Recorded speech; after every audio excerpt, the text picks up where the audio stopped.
There's on top of the technology. I'll say it again. Good morning and welcome to the City of Helena City Commission Strategic Planning Retreat. December 15, 2023, the time is 9. This meeting is called to order. Excellent. City Manager Burton. Here. Commissioner Logan. Here. Commissioner Dean. Commissioner Sherpa. Here. Commissioner Reed. Mayor Collins. Here. Okay, at this time, we will turn this meeting over to Town State University Local Government Center Director Clark. You have the floor. Thank you, Mayor. Appreciate that. I'm going to now defer the floor to Ashley. I thought she just slipped out the door. So I think Ashley's going to run the conversation this morning. I do want to recognize and express our appreciation for the hard work that everybody put in yesterday in working on developing the flip charts and around those themes. And I'm looking forward to hearing what comes out of today's discussion as we try to figure out how to create some goal statements and some other actions around those strategies around those goal statements. So, with that, I'll turn it over to Ashley. Thanks. Good morning, everybody. Welcome to round 2. How you feeling this morning? Got some coffee and some carbs. We're ready for it? All right.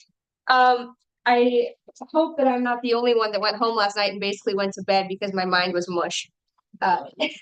It was a long day and it was a lot of hard work, but what you all came up with, I think, is a really great place to be. So our goal for this morning is to take that work that you did yesterday and put it into some kind of plan that is a little bit more organized, a little bit more linear. So hopefully Commissioner Logan thinks that this is not too visionary for him.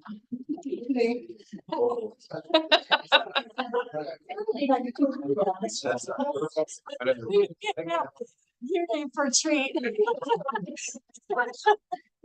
You're talking front or behind? Sorry, you survival over there? No. I love the energy in the room when Renee walks in. I love the energy. It's great. So we're going to take all of that work that you did yesterday, put it into this format. And then, so really what we're going to ask you to do is break up into groups based on where you identify the most out of those 4 areas. Okay, so start thinking about which of those 4 areas would you like to be on the team that works in that today. And then we'll take the information that you brainstormed yesterday and put it in here. You'll see on this sheet, there's a goal area statement line at the top. That's the last thing we're going to do. Okay, so we're going to put all of this into either actions or strategies. Like we talked about yesterday, the strategies support the goals and the actions support the strategy.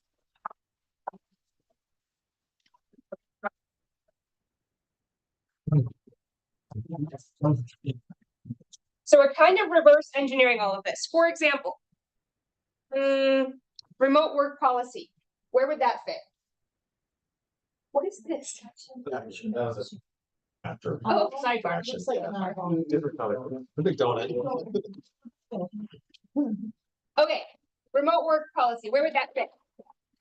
Action, yes. So why do you need a remote work policy? Order of choice. Retention, okay.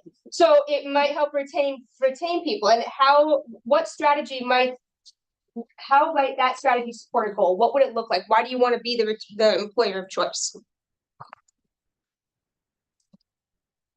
Because you want the best people here to do the work. Yes, because you want to attract the best and brightest, right? You have a lot of competition in this community. You have some really great organizations, public and private and nonprofit. You want to be the one that stands out, right? So if your goal is to be the one that people look to, I want to figure out how to get a job with the city. And then to do that, you have this competitive package that includes great benefits, competitive pay, but also we offer some flexible work. That's going to attract the people that are looking for those opportunities, right? So this is kind of the process we'll work through with all of these things. It sounds like a lot, but it should go pretty quickly. And then once we get the categorization done, we'll take a look holistically at what you have down and decide what is the goal statement that encompasses all of that work and aligns with the ideal vision that you came up with yesterday. So all tracking? Okay. It sounds much harder to explain than it is to actually do it. So let's figure out who is going to work in which group.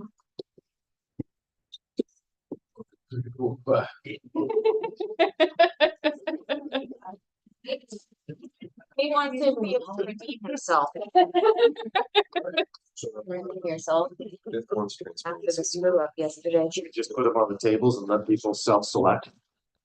Yeah. I think with some of you, you might feel like you fit in 2 categories or 3 or 4, you know, but or you might want to just move around, but So if that is the case, if you feel like you really need to have some involvement in 2 or more of these areas, please feel free to move from group to group. But if you feel like you are going to make the most impact in one, you're welcome to stay just in that one group conversation. So let's put number 1. What is 1? it's maintain and improve city services to residents. Okay, so the city services to residents. Yeah. Question. So are we doing it on every single one of these or just those that got the top votes? So what we're going to do is categorize. Well, let's do this. Prioritize the top vote ones first. And if you have space to add the others in, we'll do that. Because I don't want to lose the content, even if it's not what we're going to focus on today. Okay, so number 1, the city services to residents. Let's put you all over here. And then the holistic commercial and residential development could go down on that end. The city infrastructure can go on this end. And then employer of choice can be over here. And get up, move around. You're welcome to bring chairs on the inside too if you want to get closer to your group. I was the first commissioner during that. 3 is going to be on this. 3 is down there, 4 is here. I ended at the last minute. The police and fire being safe. So are you Yeah.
that we had under that strategy. So going along with Tim's being repetitive, we were pretty original by improve the transportation system as the overall goal.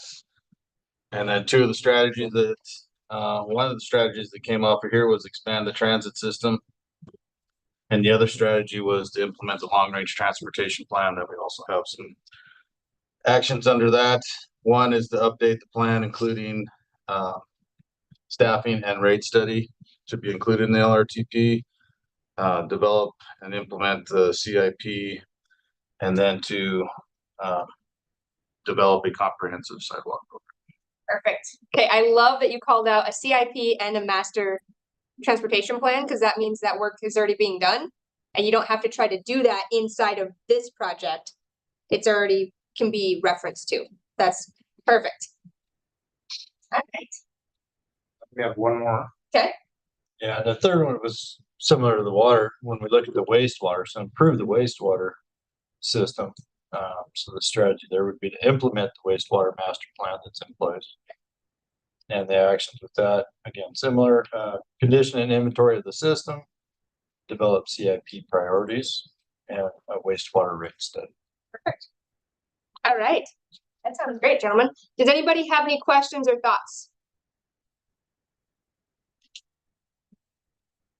I'll just say, I guess, give the group permission as you're going through this and tightening it up and getting it all put together into a master, a document, that if there are other things that you're working on that didn't come out and was reflected on these charts, to add that and use this template or format. If there's other things within your department that you say, oh, let's make an annual plan, or there's a division, use this template to make some goals in this particular division of our department. So we're hoping that this could be part of the culture of planning within the organization. But just feel free to add things that you're already doing that didn't necessarily make it to the list for whatever reason, but you're working on it and we want to be intentional about it and you want to get credit for it. So put it on the list so that there's accountability, everyone's watching. And anyway, so that's I guess what I contribute to this, is that this isn't done here, and whatever we wrote on those flip charts yesterday in 10 minutes isn't the end all be all what the City of Helena could or should be doing. Yeah, it's not exhaustive. And I think that's a good point. And like you talked about yesterday, you might have 10% of your time that could be discretionary, right? There's things that you will always have to do. It's just part of who you are and your statutory responsibility to your citizens. So this process isn't meant to be do all the things that we do and add a whole new workload on top of it. But where does it blend together? Where are things that we could sunset that don't actually fit in with our long-term vision anymore? And of those areas that we do have some capacity, what do we start prioritizing to fill in? So I have a question. Did anybody in the group? So we have the theme of maintain and improve city infrastructure.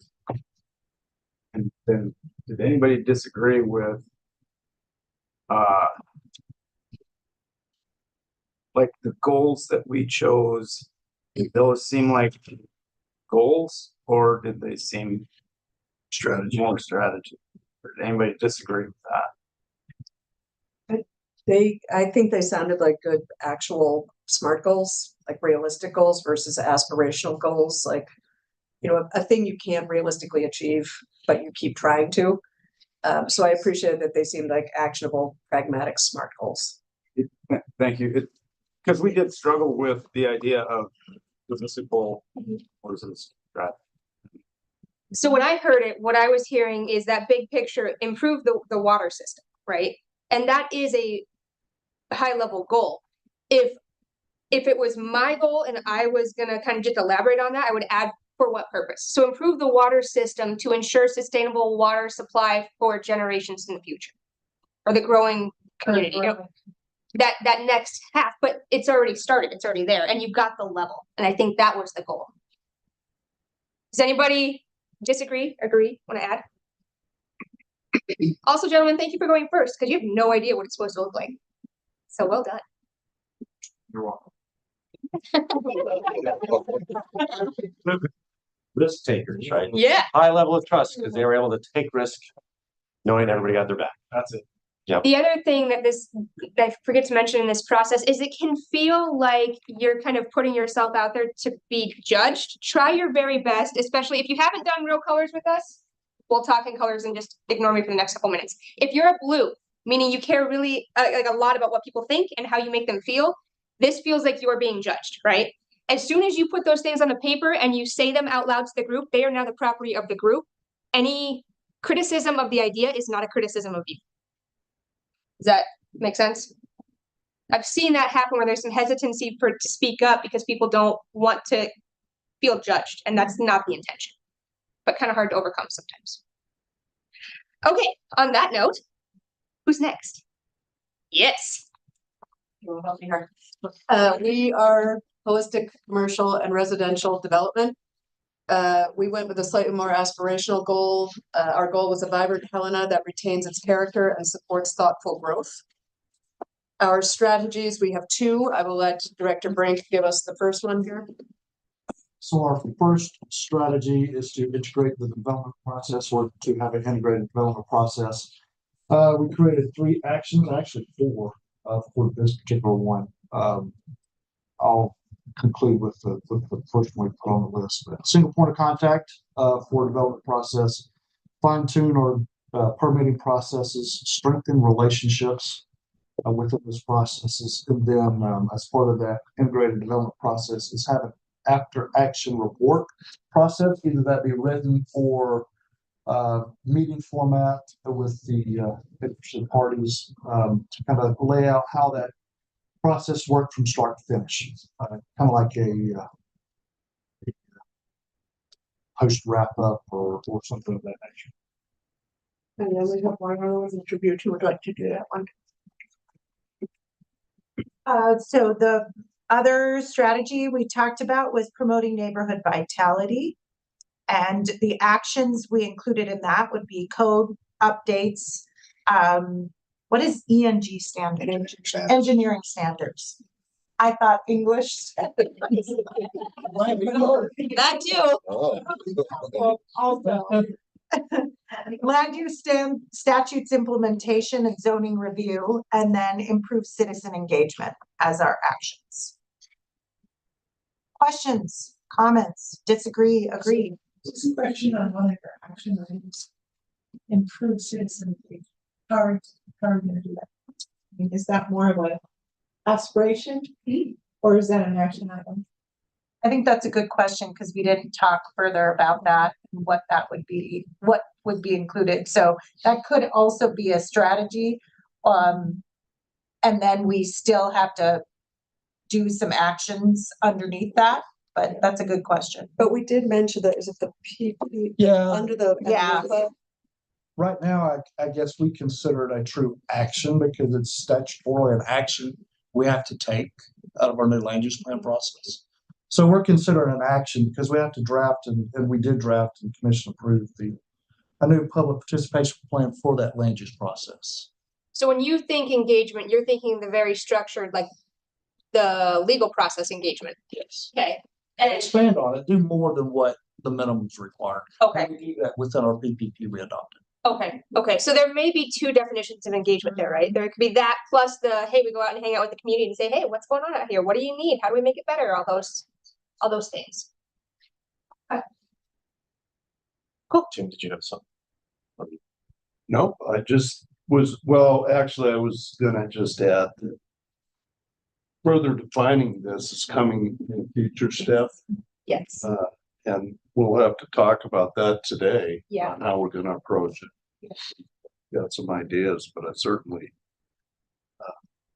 want to hear from everybody because we haven't thought that part through. Yeah. One thing, and I'm looking at Renee, we were the group that had originally put neighborhood vitality on there.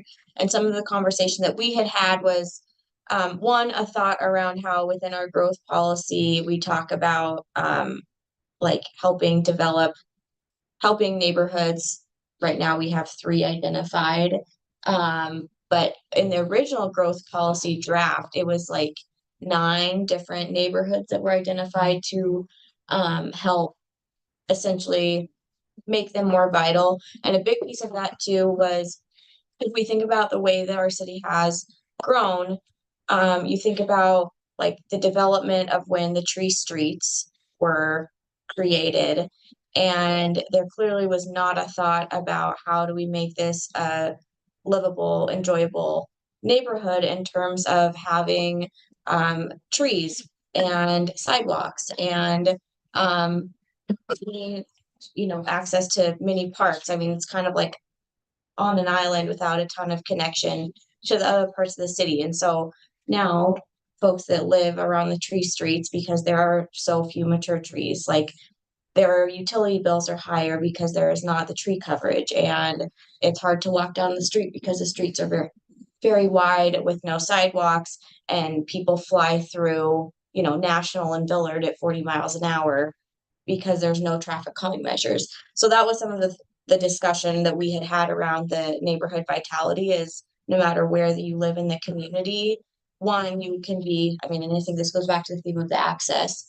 You can have access to other parts of the community because you are connected, and two, you are living in a neighborhood that is vital in and of itself. You don't have to go other parts of the community to find that vitality.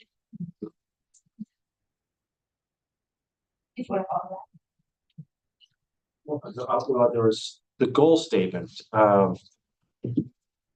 It seemed like when you read it, if you want to read it again, it had like 3 components to it.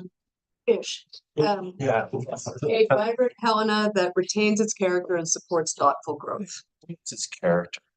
I was wondering, so I was listening with the different strategies on the retain the character, and I'm wondering if there was something in that last one that you spoke about, the citizen engagement would do that. But in my mind, I'm trying to think as well as what does character look like? How do we retain character?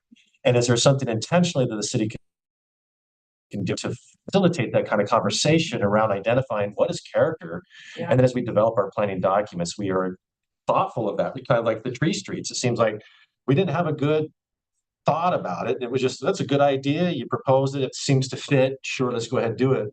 And what we've done is we've created kind of this thing that doesn't fit well, but we didn't have an idea what character, character standards we have. And I think that's created by the community. Anyway, just kind of an additional conversation to have, particularly around this area of community in this growing environment. How do we, anyway, lots of talk from Dan, but I just was listening to see if there was something in there specific about character.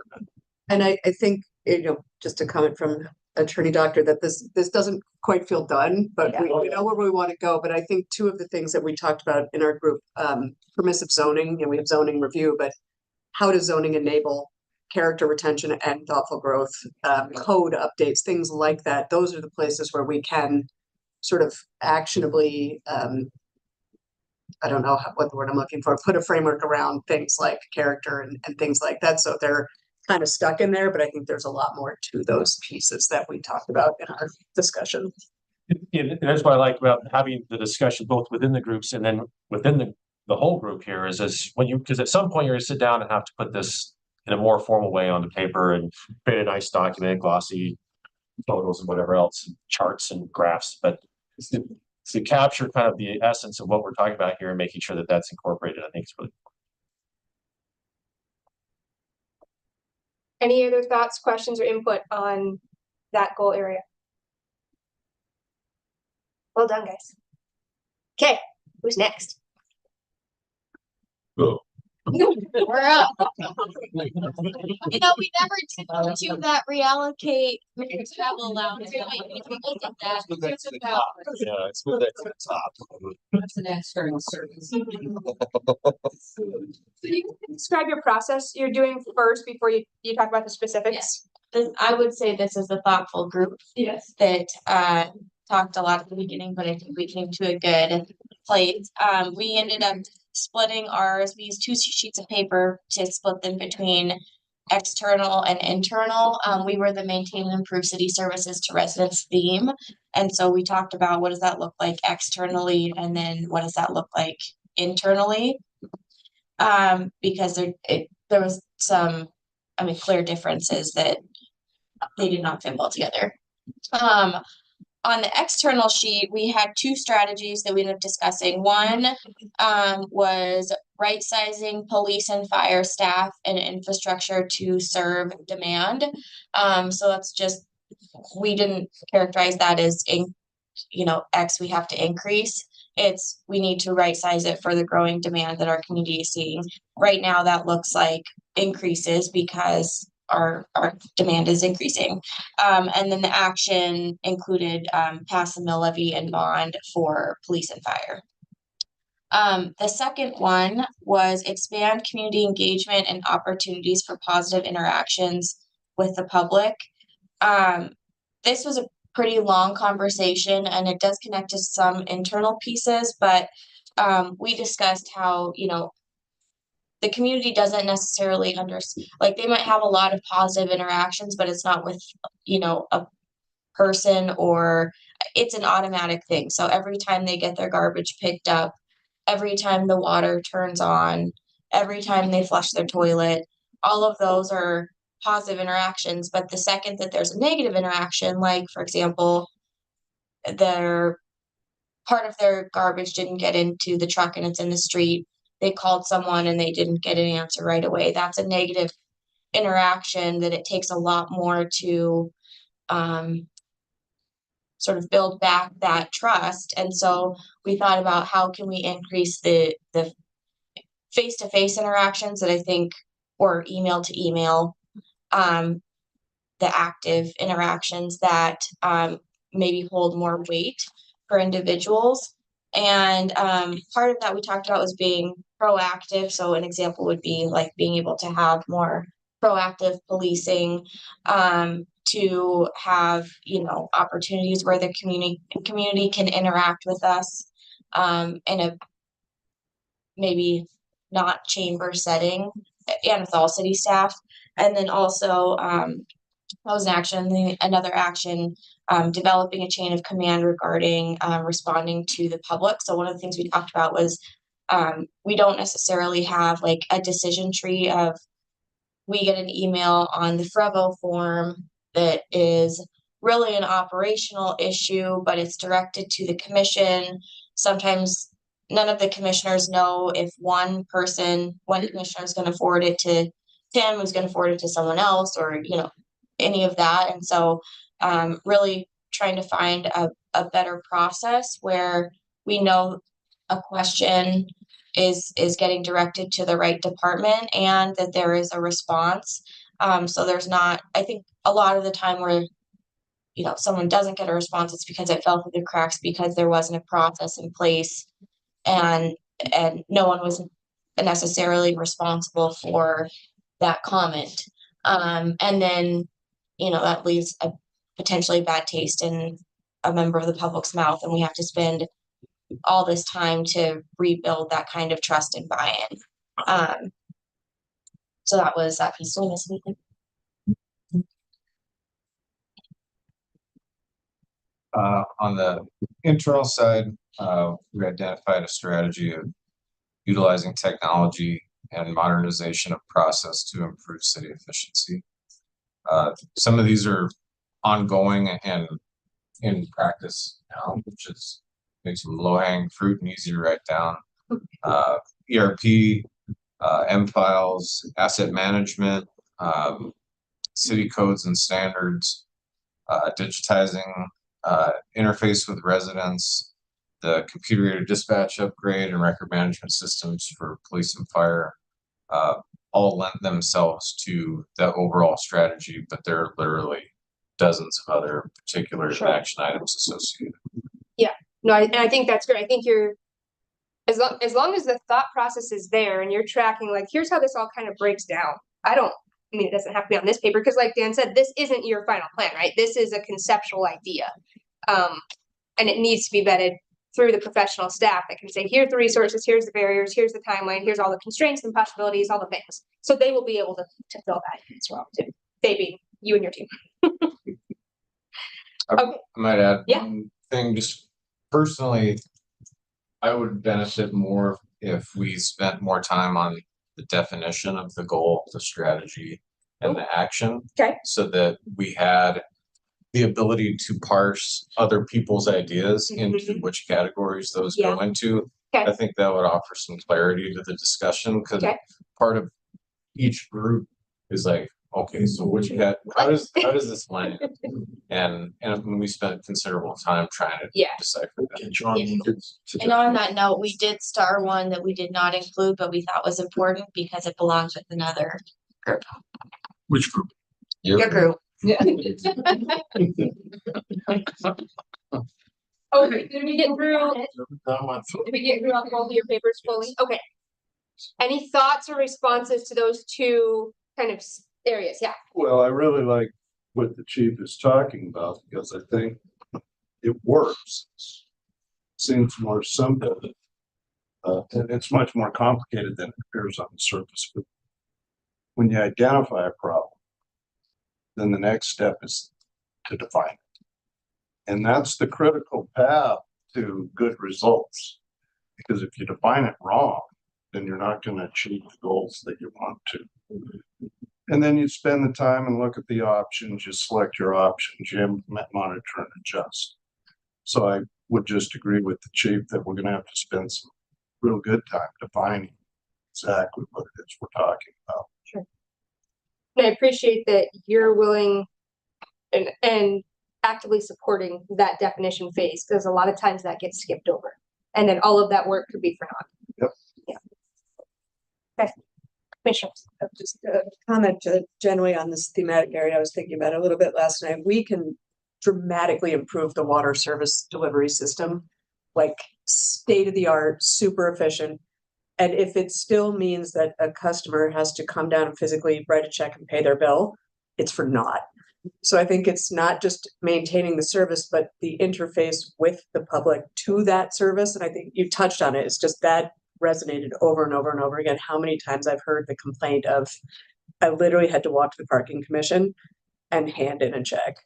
So I think not just the service and the delivery of the service, but the interface to that service, I think in the front of my mind for all the things we're talking about.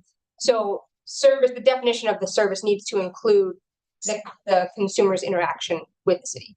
Yes. Well, we did talk about that a little bit. Yeah.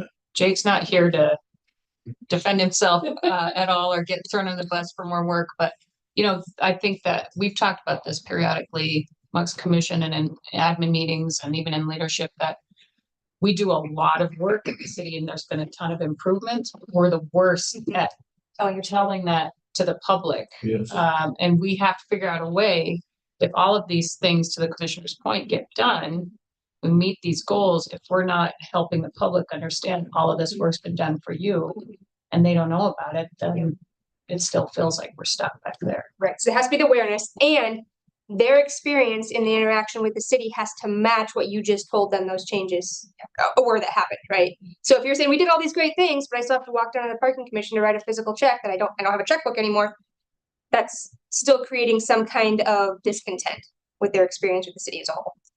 Yeah, and I think that with, Tim has over the past year really worked with staff, and Jake's done an amazing job. I think the last landfill monitoring is a great example of that outreach that happened and helped bring people in to the process a lot more. So I think that the city's working on it, but there's always that. Yep. Absolutely. I mean, that was an easy one. Everybody wants to talk about landfills, so I mean, it's not that. Nope, that's great. Any other thoughts on this one? Okay. Well done. Oh, we didn't find, so we were thinking about having the whole group workshop. What is the overall goal for this? So Commissioner, will you read your strategies again? Right size police and fire staff and infrastructure to service demand, and expand community engagement and opportunities for positive interactions with the public. So if those two things happen, what is the end result? What's the benefit to the community? Okay. And why is that important?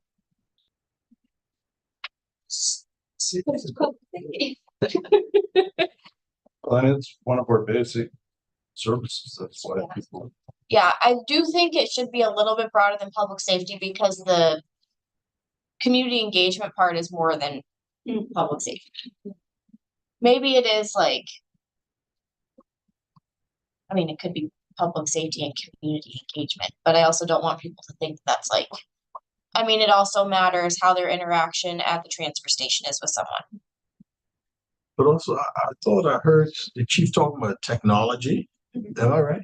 Well, I think we're gonna do two different ones, but yeah, but yes. Because that technology would also help with the community engagement. If I don't have to walk to the place to deliver a check, and I can just pay online, that helps. Yeah. Maybe it is improve community engagement and city accessibility, accessibility to the city. So city services? Yeah. Yeah. Yeah, weird. That's where the definition of the goal, the strategy, and the action can offer some clarity. Sure. Because community engagement has fingerprints on everything. Mhm. So does that exist in its own silo, knowing that those tentacles reach out, touch everything? Right. Or is it a subset of every other Yep. single goal? Yeah, and it's kind of like, It's that for everything. Yep. Yeah. Right. is that community engagement up here or just engagement? Because, so you look at the accessibility, Mhm. yeah, we're here, we're accessible, but how are we going out? What's the engagement with the public? What was it So, community Is engagement it or? just community engagement or is it engagement? Is it broader than that? Community engagement? Because you had said constituent services or customer service, but then is it people that live here versus, or does that also include? I think you could define community as not just our citizens, but it's also like the nonprofits, the businesses, the people in Jefferson County that drive through town. Yeah. I mean, we want them to say, you know what, I'm looking to buy a new home. Maybe I will move into the city of Helena because look at how well they treat me. Developers. Community engagement. I don't like to. There's that service that we offer as well. I heard that. Yeah. too. Expectations are changing. That we were seeking with them. Service or different services provided. We get that a lot, say, well, from where I was from, I had this. It might be something we've contemplated and haven't done, or it might be something that we've never done. So that component of it, to see how that, back to the character of Helena and how we want to move forward and improve services. How does that look as well? Getting those outside thoughts. So is that an argument against putting service up here? No, Okay. it's just part of it. That Sure. Yep. new ideas. Yep. Also, I'm impressed at your self-control because I would have lots of smart aleck comments too. This is how we did it where I came from. Yeah, well, where I came from, we don't have that. So Yeah, I did the sales tax. I would say, like, I don't like, I struggle with the term like customer service. I think it's because they're taxpayers, they're our constituents too. And so I don't know if it's constituent services or communities. I've struggled to define that. what if it's just service? Yeah. Sure. Yeah. Improved service. I don't know what you're. Well, this is the values though. Yeah, I think service. And Chief, I'm glad you brought that up because this is kind of the lens you're thinking. You're looking at things through not a specific strategy. It's for everything. Yeah. One of the things that you can do, if you don't have time to do today, but you can take those values and then give context to them. Write a sentence or two that explains what you mean when you say accessibility or sustainability. That way, there's an accountability baked into it. We all are clear about what we mean when we use these terms, right? And I like the struggle. I like the struggles we're trying to figure out. How do we put words to this complex thought that we're trying to wrestle with around service engagement? I think that's a valuable exercise. It gets you more grounded as an organization to what those things mean. Well, I think too, to David's point, service while maintaining Helena's unique character. I mean, speaking to well, where I came from, we did it this way. Well, you know, not that everything needs to stay the same as it always was, but you know, the maintaining the character of the organization and the city as it is, we may not provide that service in that fashion because of X. But you're doing it by design and intentionally, not by default. And that is what makes this so important, because like Tim said, with defining an issue, the same thing is true with defining your ideal. Why we do this, because if you don't have your ideal defined, everybody's ideal is different, and what makes yours more valid than somebody else's, unless you've gone through the process and formalized it. Then when they say, you don't have the service that I had where I came from, why not? You say, well, we've thought about it and we appreciate the input, and we've decided not to offer that service because it doesn't fit into our 30-year plan for our ideal vision for our community. But you have a response other than, oh. Well, and I actually think this is probably a conversation for this afternoon, but having these in front of us when we start talking about how do we implement like the advisory board bylaws, like in the annual reports, we're asking for, you know, what are some of the goals that they have, or things, I would actually say actions that they desired actions they'd like the city to take. Okay, how do those fit into our established, you know, strategies and actions? Because if you have boards that have been created by the governing body to help them fulfill a purpose, and you give them no purpose, you're asking people to waste their time, right? And if you're asking them to work on a project that doesn't fit into an overall plan, you're asking for arbitrary effort that, again, may not be for any greater good. So why should they be engaged? Yeah.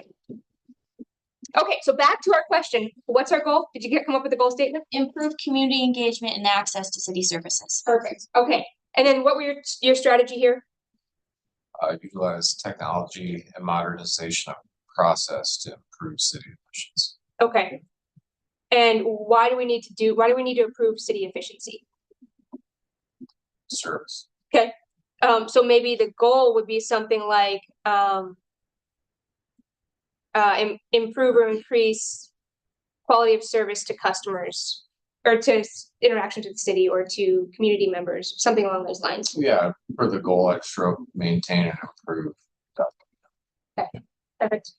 Make it work. All right. Any other questions or thoughts for this group? Okay.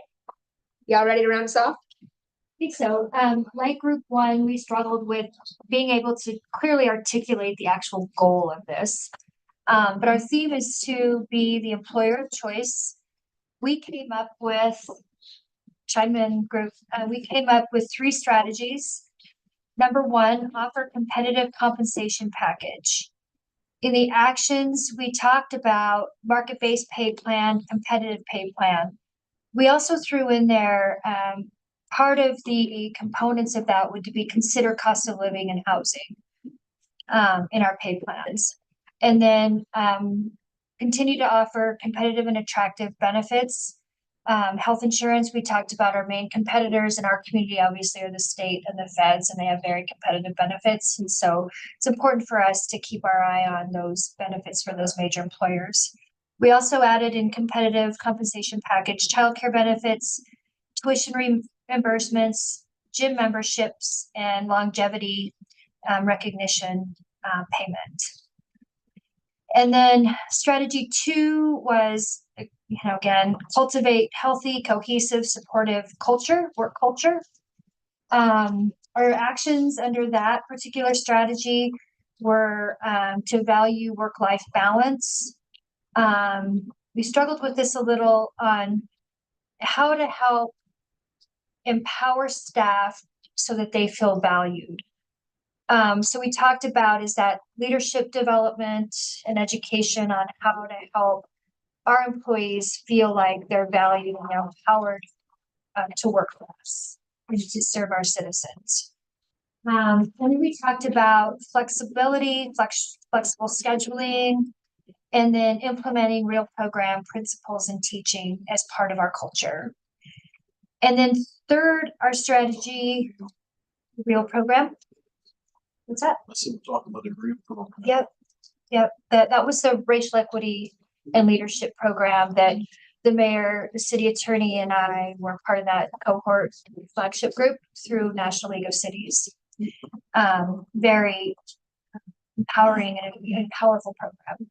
So how we bring that forward as a culture in our community is what we would need to put in as an action to that strategy. And then third strategy is improving employee retention. So the buzzword for HR is succession planning. Those are things like mentorships, internships, apprenticeships, succession planning, professional development just generally. And then I came up with this later as we were talking about an experience I had last weekend when I was on a little weekend trip. And that is, how do we develop or reward enthusiasm and commitment among our staff in working with the city? So those are what we came up with, but how do you tie that up with a bow, with a goal? Can I do a little bit of a side note here? Just because have you all in your team worked or thought about Herzberg's 2 model theory? Okay, real quick. So there's this motivation theory out there that says there are things like money, so that would be your salary or wage, working conditions, supervisor relationship and the competency of the supervisor. There's other things that go into here. All of this is considered a hygiene category in this theory and model of motivation of employees. So what that means is if you pay people a living wage, and the challenge is, that's the first thing, right? They have to be able to afford rent. But if you pay them a living wage, money is only a motivator up to a certain point. And the last time I saw the study, it was something like $80,000 nationally or something like that. The more you pay people after that, they're not going to work harder. They're not going to be more loyal to you, but they notice when it's not there. So the hygiene factors are the things that if they're there, like the clean running water, you don't notice, but you definitely notice if they're missing. The motivating factors for employees include things like autonomy, not being micromanaged, mastery over your chosen area, purpose that's bigger than you, challenge, so you're not bored, and recognition. So once you've gotten past that competitive compensation package, the rest of your focus really is in this motivation rate, right? Because you can do all of this in the world. You've got safe, clean working conditions. You are getting paid well. Your supervisor is consistent and fair. If all of that is true, there's still going to be reasons to go to the state or go to the feds. That has nothing to do with money, right? So the culture piece and the recognizing the individual employee, giving them opportunities to learn and to develop and meet new challenges and have some kind of mastery over a subject area where they are the expert. That's what keeps people around. At least that's what the research says. Okay, that was a little sidetrack. So you got culture or compensation, culture, and then the last one, your strategy was improve retention. Improve retention. Okay, so what do those 3 things combined create for a goal for the city? Why do you want to be the employer of choice? Why is it important? Two facts important. We live in a competitive environment right now. When, like Renee said, we have the feds fighting us, we have the state fighting us. And so in order to be able to attract and retain those employees, we need to be as competitive. And especially since you all offer the essential services that keep us safe and comfortable in our community, right? I want the police officer who wants to be with the City of Helena, not the one that tried to get in at the VA and then tried to get in at Carroll and then tried to get in at the hospital. And finally, fine, there's just an open job in the city, I'll take it. I want the first guy down, right? So we can have an expert and professional workforce. Yes. You get the best of the best. Yeah, the best people give the best service. It all goes back to number 1. I mean, why do you want? Right. Yes, Yeah. exactly. Right. So maybe your goal in this area is to attract or create and maintain a sustainable workforce comprised of highly competent professionals. That's what we said. Yeah. Does that work? Just a long-winded goal. Oh, I got lots of lots. And hire nice people. Who are nice? But just put that at the nice, at the end, who are nice. And I say that somewhat jokingly, but not really. Not really. Well, I agree. Culture. Well, Sorry, as Don. the newest Yeah. member of the leadership team, part of my coming to Helena and having a 6-hour interview saying, what are they doing to me all day? What are they going to do with me was You want to going know through different levels. One was sitting with the entire leadership team to get a pulse of the people, the humans, the niceties. What are people all about? Then I was able to be interviewed by my staff, all the managers in our divisions, which was brilliant because I was then able to ask the questions, get to know the people that I'd be managing and leading. And it all came down to humanizing everyone and understanding that the culture, maybe 2 years ago was here, last year it's here, today it's up here. And I wanted to be a part of it. So from the outside looking in, I had a little different perspective because most people focused on local people, local workers, not the national view. And that's where the housing and availability came in because I had a challenge, and Tim will remember, I came here for a week and I was unable to find housing, reasonable housing, affordable housing, things like that. So that from a national perspective, that was my little input to this whole project. And I'll just say it was nice to have the HR director on our team for this topic. That worked out well. It's almost like it was designed that way. I might just add. Yeah. I'd like to add this from time to time, but there was a fire department, Phoenix Fire Department. Not entirely certain if their mission statement is still this because they've changed leadership, but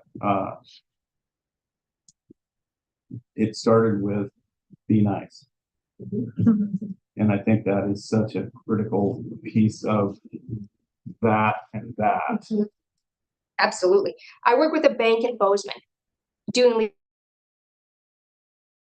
leadership development. We're 50 employees have got colors and come from an assessment work that we do. But what types of people do you think end up in banks? Like, what are their strengths? Detail.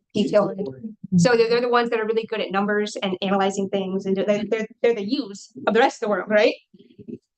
This bank has over 50% of their employees are the blues, the people who are focused on people and feelings and how they interact with others. And when I first saw that, I was like, what the heck is happening? So they quickly became my own personal case study. And what I've found over the last 5 or 6 years is they can teach anybody to be a teller. It's not the most complex job in the world. Yeah. They cannot teach people to want to be invested in their customers when they walk through the door and know their grandkids' name and know where they went on vacation last week. What they do well, their competitive advantage in the market in Bozeman, they have better customer service than anybody else. Because I can walk into any branch in the Bozeman Three Forks West area and they all know who I am. Now, I work with them, but they know who I am. They know my daughter's name. They know how old she is. Like, this is what they do. So hire for fit, their philosophy, hire for fit, hire the people that want to be there and want to engage, and then teach them how to do the technical things. Yes. Just a comment on this theme. I think it's also important to be introspective. I think, for example, look at the demographics of this room. This is who's making these decisions. And I think we always you have to take a minute, look at the room and look at when you're hiring people, there's all of those things, which I think are super important, but you have to imagine someone seeing their future. When they look at the leadership team and they don't see themselves or they don't see a way to get there, if that's what they want, I think those are the things you can't, a policy is not going to solve that. So I just encourage everybody to always be mindful of look at the demographics of your leadership. Absolutely. And think about what it means. And I think, yes, and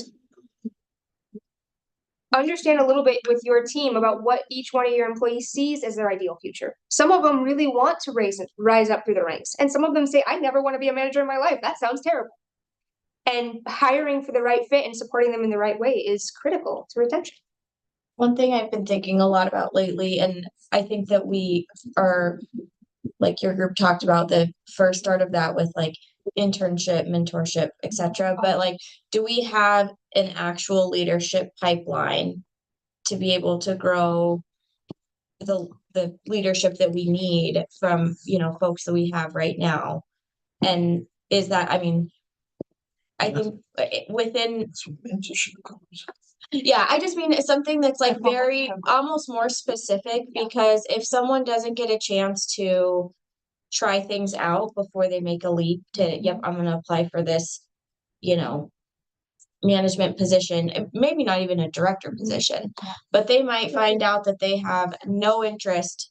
They would rather be, you know, working in the field somewhere rather than, because I mean, leadership positions are oftentimes very much, you know, computer based people. I mean, you're not necessarily out and about like you're developing budgets, etc. And if someone finds out when it's too late that that's not a skill that they either want to develop, or it is a skill they want to develop, but they didn't have the opportunity to say, wow, I'm very deficient in budgeting. How do we put them into a place where they can grow all of those competencies? And I'm gonna echo off that. I've worked with my previous job. I've worked with workforce, and this is one of the things that keeps coming up is defining the career ladder, is helping to say, here are your avenues on where you can go. I think also too, when it comes to, I think our leadership team is excellent. And I know Tim and I talked about this, about the idea of, you know, the deputy, potential deputy city manager. Is it someone we hire? I don't think so. I think it's someone that we have in the room already that, you know, this has been tested out already, but providing those opportunities for a current leadership team. I've been involved in organizations or businesses that have brought someone in from the outside and turned the whole thing upside down because they don't know, there's no trust, they don't know people, they may have the competencies, but they don't have the connections that we do here. But I like the idea of defining career ladders, or at least having avenues to show people, if you are interested in this, here's some things that we can help you along the way.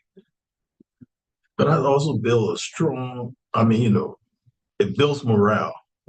Yes. When you know that there is an avenue for promotion, an avenue to move forward, instead of you just being stagnant, sitting in one place and know there's no way you can get out of here.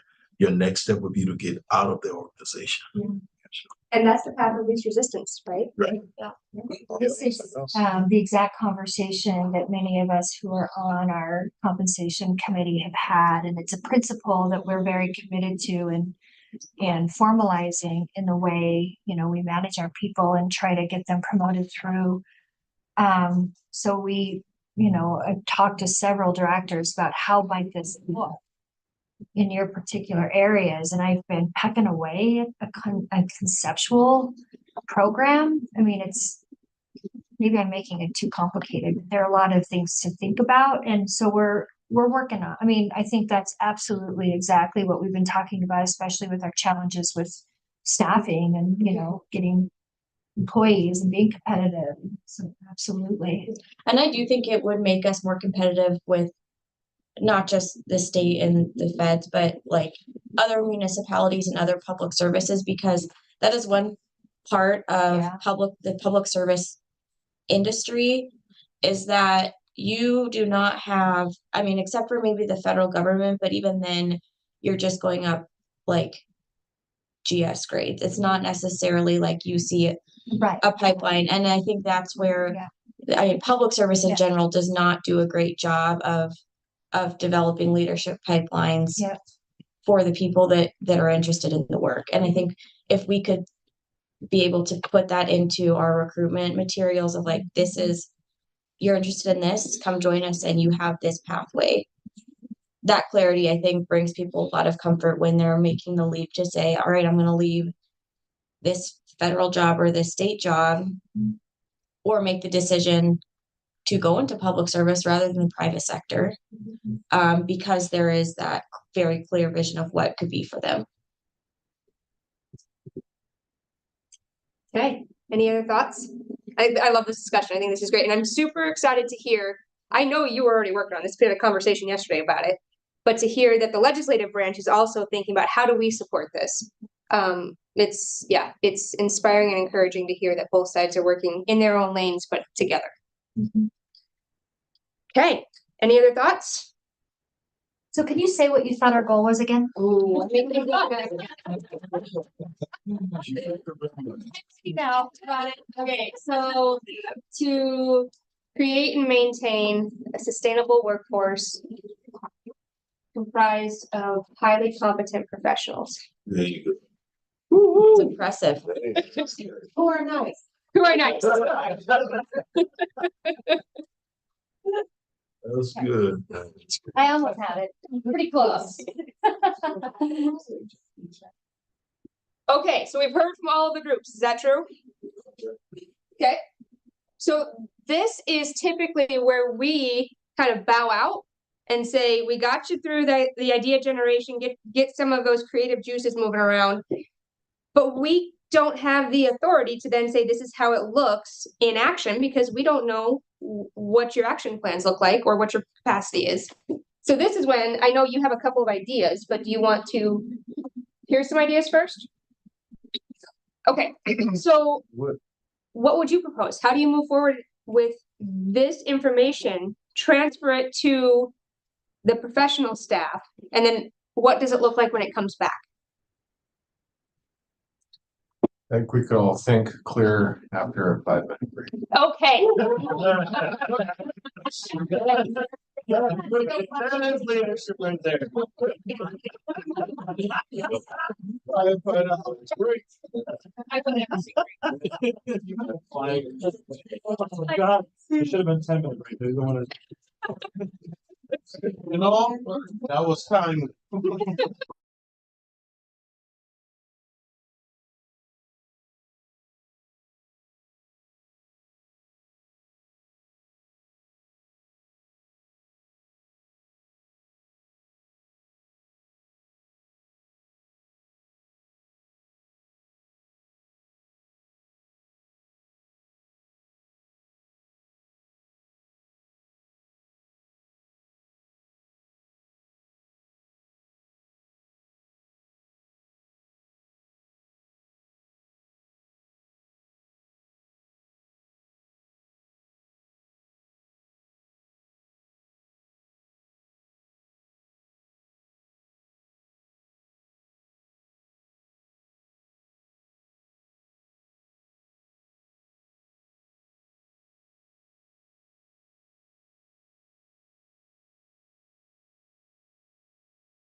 but it's possible we could be done on time, 2 days in a row. I know. Oh, no. Again, Tim, take note.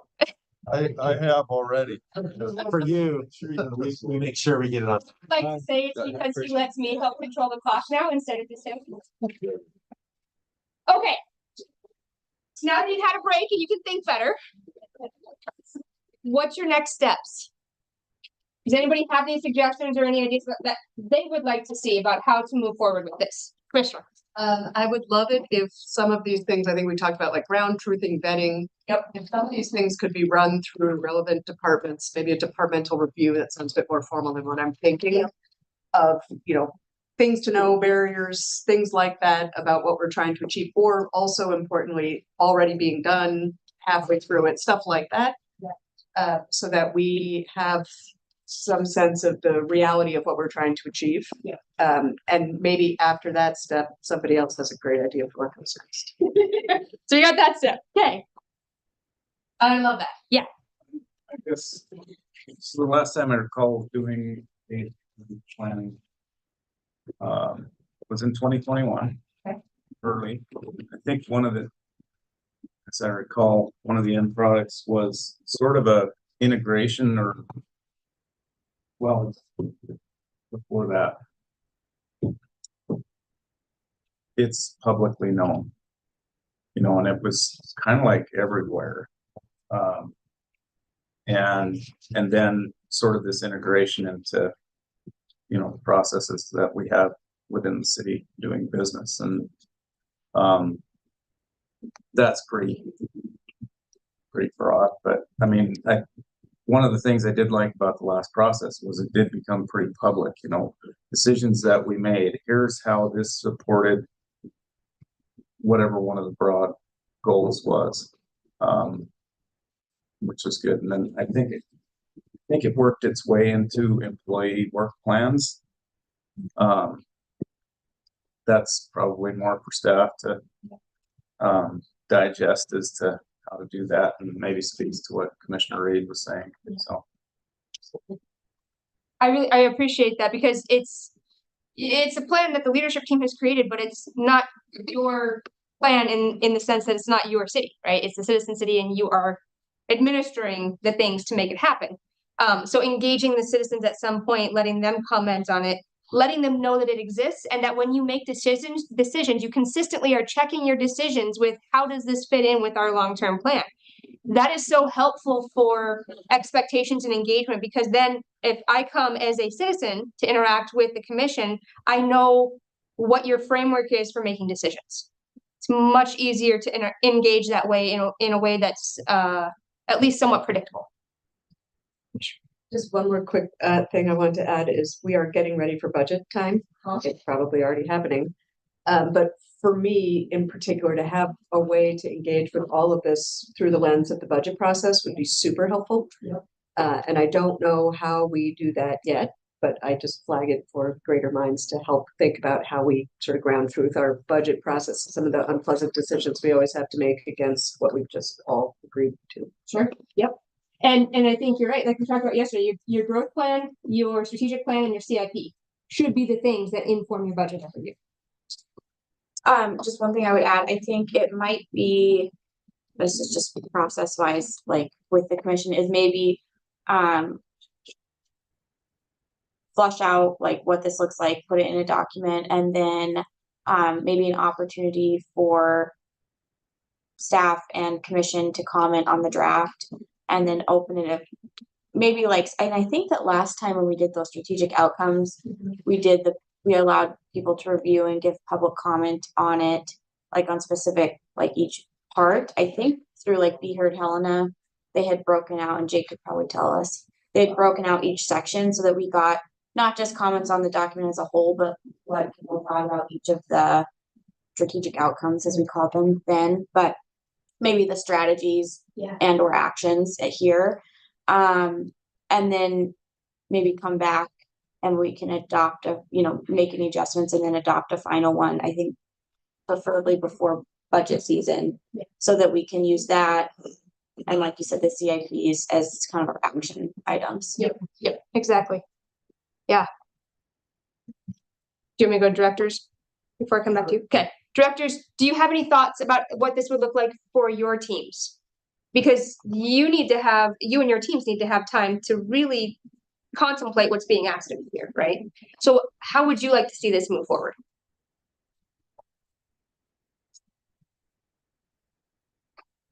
I think if we have the overarching goals, that we could take those back to a team. If the overarching goals were approved or adopted by the commission, then we could take those back to our teams with strategies and come up with, our best shot at how to implement that, and bring it to the manager or however that works in the administrative meeting to discuss. And, adopt it from there. So you're looking for big picture guidance, and then we'll figure out how to operationalize it.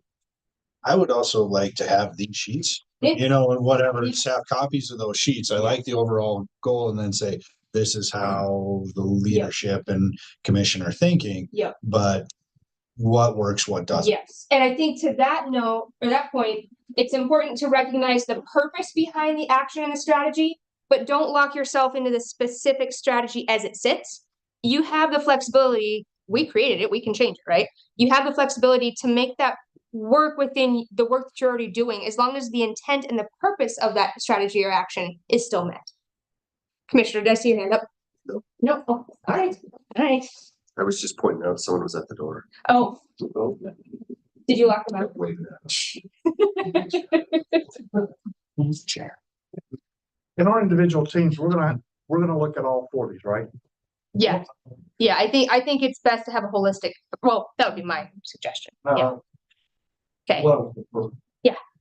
Actually, I think that was what maybe jogged me a little bit, because my gut was this is premature to go to our own divisions without having a holistic picture as leadership, with Tim leading that conversation about, I know there's a process with the commission, and I know there's a process but it felt like there was something missing in between. Yeah. So this is the recommendation that we typically give to organizations. Have a subcommittee of the people in the room that were part of the conversation and heard the intent of the things that were added to the papers. Have them come together and kind of flesh out these plans, give them a little bit more meat, a little bit more oomph, and then do a review of that internally, and then it can go out to the departments, so that you don't end up with wildly different outcomes from the same base, very skeletal document. What are your thoughts, Tim? So similar, what I would propose, we have taken a day and a half of the governing body's time, and I think we've got good direction, although it needs further work. I would expect that we agenda this at the leadership team meeting and have a full discussion between and among ourselves, bringing further definition to it and break it out where it needs to. We don't have a product yet. So I don't want to put something out there that's not something that you're comfortable with. And then re-engage the commission with further definition, expansion if necessary, and have a good discussion with the commission where we understand as employees that, the commission's pretty comfortable with where we're at. Then we can start rolling it out publicly. Ultimately, it would be adopted by the commission across the hallway. If that sounds logical. Some of that's in motion, but I think we've got some very talented staff people that we can put on point. And if we break off into subcommittee with the leadership team or how we do that, I think we still need to think that through. But we'll start talking about that next Tuesday morning. We think this is doable before budget, I do. not to add more to anyone's. Hopefully it takes things off your plate after. I think it's doable. And I will just say there are some really good examples, and you all may already have one, good examples of well thought out, well formatted strategic plans from other local government entities around the area. One that we've worked with recently that we really thought did a good job is the Lewis and Clark County Board of Health. Their strategic plan is it's broken out really well. They also have a really cool dashboard that shows how far along they are, and it's the whole thing. But if you need examples example, you need some kind of support from us to help move forward. We're always happy to help where we can. You do not want us writing your reports, though. That's not what we do well. And I think that just from the front end moving forward, we want to be cognizant not to overcomplicate this, because I don't think it needs to be overcomplicated. So that's my thoughts. I mean, it certainly takes some feedback, but it's pretty much what you're talking about, Ashley, and what I've heard in the room. And I also want to point out that you don't have an end product yet. You don't even have a draft of an end product yet. That doesn't mean that we failed. That's not the intention of the retreat, right? We're trying to come together, have a collective kind of group think time. And also, at the end of the day, the value in these retreats is equally the time you get to spend together. The side conversations you have, the relationship and the trust you build amongst the executive staff and the legislative team, right? So keeping that in mind, I don't want you to think that we didn't get as far as we should, because we absolutely did. This was our goal and our intention. Yeah, and I would say my intent on saying we don't have a finished product is not to be critical of this. Yeah. But before we reach out and get public comment, we do want a product. That's the reason for my qualification. Yeah. Thoughts, comments? I know this has been very helpful for me. I've really enjoyed the last day and a half. Means we didn't completely wear you out.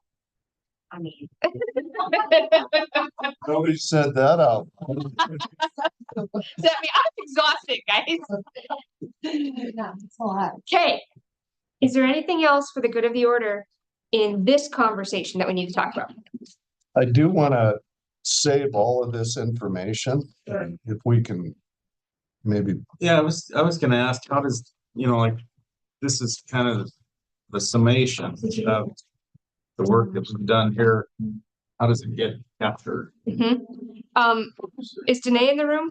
Is that, Hi, I was hoping you weren't, so you wouldn't slap me. Can your team take this on? Yeah. Okay. So I will collect all of these and we will work with Danae's office to get them transcribed into electronic version that you can have access to all of them. All if you need help. Sure. Yeah, first, yeah. You want to read my own handwriting? I can definitely read yours. I don't know what you're gonna do about the picture, just ideas. oh, I want to, yeah, that let's picture's not awesome. rid of the picture. Yeah. It's part of the process. I know, you know what? I saw the artwork in there. I think it's consistent in quality. Not working, it's got nothing on it. I don't think we want that. Well, just frame it. Your best assignment. I may take Somebody was joking.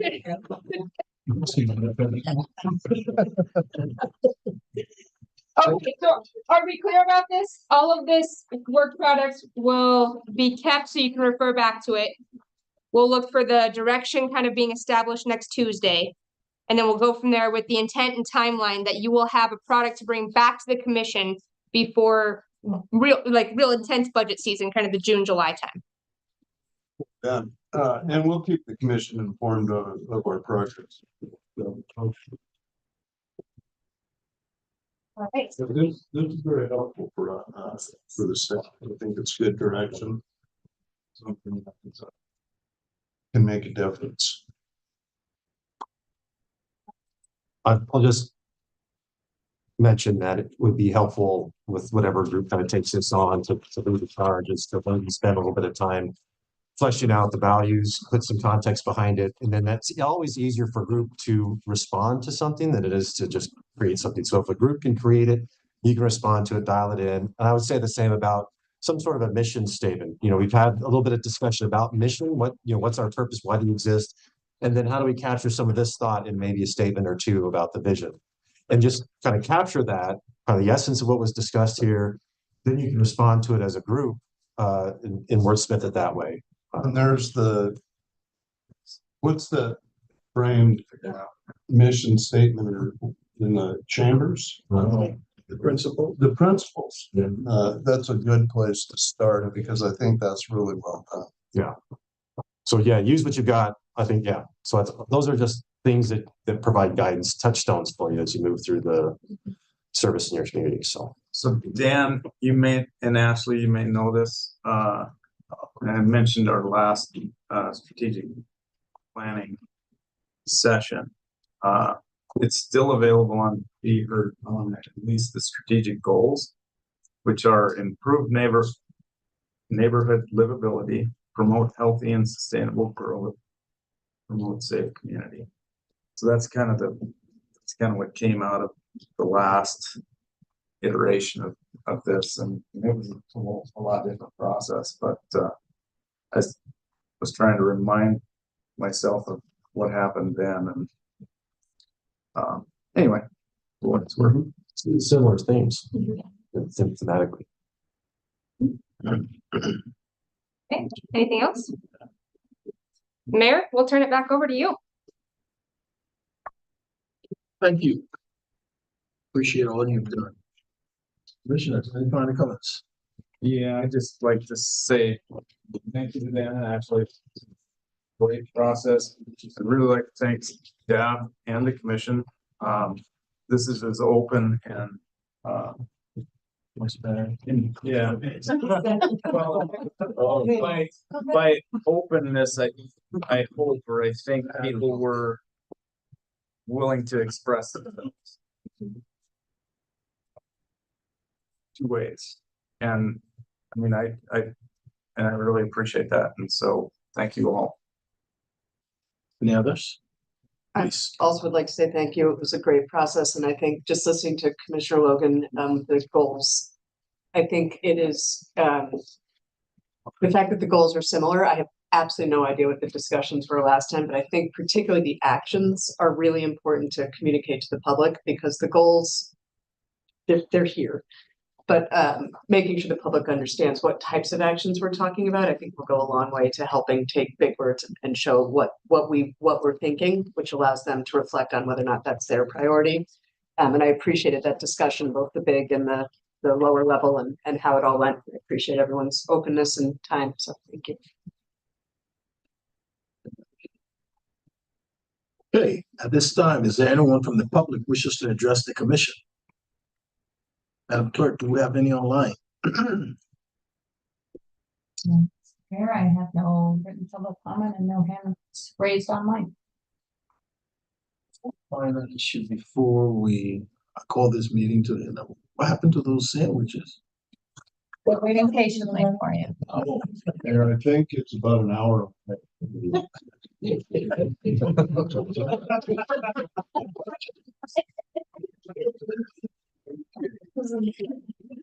Any other thing from the commission? Dan and Ashley, we thank you again for all your hard work, and we will try to do this to action. This meeting is adjourned. Nice.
How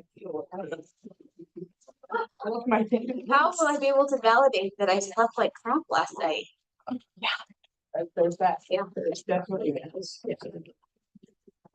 I do have now, I will start getting ready for bed at 8:15.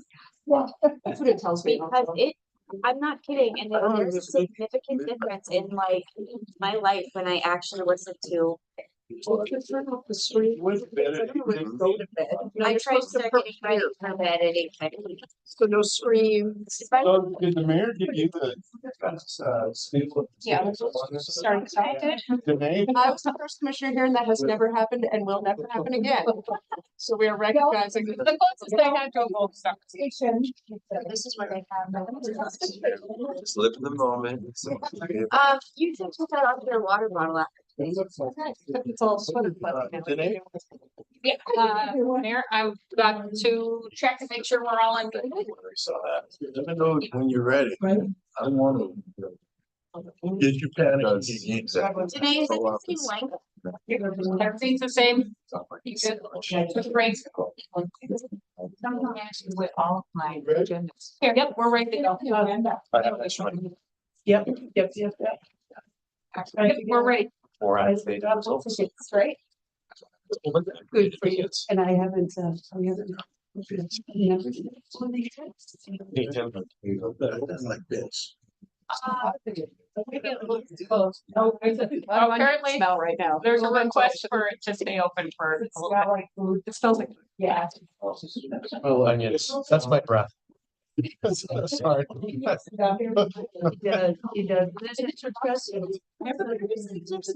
I can smell it. Wash my hands.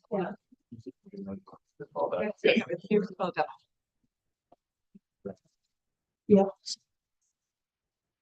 Good afternoon. Welcome to the City of Helena City Commission Internal Governance Work Session, December 15, 2023. The time is 12:03. This meeting is called to order. City Commission bylaws and discussion. And there who's operating that? Judges, we go over to. Mr. Mayor, Commissioners, I would just ask if I could have, Dan and Ashley introduce the topic. And I believe this was a request by a couple other commissioners and on having an open discussion about this very topic. You bet.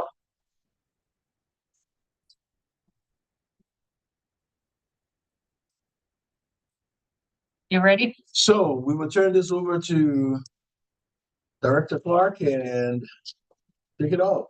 Well, thank you. Thank you for the invitation to be with you today. You know, you have to say that. Yeah, I see. I don't want to plant myself. For those of you that don't know me, my name is Dan Clark. I am the director of the Local Government Center at Montana State University. We work primarily with local governments, so cities, counties, and special districts. So we've Ashley and I combined, I think we have over 25 years of experience working in this role. We spent a lot of time doing technical assistance and helping cities and counties and special districts and boards understand roles, responsibilities, and how to coordinate their efforts for the betterment of the citizens of the state of Montana. And so that's kind of a lens into what we do. And so appreciate the invitation to come and help facilitate and lend what we can from our experience and understanding to the conversation and to facilitate discussion amongst the commission and the commission, the HCC, and whoever else might. I think that's basically the Citizens Council represented here. We don't have any other boards. So that's kind of my marching orders. Give away my agenda. No, I have it. Here it is. Okay. All right. So I understand that Danae has then asked amongst the group here, what is it that you want to talk about? And she's got a lot of input and kind of push this together into an outline. And so without objection from the group, I would suggest we just go through the outline and we'll just start work our way down. And what I'm going to do is I'm not going to assume what your questions are or the friction points that might be under these titles or these topic areas. And so we'll just ask and we just kind of have a conversation and, share back and forth and see if we can come to some agreement, resolution, understanding, whatever that might be in order to get to this. So does that sound like a appropriate way to? Go ahead. Mr. Mayor, sorry, just for some clarification, we don't have all of our representatives here yet. We're gonna do the bylaws discussion first and move to HCC after that, is that right? Yeah. Okay, thank you so much. Yeah, I think HCC will end up at the bottom, like number 4, I think is where on the agenda. So yeah, let's start with that discussion of bylaws, purpose of bylaws. And I guess, does everyone understand the purpose of bylaws and why they're important to have? There's several reasons, but I think it would be a good idea to give us a bit of a third-party reminder, so to speak, of. Yeah. Two things I think with bylaws to remember. One is I think they're an important document for an organization to have to define the process, procedure, and the of conducting business. How do we conduct business? And it's something that's written down so that you're creating a legacy procedure. I often say that people don't govern, policy governs. We create policies that provide structure and a framework by which we engage and participate in the public process. And that framework then is guidance for both the board. It defines expectations to the public and how those the public and the board can engage each other. That's one, there's a purpose behind bylaws. And then the other part of it is the law requires it. So in 23103, it talks about all boards, bureaus, commissions, basically all agencies of the state and local government should create this set of procedures that defines when we meet, where we meet, why, what time we meet, and then how we conduct our business. So that's the other reason why it kind of satisfies that statutory expectation. Am I scratching your itch there? Is that? How does it differ from the charter? Oh, a charter. So a charter, that's a legal term. Charter is similar to a constitution. So the charter for the city is defined both in the Constitution and in the law, has a framework that explains what is the legislative branch's roles and responsibilities, what's the executive branch's roles and responsibilities, any other administrative aspects. So that's defined and adopted by the people of that jurisdiction, either the city or county. So it's like a constitution that defines, it creates the framework, not unlike the state constitution. It's just one that's on that local government level.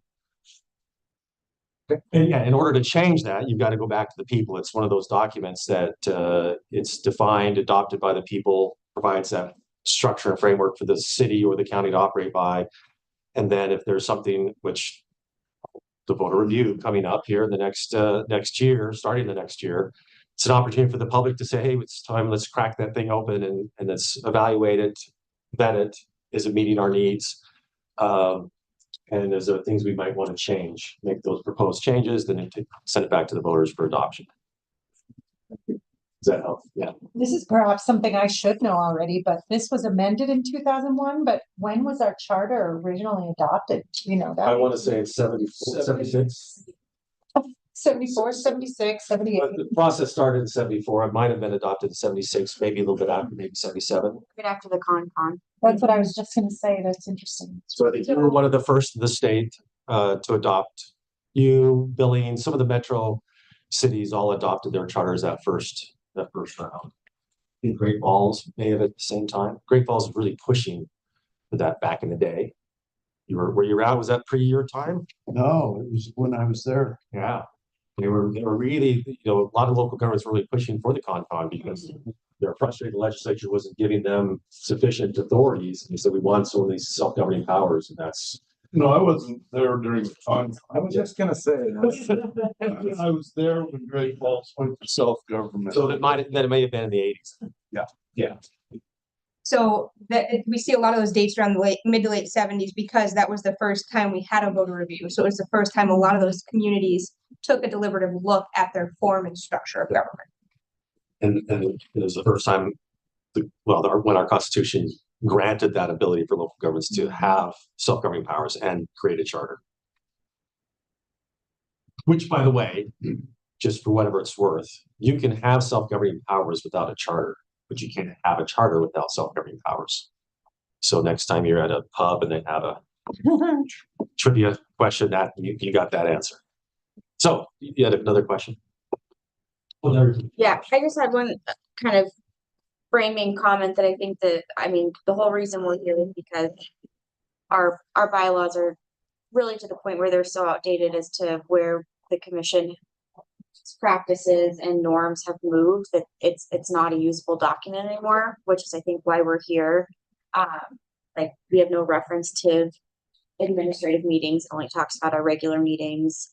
You know, there's things about rotating seats that we don't do. There's things, I mean, appointing, well, it also is discussing, you know, commissioners on boards and committees, and you could appoint another commissioner or a responsible adult of the resident that's a resident of the city. So like there's a lot of things in here that are just not practical in terms of where the organization has moved and that's organized. A very common thing that happens is that you adopt the structure, a framework by which you operate, and then it's not always something that's at the front of your notebook when you come to the meetings and always referring to. And the governing body will find ways in which they can operate more effectively, keep up with changing times and demand. And so you sometimes stray away from it. And I think it's important periodically to come back and say, you know, what is it we're doing? Let's review our bylaws and do an audit. What is it that we're doing relative to what does it say we should be doing? And then we've deviated in this way, and it gives you a chance to say, is that a good deviation? And if it is a good deviation that's consistent with the law, should we incorporate that deviation into and make that part of our norm? Or is it something that we've deviated and is causing problems, it's wreaking havoc in our organization, or it's inconsistent with the law? Then maybe we need to abandon that and get back to our original document. And so it's not uncommon. So we often see that push-pull that over time we kind of migrate away, reconnect with it, update it, modernize it. And the legislature is doing this right now. They just passed new statutes trying to figure out how do we, you know, social media is a thing now, and it's ever present in our lives. Yet our state statutes really never addressed how do we use that as another forum and validate the use of social media in engaging the public in noticing meetings and some of those things. So they've provided, what's happened is local governments stepped into that space. They said, we're going to use it without any guidance. We're just going to use it in addition to what's statutory required of us. So they're still doing what the law requires, but they're engaging in this area without any sort of guidance. And so I think this last interim, there was a lot of conversation. How do we modernize our state statutes to embrace this idea of social media and create some framework and structure around that, so there's guidance. So you know when you're, you know, how to use it and use it effectively consistent with the law. So one thing I'll remind, I'm not sure whether Ashley was here or not, but I think at the last commission turnover, in January of 2022, I believe you all, I think it was in the context of a new commission orientation, came to us. And a couple of us that had been on the commission for a while were talking about things like norms, expectations, and that sort of thing, because we'd struggled through what was, and we had no way to address certain things. And And at your suggestion at the time, which is January 2022, almost 2 years ago now, your suggestion was perhaps we could address these sorts of things in bylaws. And of course, with the advisory boards, we've had significant discussions over the course of the last year about their bylaws as well. And so what we're talking about here, I think primarily today is hours. And so this has been a discussion that's we hoped to get here for some time. And you know, as time has marched on, I think we also hope that these are consistent with the discussions that we had with boards over the last year, in addition to those original concerns that we had. Yeah. Just a reminder, I guess. Yeah, and yes, so this is not just a new conversation for you, is what's kind of what I'm hearing you say. This has been an ongoing conversation, and it's a conversation, it's a door we knock on all the time. The more metro cities are a little more advanced and more, what I'll say, sophisticated about these things, where you have bylaws that you're operating from, right? Something at least is written down and exists. Many of the jurisdictions around the state don't even have that. And so that's why we feel like we're beating that drum quite a lot. Give you some context, right? And so this is a slide that we used yesterday with the staff and the commission to provide a framework and how all this fits in this relationship to norms and bylaws and what we do and how we do things, and kind of the marching orders for your work. So we have the Constitution. Hopefully that's spelled correctly. We've got the Constitution. And that's this broad framework that we operate from. It provides powers and responsibilities, defines the role of government, duties, and rights of the citizens. Not a very big document, not very complicated, 72 pages or whatever. Pamphlet form, fits in your back pocket, right? So we can't operate an entire state and local governments based on just that document, but it provides that framework, powers, and authorities. Then in your case, in the case of where are we at today? Helena, you have the charter. Now the charter, and I struggle to figure out where to place the charter, but we'll put the charter here, and then below that, I'm going to put the MCA. The reason why I do that is that your charter and the self-governing powers that you have as a city, that you can, the MCA applies to you until you make an affirmative effort to change it or to do something different by ordinance or resolution. Unless you have an ordinance resolution saying something different than what the MCA says, the MCA applies. So it's not like once you adopt self-governing powers and a charter, you're like on your own and have to create your own world. No, your world still exists until you affirmatively make that change. Does that make sense? So the law says, I'll just, for example, with the counties, and I'll let you jump in. The counties, there's across the way here, counties have to do a compensation committee. It's all a big thing in the state statute that defines a compensation committee. That has to be department heads and their citizens, and they come together and they meet, they determine the compensation for the clerk and recorder, and then everybody's salary is based off this. It's just it's a nightmare, I think. Nothing else. If I was a county, I would say get self-governing powers, because then you can ditch that whole thing and just say that the salaries, like here, salaries are set by the governing body. So the few counties that have adopted self-governing powers have ditched that complicated system that's designed in the MCA for something that's more user-friendly on the local level. Anyway, but if you haven't changed it, then that would apply. So then we have, and this is providing a framework for you to operate from. And then you're going to, oh, I'm sorry, you had something to say. I was just going to say, you still can't give yourself permission to break the law, right? So you have the authority then to define some of these things, but like the open meeting law, the notice, you still have to comply with the 48 hours. So that was one of the things I picked up in your bylaws. It has that note about 12 hours of notice.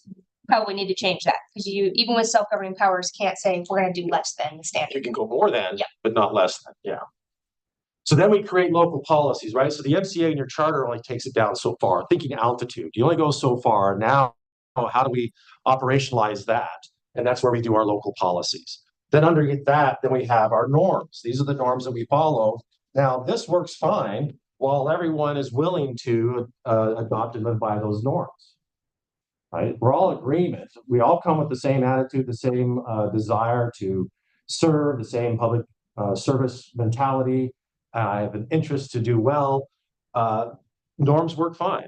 What we find is the breakdown in norms is when people come in and say, I don't want to follow the norms, and you can't make me follow the norms. And then it has a discussion, well, should we then formalize our norms into some sort of a policy?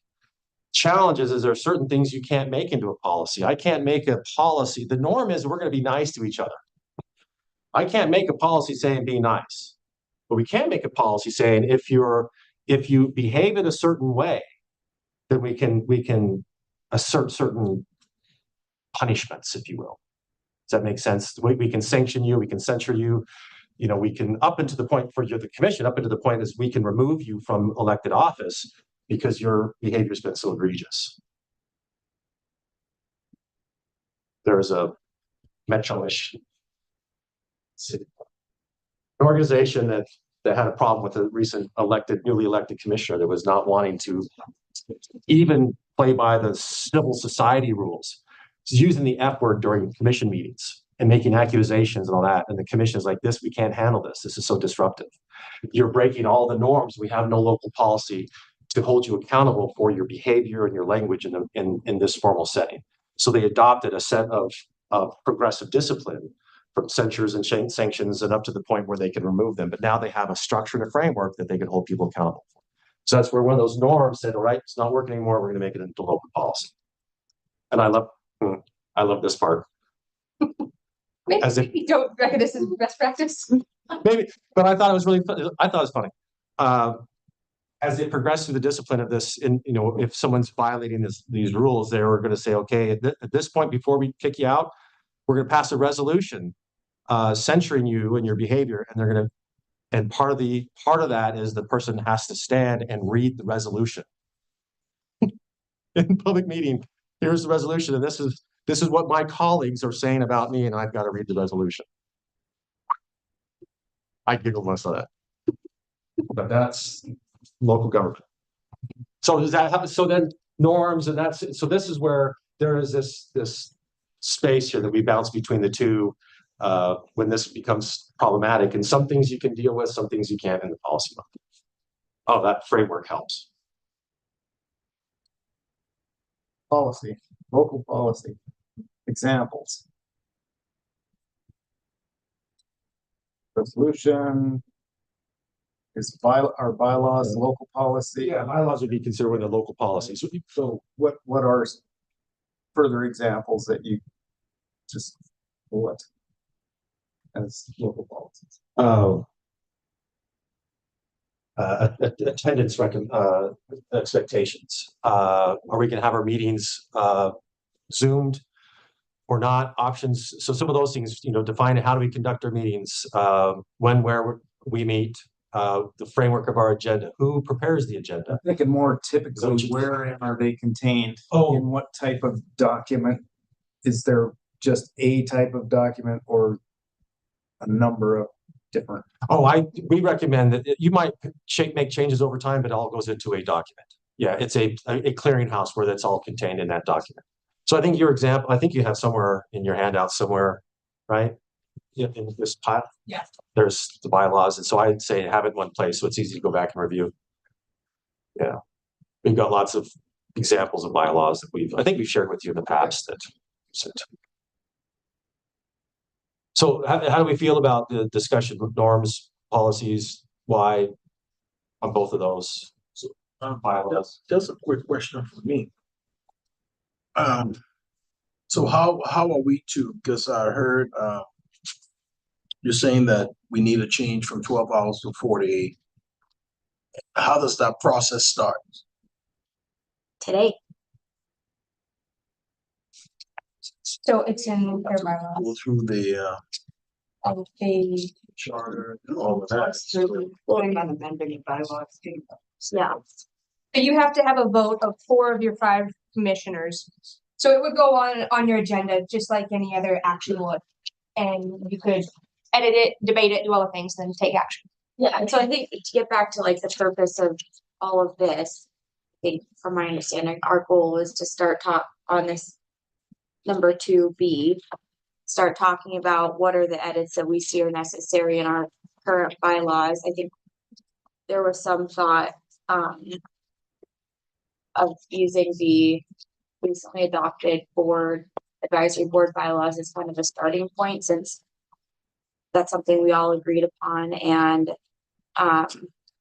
is consistent with how the city operates in many ways, but we're obviously going to have to massage it into fitting the commission. But I think that's an ideal start of updates. I do think there's a couple of things in our current bylaws that would be worth like including. For example, like the amendments piece or high votes, etc.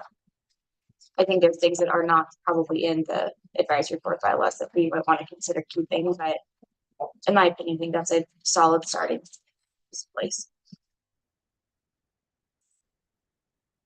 So from your, the both of you, that your kind of review of our bylaws as they exist today, are there things in there that are contained in the Mason's manual? And if so, can we dispense with them from our bylaws? I mean, if we're governed, if one of our authorities, so to speak, is Mason's manual for legislative procedure, could we dispense with those?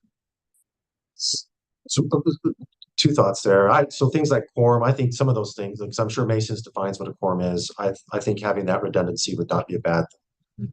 What I would say is that, and I'm not familiar with Mason's, I'm more familiar with Robert's Rules of Order, but there are things within Robert's Rules, and I would assume within Mason's, but I don't know, is that there may be things contained in that process that may be inconsistent with state law, like noticing or something like that. So what I would find that to clarify, you may say,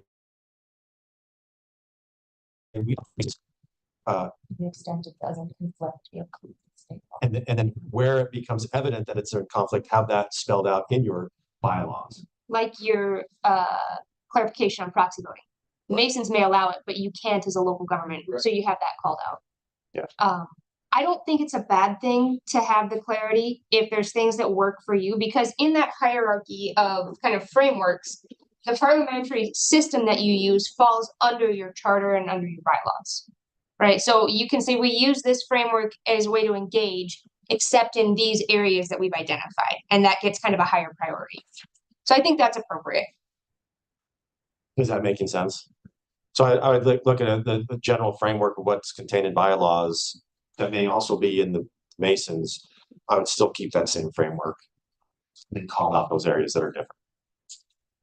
Now, there are a couple of things that I would just note for your consideration. The first one, just a grammatical thing, I would change the language in the city attorney section to make it gender neutral. I just saw that. Yeah. I also would recommend, or at least offer the consideration, you have all of these kind of processes or pieces defined. You get back there.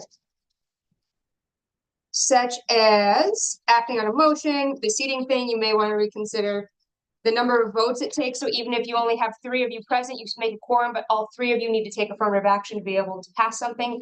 I think that's great. I would maybe consider putting public comment in that list, just so it's called out and well defined that you will take public comment prior to any action of the commission. And electronic meetings, I think having something in there that defines what your expectations are for participation of the constituent body would be helpful. Just a question. When Commissioner Wilkin asked about like, how do we get it, what types of documents for local policies? And I think what you were saying is they should all sort of be in the bylaws, but maybe not, but I'll ask the specific question I'm referring to. I do think the one interesting thing from all of this is it's once we're in a room, meeting and voting, this is how we do it, but the issue of the agenda and how you get something onto an agenda seems to be a very important piece that's not in here, but I'm not sure it belongs in here. So I think it's a norm, but I do think it's a critical piece because all things stem from what we are voting on and what we are doing and how do we get that. Well, and you are unique in that it's in your chart, right? But it says prepare. Yeah. And that to me is a very nebulous word. Yeah. Because I think, and we've had discussions about this over the years about like, what does that mean? And if, you know, in order to, where does the substance come from to prepare? I think it's worth discussing and I'm interested to know where or how we handle it. And maybe it's an agreed upon norm. Maybe it's something we write down. I'm not sure. And this is a thing that usually, yeah, so it's not a thing until it becomes a thing. And so for years it may not have been a thing and whatever the norm was acceptable. And then this, you know, this current commission feels the norm is not meeting your particular needs. And so that's worthy of conversation. And I think that's where we start now shifting between those, the norm to maybe we need to formalize it. I spent very early on in my career in this role, I think it was even before I was in this position, I was a mayor of a small town and I was called upon by the local government center to help facilitate a conversation in a town. I won't mention the name, but it's Helena, or it's Hamilton. City of Hamilton. They had 3 county or city commissioners and the mayor. Whatever dynamic was going on there, they fought over this control of the agenda. And I went down there twice, and it ended up resulting in an 8-page policy how to place something on the agenda. Whoa. And it was purely the function of style of those 4 individuals that did not last the next election. They made this such a defining and bitter issue that it really derailed the city and its ability to be effective. And the citizens said, we're not happy with this drama, you're out. Fast forward, I don't know, 10 years, I was doing training in Hamilton. And I thought, oh yeah, by the way, you know, talking this conversation, you guys got an 8-page document, you know, policy defines how you put something on the agenda. It's no way. After the meeting, I got a call the next week saying, dude, you're right. We just looked it up and it is there. And they've gone back to this norm, right? They've gone back to what makes sense. So having said all that, what we say across the state, and you guys can figure out how you want to apply this, and probably Tim will take me out in the alley and beat the crap out of me. But, we say that you have the executive branch prepares the agenda. The executive branch, for a variety of reasons, structural reasons, and what do you say? Purpose, right? Of what they do and the role that they play, it makes sense for that agenda to be coming from the executive branch. So there's a principle there. Now, having said that, how does the legislative branch gain access to that? And so what we will often say is that during a meeting, if there is something that you would like to discuss, that can be a motion can be made to place it on the agenda. Now, when we say that, this is more of an administrative action. It's not something that needs to be noticed on a meeting agenda. But in deference to the timeline, what needs to happen, it could be used as a weapon to truncate a timeline, push things around, bully the executive branch, make them look bad or whatever else.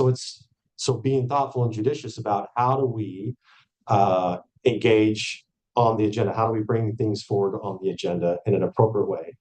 So we've always said that you can access it through a form of a motion if you get a majority of the people agreeing on, as your charter says, you pass you resolve to do something, then the executive branch does it. That's their role. So with that in mind, there's the framework. You've got to figure out how do we operationalize that.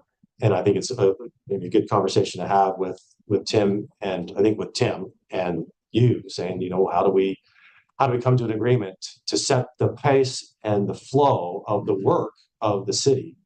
And I think having a strategic plan is helpful, right? We've already defined our role. And if we want to throw something in there that we haven't already talked about, that's maybe a discussion that we have to have collectively. And if there is a need within the group saying, yeah, this rises to the level that we need to take action, and then maybe a discussion on when and at what time. I don't think necessarily Tim's opposed to having that conversation, and where that happens and how it happens, I think can be negotiated. And I just add one tiny thing to the reason I raised it. I do think for the public particularly, the process of, how does something get on an agenda remains, I get a lot of questions. Oh, we're talking public versus the legislative But I branch. think it's both, because public comes to us as elected officials with their priorities and wants to know, how does this move forward? So I think there's the norms, there's the specific relationship, but I do think that is a very big question for people about how does something get on an agenda? How does something get to a vote? So I want to add that little piece. And I might add too, really quickly, I wouldn't even say that this isn't even a right, I mean, it is a right now sort of issue, but I think Tim has a norm, I would say more or less, that I think if we bring something up at a meeting and there's a majority of the commission that says, yes, we want to discuss this further, I think there's a good amount of respect that it will get on an agenda.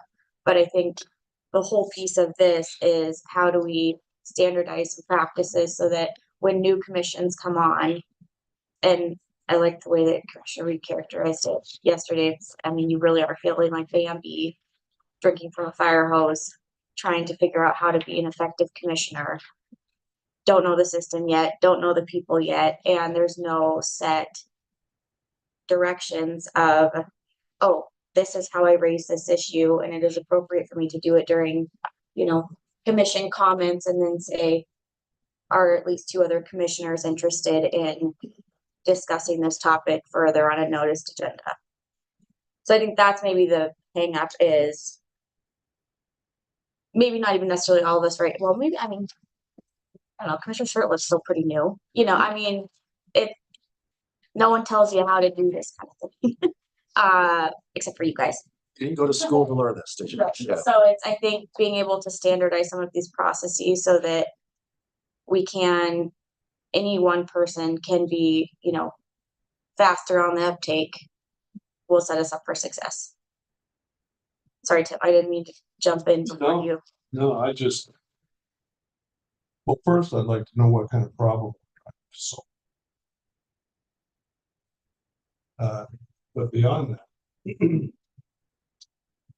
that, there's a real reason not to put things on the agenda too. Not everybody gets access to the agenda. Right. Typically, the way we work is we go through items on the administrative agenda. If through your discussions, there's a particular item that you want to have on the agenda, and typically we stop if it's a policy related issue, if the administrative law. We had it on with enough time to prepare for the discussion. I've had several times over the decades that people want things on the agenda and they don't get on the agenda because they're not appropriate. It's not a part of the process. So to assume that if somebody in the public wants something on the agenda, that in and of itself needs to be worked through. It's not an automatic.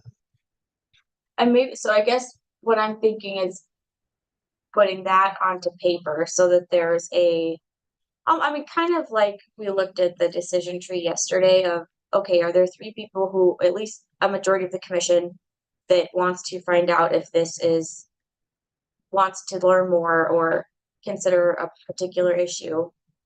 1, is the legislative branch the appropriate place for that? Why or why not? If so, what is the background information that needs to be collected? Really that funnel, so that we at least can address, this is why I did get on an agenda, or this is why I didn't get on an agenda. And if I could just add maybe something about the appropriate options for discussing agenda items are administrative meeting, commission comments, making a motion, just what are the possible ways? Yeah. Because it really is sort of mysterious when you join the commission, like, how do I do that? So I think any of the information about what the avenues could be and then the norms of how that actually works and sort of understanding that you can't just drop something on the agenda. I think we'll get there, but decision tree, possible avenues for agenda suggestions, recommendations, et cetera, it would be really helpful. I think that I also might trigger the differentiation because sometimes commissioners will use commission comments as a place just to give a comment, not even necessarily to get action, but just to put something on the public record. And I think if we do have this decision tree, it will trigger, this is just a comment, or I want to follow the process that we've laid out for a result, whether that is, you know, it gets on an agenda, it's in admin meetings, it goes to regular meetings, or it's not the appropriate venue for it, and this is why. So I appreciated one of the comments you just made that I didn't really think about. So Commissioner Reed suggested, well, we're all elected representatives, and we all hear from members of the public about a variety of topics. And so the example that was used facetiously yesterday, let's say a citizen came to me and said, I'd like you guys to explore the idea of gym memberships for all. Okay. Maybe I'm inclined to think that's a reasonable question. And I bring it to commission comments and I say, what do you think? And three of us say, yeah, why not look into that? And so three of us have weighed in, and now we're the legislative branch sharing with the executive branch, go look into this gym membership thing. Meanwhile, all the other stuff,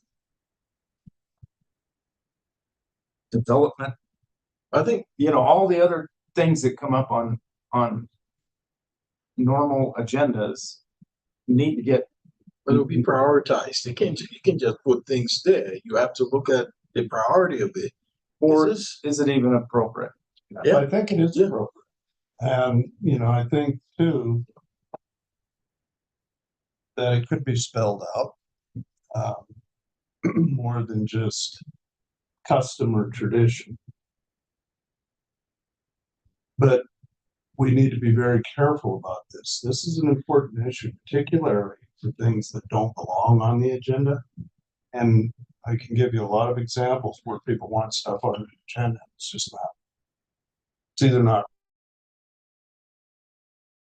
right, just not appropriate. Now, typically, the practice that we've undertaken, we're trying to mirror the interest of the commission as we work our way through the administrative agenda. The reason for the administrative agenda is that prior to the administrative agenda, the commission would have a Monday night meeting, be completely uninformed of a proposed rate increase. You don't have any of the facts or understanding that you need, but you're being asked to say yes or no.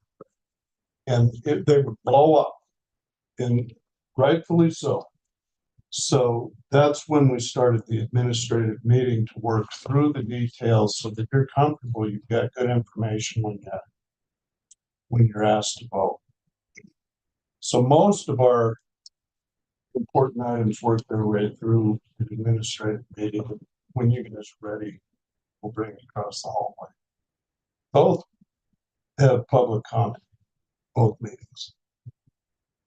And I don't know that it's necessary to always have a 3-vote action by the commission to put something on the agenda. There's a valid issue and 2 people are interested.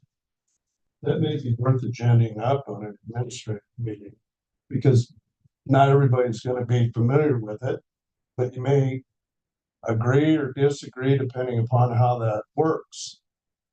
And part of the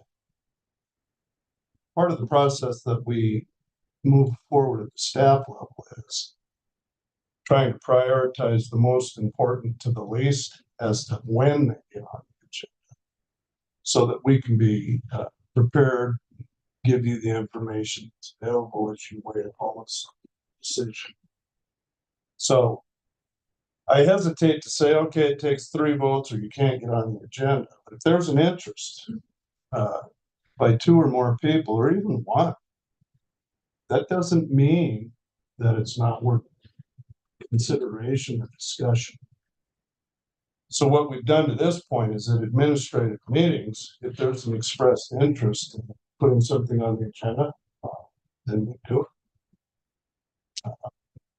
And I think to have that process in writing might be more clear, but I don't know that there needs to be a cutoff.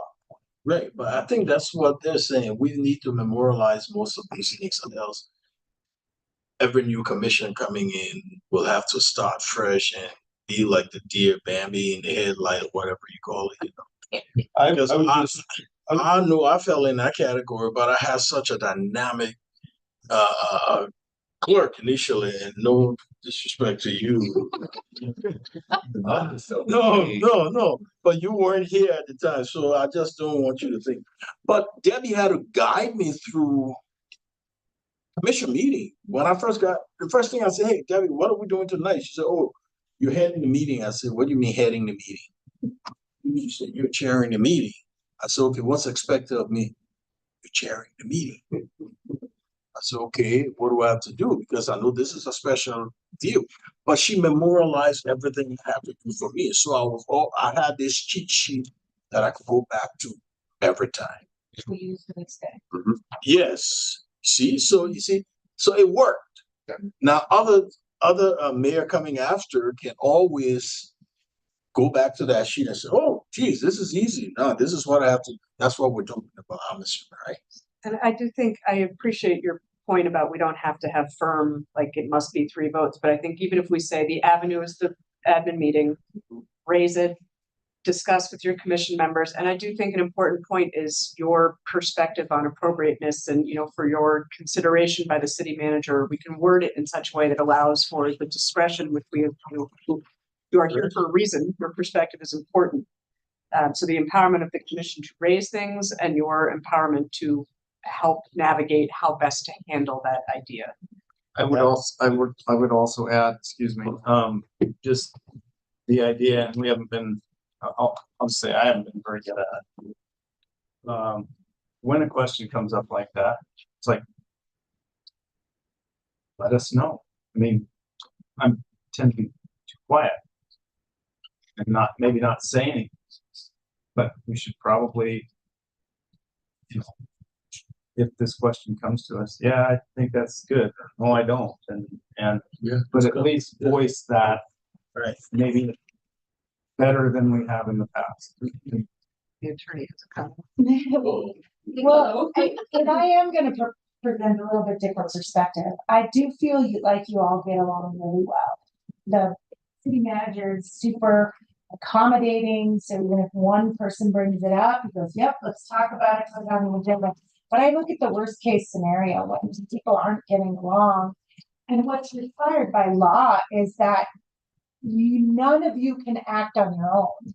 Right. So you as, Commissioner Dean wants to put this on the agenda and no one else does, you couldn't actually legally get that done.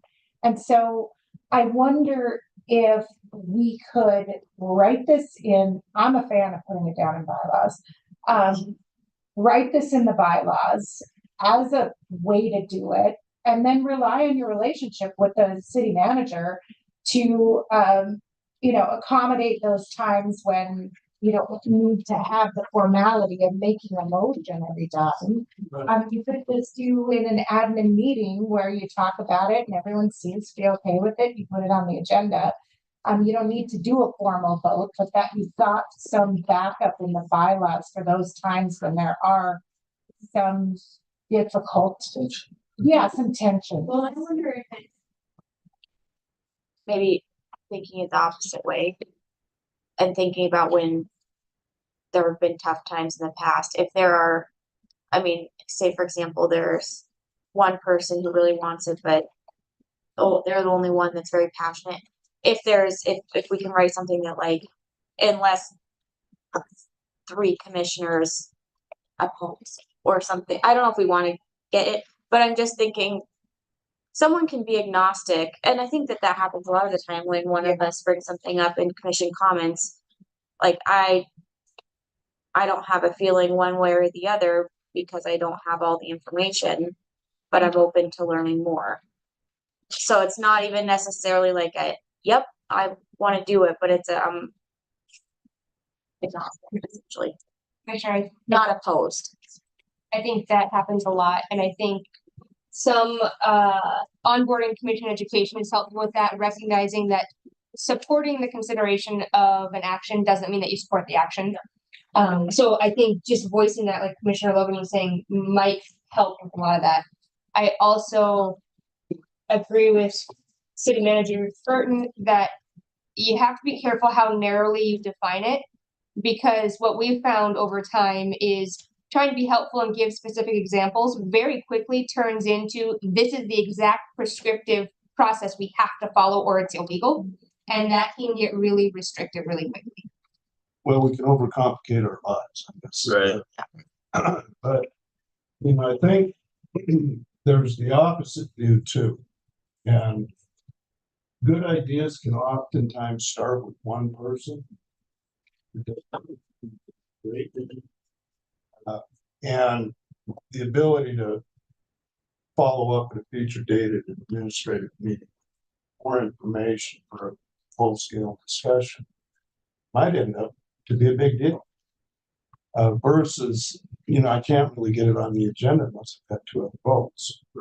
So I don't think I want to close that door to an individual's idea. And I don't want to overcomplicate it because so far, at least while I've been around, there's not been a conflict on getting stuff on the agenda. And also to that point is I've brought something to you before, and Tim will say, well, we're working on that, or that's already in motion, or that's already a piece of something else. Thanks. And I'm informed on what they're working on as well. I think the administrative meetings is probably the good vehicle. I don't know if that's in our bylaws, the administrative meetings. No, sir. And it's that, and I think that's the way to do it, but I agree, not narrowly defining it, but also too, you don't want to be vague, because I think 20 years down the road, it's like, so it's finding that fulcrum balance. I could offer something. So when I put the bullet points on here, the how to propose agenda items, there's the commission prerogative and then city manager staff priorities. I think the city manager staff priorities in my mind might speak to what Tim's speaking about, in that he may hear from 1 or 2, but because of his knowledge base and the things that he's dealing with, looking at the operations holistically and knowing what staff is working on, he may look at it and say, this does rise to that level because it should be on an agenda, because I've heard from one of you, but I know the operations better than anyone. This could potentially be open for discussion. And then it kind of segues or bridges that divide a little bit from where we've started with the 3 votes and giving the city manager the discretion that's in the charter. I think that's how I've always interpreted that line. Yeah, and I think too that it becomes part of the commission governing itself. So do we need to have a vote if we're talking about putting something on the but typically the way we've handled it up to this point, if somebody wants something on the agenda, they bring it up. Then I hear a discussion from another commissioner, and then you all 5 nod your head and move on. Yeah. And then it shows up on the agenda. And you never really count votes because you're talking about getting something on the agenda. So you haven't taken a position other than to perhaps learn more about the issue. Yeah, discuss it, right. Then if it matures there and it stays in the admin bay until you guys are ready, you're informed, and you're ready to make a decision, and we go through the public process of agenda on the other seats. There's really 2 agendas that we're talking about. And more times than not, it stops in the administrative agenda first before it ever gets across the hallway. Is it possible, since the admin doesn't exist in our bylaws, is it possible that, I don't know if we add something about that there will be, but something like, I'm thinking may versus shall.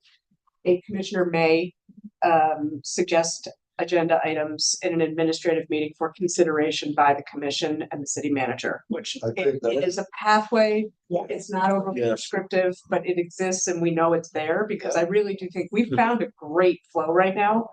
But that didn't happen on day one, at least not for me. It was like, No. No. so something like that that just shows a path. I like that idea. Not only that, but the first admin meeting we had was in 2000. This would solidify the admin. Yeah. That would, she After said better, 23.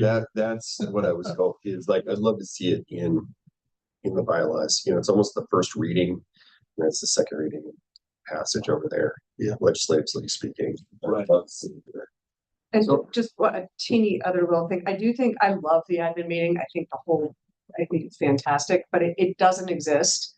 My only one fear, just as a person who has, you know, a lot going on all the time, is committing ourselves to having one a week where originally it was, you know, one every other week. I want to make sure we thoughtfully are mindful of the time we are asking people to give to this job and the preparation time and making sure that we are looking forward and thinking about, you know, other generations of future public servants. And it's become practice. It is. Well, yeah, my child who was like, seriously, mom, another meeting. But I think I just want to be thoughtful about when if we memorialize the admin meeting, is it going to be every single other Wednesday? Is that really the structure we want to commit ourselves to? Maybe. We generally try to do that, but with holidays and stuff, we cancel them. And I think that in your bylaws, you can be more loose that generally, and quite frankly, what happens is we don't, but Danae puts together a calendar that includes that and recognition. So you approve, Right. right? So you have the ability to say annually we'll approve our Well, and I think calendar. it's worth thinking about. I mean, there have been times over the last 4 years where I think a good example is the budget, because we'll use admin meetings for our budget meetings, but obviously in April and March, I feel like, which is fine, except for my other, we all have, It's not fun. part-time is not actually part-time, and I think we all know that, but the public doesn't know that. But there have been other instances where we've had any sort of type of emergencies or even when Melinda was interim, and there was a lot of things happening and we had a lot of extra meetings about various things that were like admin meetings, but I think we also called them special meetings. And so I do think leaving it loose enough, but also I think it is worth later on having a discussion about, this job takes, I mean, the responsibilities that we have are more than even what the county commissioners have under statute, and they're full-time employees of the county. And I think, that's a conversation maybe beyond the bylaws, and probably something that's a bigger conversation, but I think it's something that influences everything that's in these bylaws. And we do, the minute we memorialize it as it's Wednesday admin, Monday thing, you no longer have a single week you can take off without knowing you're going to miss a meeting. And that's a lot. So I want to be thoughtful. I think we can memorialize the existence of an admin meeting, but I want to be careful about saying for sure, every single week you will have at least one city meeting, probably 9, because that's not. So you do have in your bylaws, it says the commission shall meet regularly at such times and places as prescribed by ordinance. So you could have that kind of general. And that is our regular meetings are. Part of, and I'll just say this, and it doesn't include any of you folks. But it's worked very well for me on several occasions over the years when I'm getting a request by an individual on the commission to do something. My response has been, all right, I will agenda that on the administrative meeting. And the response is, no, I don't do that. So it helps me, in dealing with somebody who may be overzealous in a position. Right. Where it's gonna require the full commission to be aware of before I take an action. And that's a very valuable tool. Well, I think a good example is the sidewalk summits. It's an important issue to all of us that we dedicate whole separate meetings multiple times over now 3 years, specifically to that topic. So am I hearing this correctly? That at least a commission oriented agenda item is on or dies at an administrative discussion of. Yeah, and I think we usually do that under the commission discussion portion. And I think we don't want to require a majority. You know, and we typically operate on consensus. Yeah. But legally, we could still make a motion if I heard that correctly. So there is still like legally at a commission meeting, you could move to add something. That's still there, but our norm is the admin process. You could legally, unless you put in the bylaw that the only way to put something on an agenda is that you are going to do it through the admin meeting. Honestly, I don't think I'd feel comfortable doing that because I think I don't want to, if there's like a 5-alarm fire or something, I don't want to limit ourselves. I think more avenues are always better. Yeah.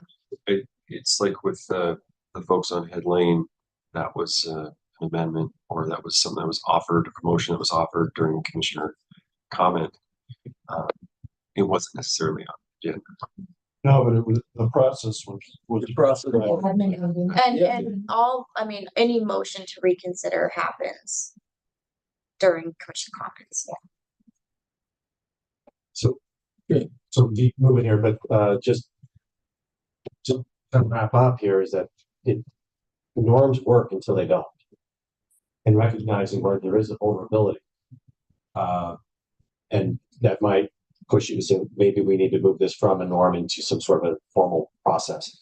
You've been saying that a lot lately, haven't you?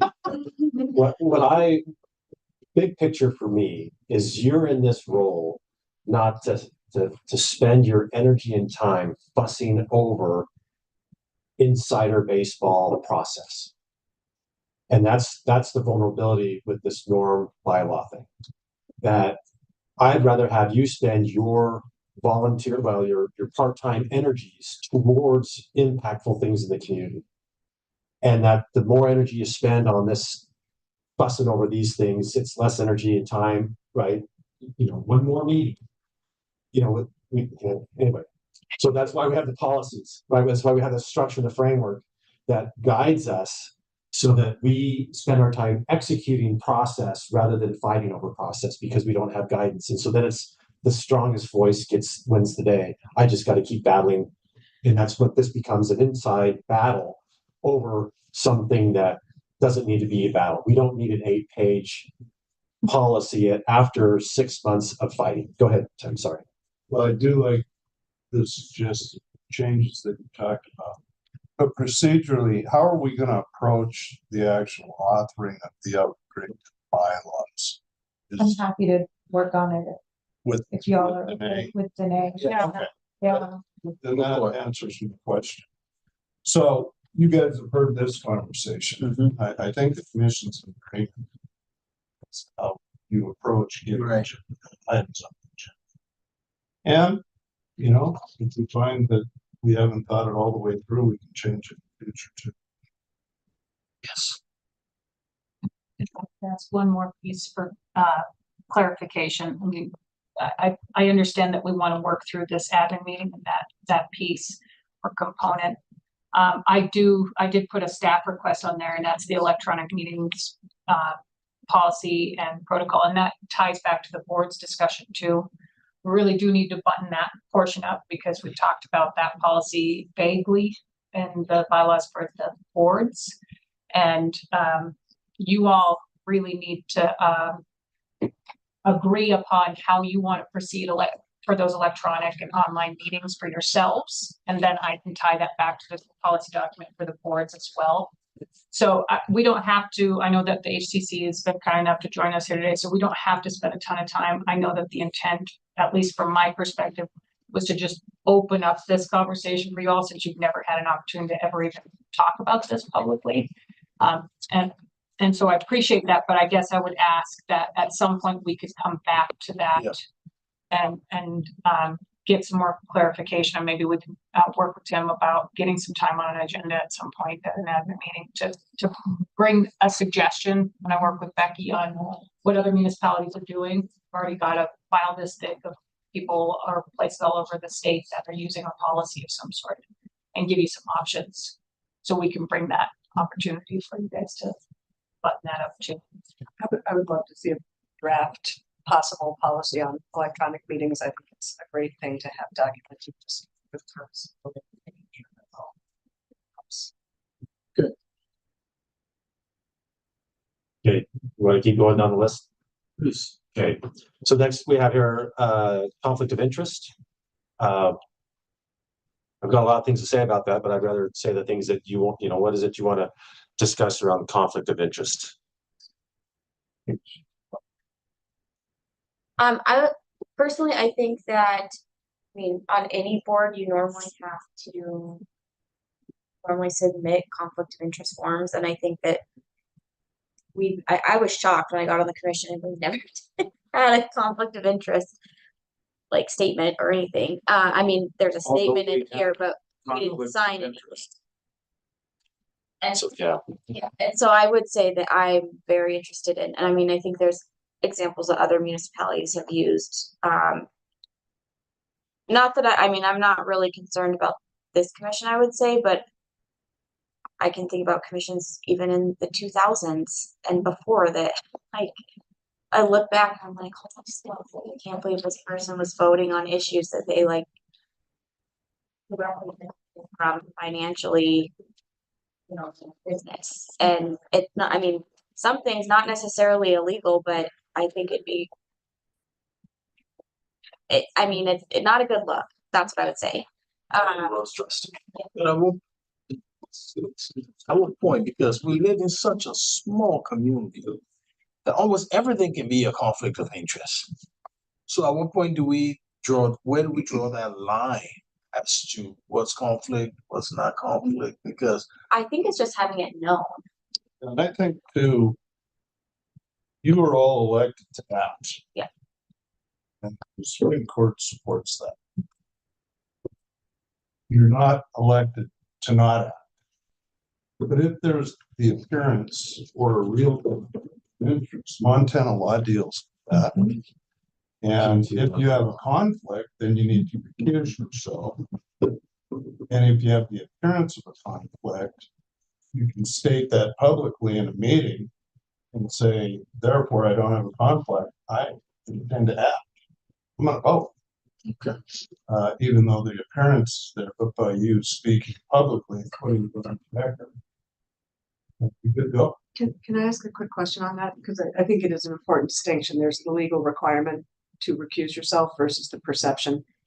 If you're not sure, I think this is one of those horrifying Bambi on ice moments we've been talking about. Like, if you're in a meeting and you're like, I'd like to disclose that I did something, is it appropriate at that time for parliamentarian to say, I would recommend you recuse yourself from this decision? Can that happen so that the commissioner is not vulnerable to not recusing if they're not sure? Like, how does that work? I think that's the individual's fault. It usually is. Okay. And certainly I wouldn't know unless you've disclosed it.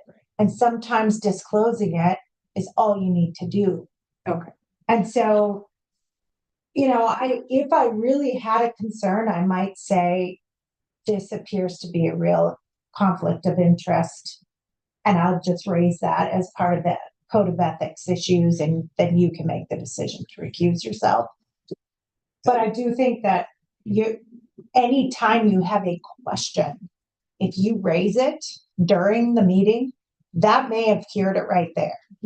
Yeah, it could. But the other advice that some of you have already gotten from is I go through the regular spiel, right? Conflict or potential. Then I always conclude the conversation as please visit with the city attorney. Then you can look at the law and say, okay, where does it fall out? And I think that's where in a lot of organizations and other municipalities, having done the conflict of interest form at the beginning of your tenure sets you up to be able to maybe proactively avoid or know what type of issues you might need to raise that. That's worth looking into. Yeah. So the city of Bozeman has policies you go through, we can work with you if you need to get access to that, but they have all the electeds and all the department heads and anyone that has any fiduciary responsibility, anybody has anything over money, they have a disclosure form where they disclose all their private business interests, consistent with the law. So look at what does the Title II, Chapter 2 say about the code of ethics. And in there, that 22131 says that even if there is a conflict and you still need to act, you disclose it and you send a letter to the Commissioner of Political Practices disclosing. So it's all on record, all on file, and you can still act. And I think just having a policy that frames that out so you're not, it's like, well, should I? And we always say, talk to the city attorney, because that is a legal determination. There's a legal conflict of interest, which is one thing, that's a big E, versus the little e, which there's a appearance or perception. That's a political conversation. And I think trying to make that distinction, and you as a commissioner can decide, big E, it's spelled out in law what I need to do. Little e, I need to decide how I manage that and what does that do to the organization, what does it do to the commission, what does it do to me relative to my appearance of propriety and trust building within the community. I've had this question many times in my time, even from some of you already since I've been here, but there's very few times when the big E is satisfied. And that's the legal requirement. So to the point about you recusing yourself, that's why it's your decision to decide, because the appearance can be cured by just telling people about it. But when the big E is there, it's useful for you not to have to say that and go through that weird circumstance of, being told you have violated the law by being here, which isn't truly the case, but it would feel like it, to your point about Bambi on ice. Does that help? So I think there's great examples out there. Look at them and then try to figure out how do we Helenize it? How do we make it meet our needs? I even think boards were also certain boards that had some fiduciary responsibilities also filled out. So they just had to figure out who should be in and who would be the whole organization, and then they collected those and maintained them and had some rules about. And as things change, you need to update them. And I think on an annual basis, I think every January they go through and fill out new just disclosure forms. And it's on file at the city attorney's office, and it's something that the city attorney's office can monitor as issues are bubbling up. They can say, "Oh, that's right, we have this disclosure form that has some identified conflicts." So I just want to do a time check real quick. It's 1:15. How do we feel about shifting to the HCC discussion since they're here, and then we could circle back if we need to? Does that work? Sure, let's do it. Okay. So we'll drop down to number 4 on the agenda. HCC facilitates it. So it starts out with charter roles, recommendation, workflow. So those are the things that I'm assuming number 5 is still with HCC, or is it just 4? Just 4. But the 2 are mirror each other pretty closely, I guess. So, assuming people have copies of the charter, you have the copies. Who all of these? You guys have started? I've got it. Okay, thank you. So, is good. Okay. They've got He thinks it's Thank funny you over very here. much.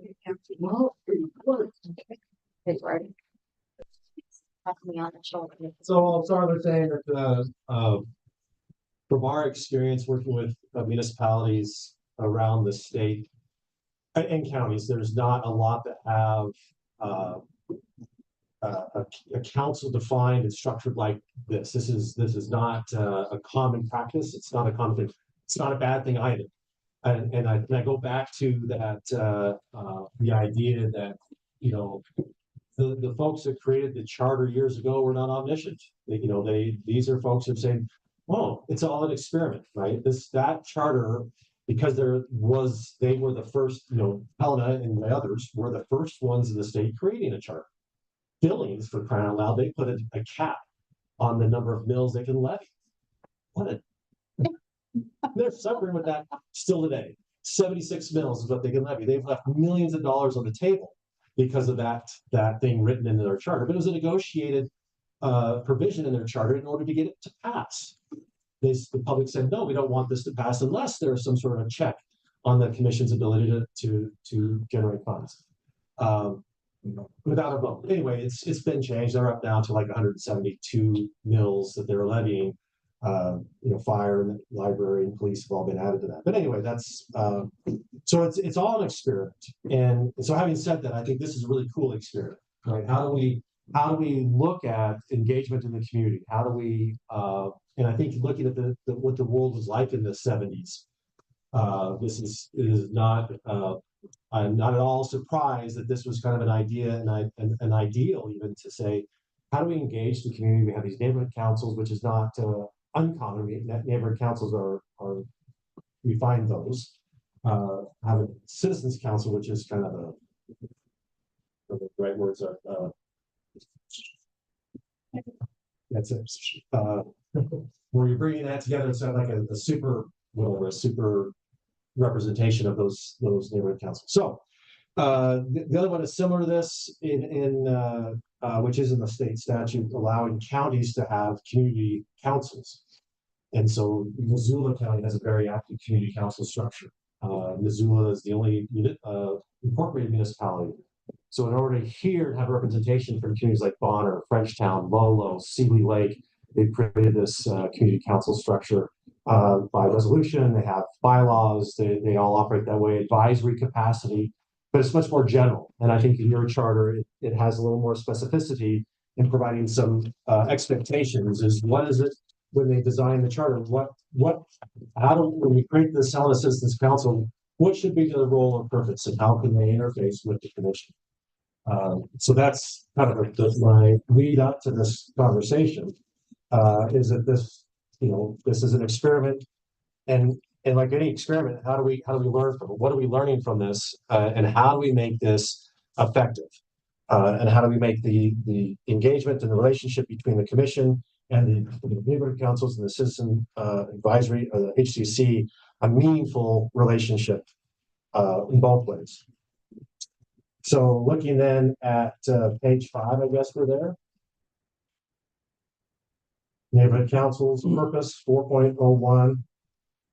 There shall be 7 neighborhood councils collectively comprising the Helena Citizen Council, operating independently of the city commission or city officials. The Helena Citizens Council shall review and recommend actions relating to the annual budget and make recommendations relating to the future development of the city.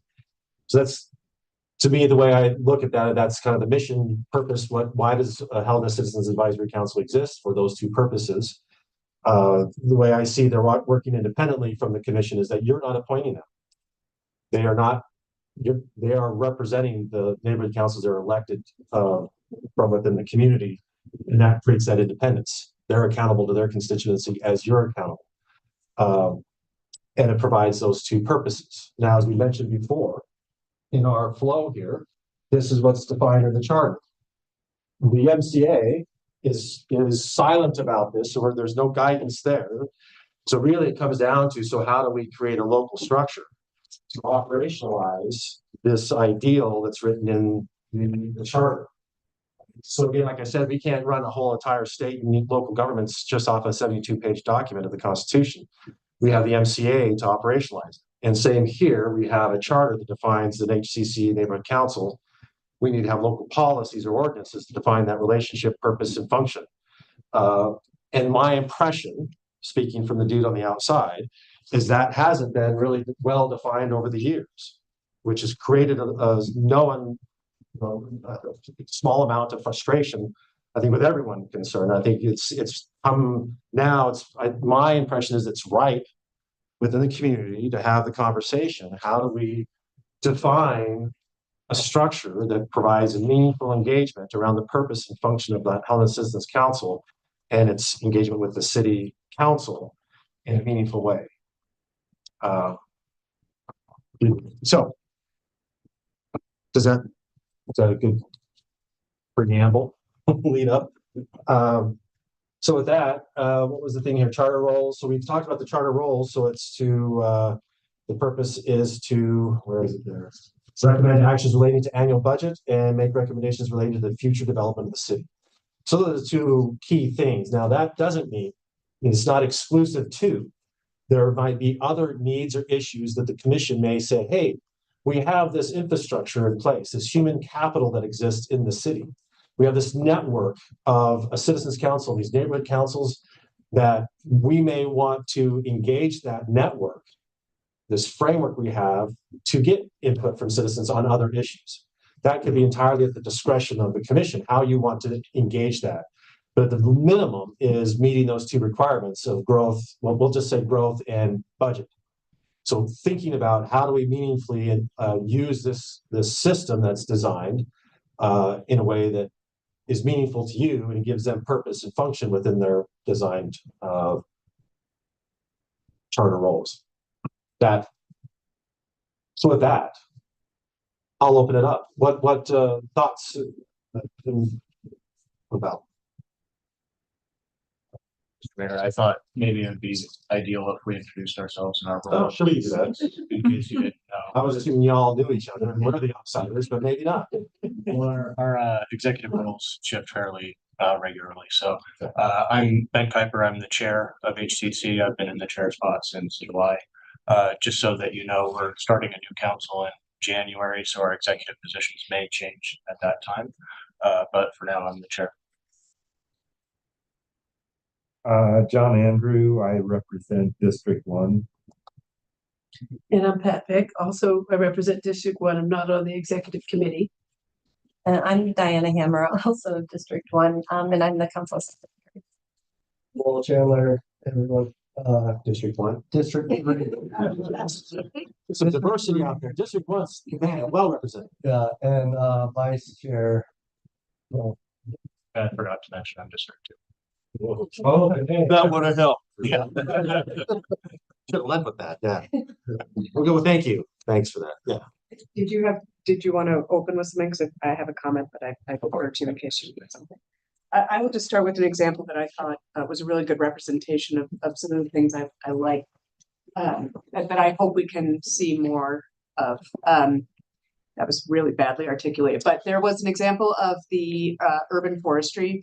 There was what do we call it? The district, urban forest district. Yeah. And an HCC representative reached out to me with a neighborhood perspective on urban forestry. And I thought that was incredibly helpful from a neighborhood level to hear about a citywide issue that helped, in this case, it was up to the voters to indicate their preference. So it wasn't a commission action beyond, whether or not we needed to do something beyond that. But it was a very helpful thing for me to hear from a neighborhood level how a citywide policy impacted that area of town. So I think those neighborhood perspectives in the form of, action items we're going to take, we're trying to look, at least I'm trying to look at the whole city, and sometimes you miss the trees for the forest. So I really liked that. That's very good. I really like those times when there is a perspective that sometimes I'm unable to see when I'm thinking about, an action that's coming before us or a policy that seems, how does this one size fit all of our residents? Yeah, I can comment on that. I really want to encourage our members and our districts as a whole to have those conversations and reach out if necessary. In terms of the HCC as a whole, I want to be really clear with my members or with our elected council members that we can't go and speak for the HCC as a whole without an official action. So I appreciate when they do reach out to commissioners about specific issues for their neighborhood that essentially the HCC doesn't always need to make a decision on. And I like to hear that has.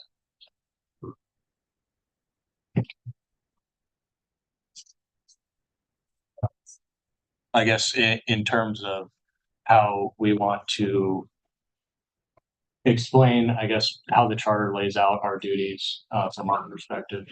Obviously, the budget recommendation part, we dedicate a large portion of the beginning of the year towards our budget recommendation development process. And when we do submit those packets to you, we generally get at least some sort of feedback. I would like to maybe develop something, how we can further have better communication about that, because when we go into our process, it kind of changes every year, depending on, who the city manager is, how the commission is, and how our treasurer is. So if we can get, some ideas from all of you, how you would like us to approach this subject, and what would be most amenable to you, for us to create an efficient and informative budget document for you all.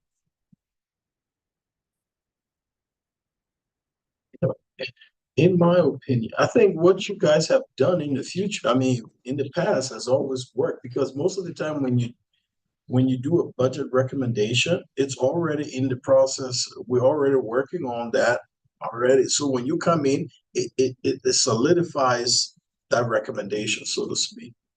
And so I think what you've done in the past is working, but if there is something else you think that we need to look at, please let us know.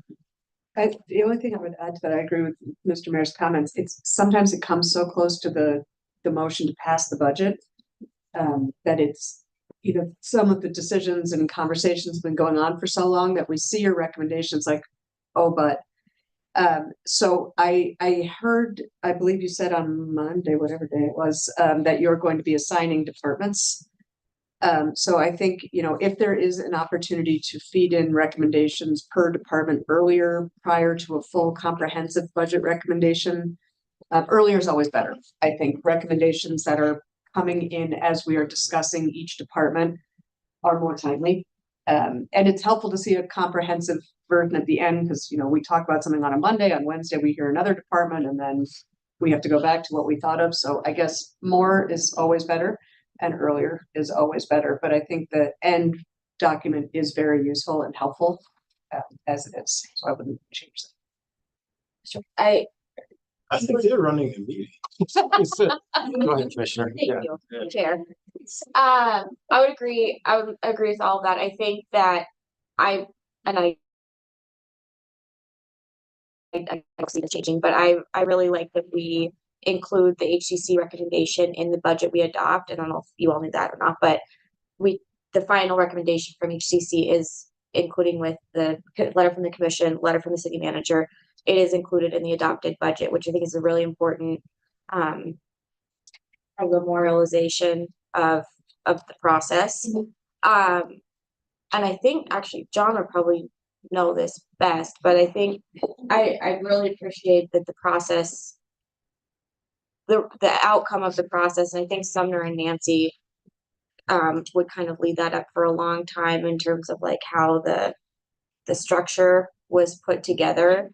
And it was always very helpful for me, but I do think it would be, and obviously you all are volunteers too, so we understand the time crunch, but to have almost a preliminary thoughts as we go through each section. So, and those are always on the agenda of, today we're going to do public works.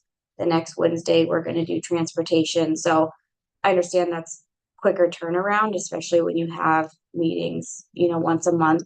But if there is like a budget subcommittee put together or something like that for those preliminary recommendations, and then maybe revise those before presenting the final recommendation. Because I know there have been times in the past where there'll be comments in the recommendation, but it was already like by the time we get to the final budget, it's already been changed. And so then it does it, for a normal person reading the budget packet that's adopted. a letter says one thing, but then the actual budget says another. And so I don't know what that process looks like pretty well, but I think that might be a little bit more helpful so we can, take action or at least consideration through our budget process. Okay, ask a question. Mr. Chair, in your comments, I think I heard, and I just want to clarify. It sounds like your group puts a lot of time and effort into that budget conversation, preparation, recommendation. Does it feel like the process as it has been laid out in the past, has it felt like it's been worth it for your time? So is there clarity that needs to happen around goals or process that would make the time of the HTC members feel more valuable? So what I've heard in the past from various council members is that when we do put a lot of time and effort into these recommendations and we submit it and we don't hear anything, I understand that the process unfolds at your commission meetings, and if those concerned members would listen to the meetings, and they would know, but they're more concerned about wanting feedback. A form of feedback. Yeah, a form of feedback from the commission that like whether or not something would be agreeable with you in the recommendation document itself. Does anyone have anything to add? Part of the challenge. I think that's a very difficult ask. Yeah, part of the challenge is that you're making a recommendation to 5 individuals, and they don't speak for each other, they speak for themselves. So they can't conclude a response to your recommendation until the 5 people have spoken. They have the recommendations individually and collectively, but the process is such that until they get into the public meeting and make a decision, what do you respond to, or how do you respond when a decision's not been made? Yeah, if I could add something, I think one of our challenges has been, and Commissioner Reed, you really hit it right on the head. I think often our recommendations do come in late because we don't have early access to the information. We would really love to be involved earlier to see those preliminary budgets so we could be thinking about it, providing some information, revising, having discussions within our council. But, and the process has changed over the last several years with various city managers have set up different processes. But I think the general concern and challenge is we just don't have the information, and we take that work very seriously. We want to make good informed recommendations to you as commissioners so you can make a good informed decision for the city. When we don't have the information, and it's a real scramble in May to 3 weeks to try and get something to you that's in a usable form as you're making your that fits into your timeline. So speaking for myself, but I've heard this from others on the council, early access to preliminary budgets or as early as we can be involved would be super helpful. Thank you. Just from another practical vantage point, from a staff level, we're putting together a preliminary budget for the commission's consideration that's required by the charter. And it's not a preliminary budget until we deliver it to the commission. So I'm not going to have a first discussion with the HCC before I've engaged the governing body. Now, you can get the information at the same time that the commission gets it through our departmental budgets. Then we're delivering the same information that the commission's getting that you can make recommendations on. But I would really resist having a process taking place before I engage the governing body. And maybe that, Mr. Mayor, I think that maybe is a point to clarify. I think that there's I think a lot of people think the commission sees the budget before May. we don't. We see nothing at all until that first budget meeting. Right.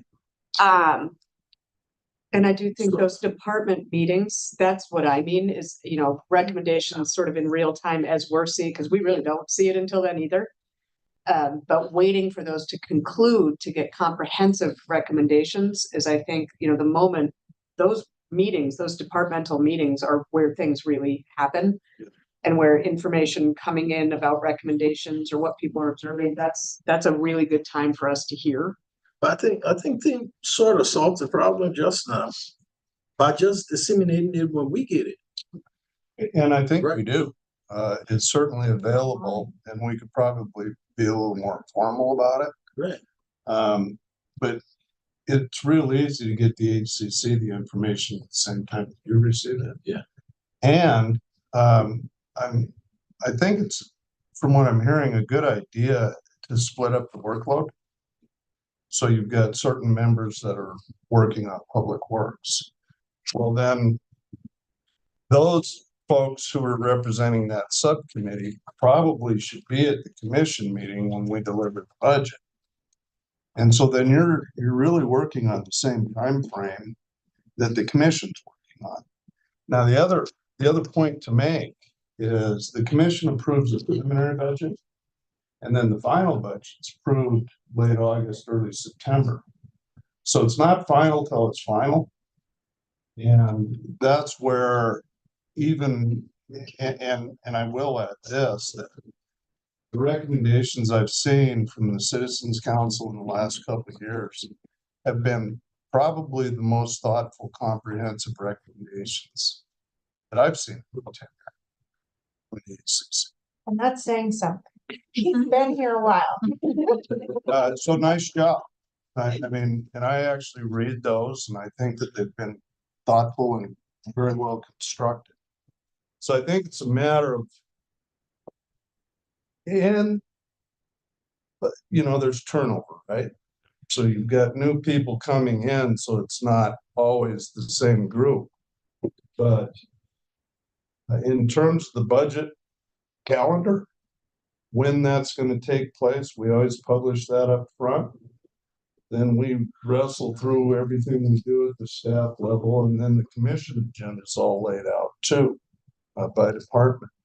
So I think if we can coordinate with your subcommittees on the same calendar that the commission's working on, not to say there won't be a crunch toward the end, because there could be, but I think it would split the workload up. You'd have the information at the same time the commission has it.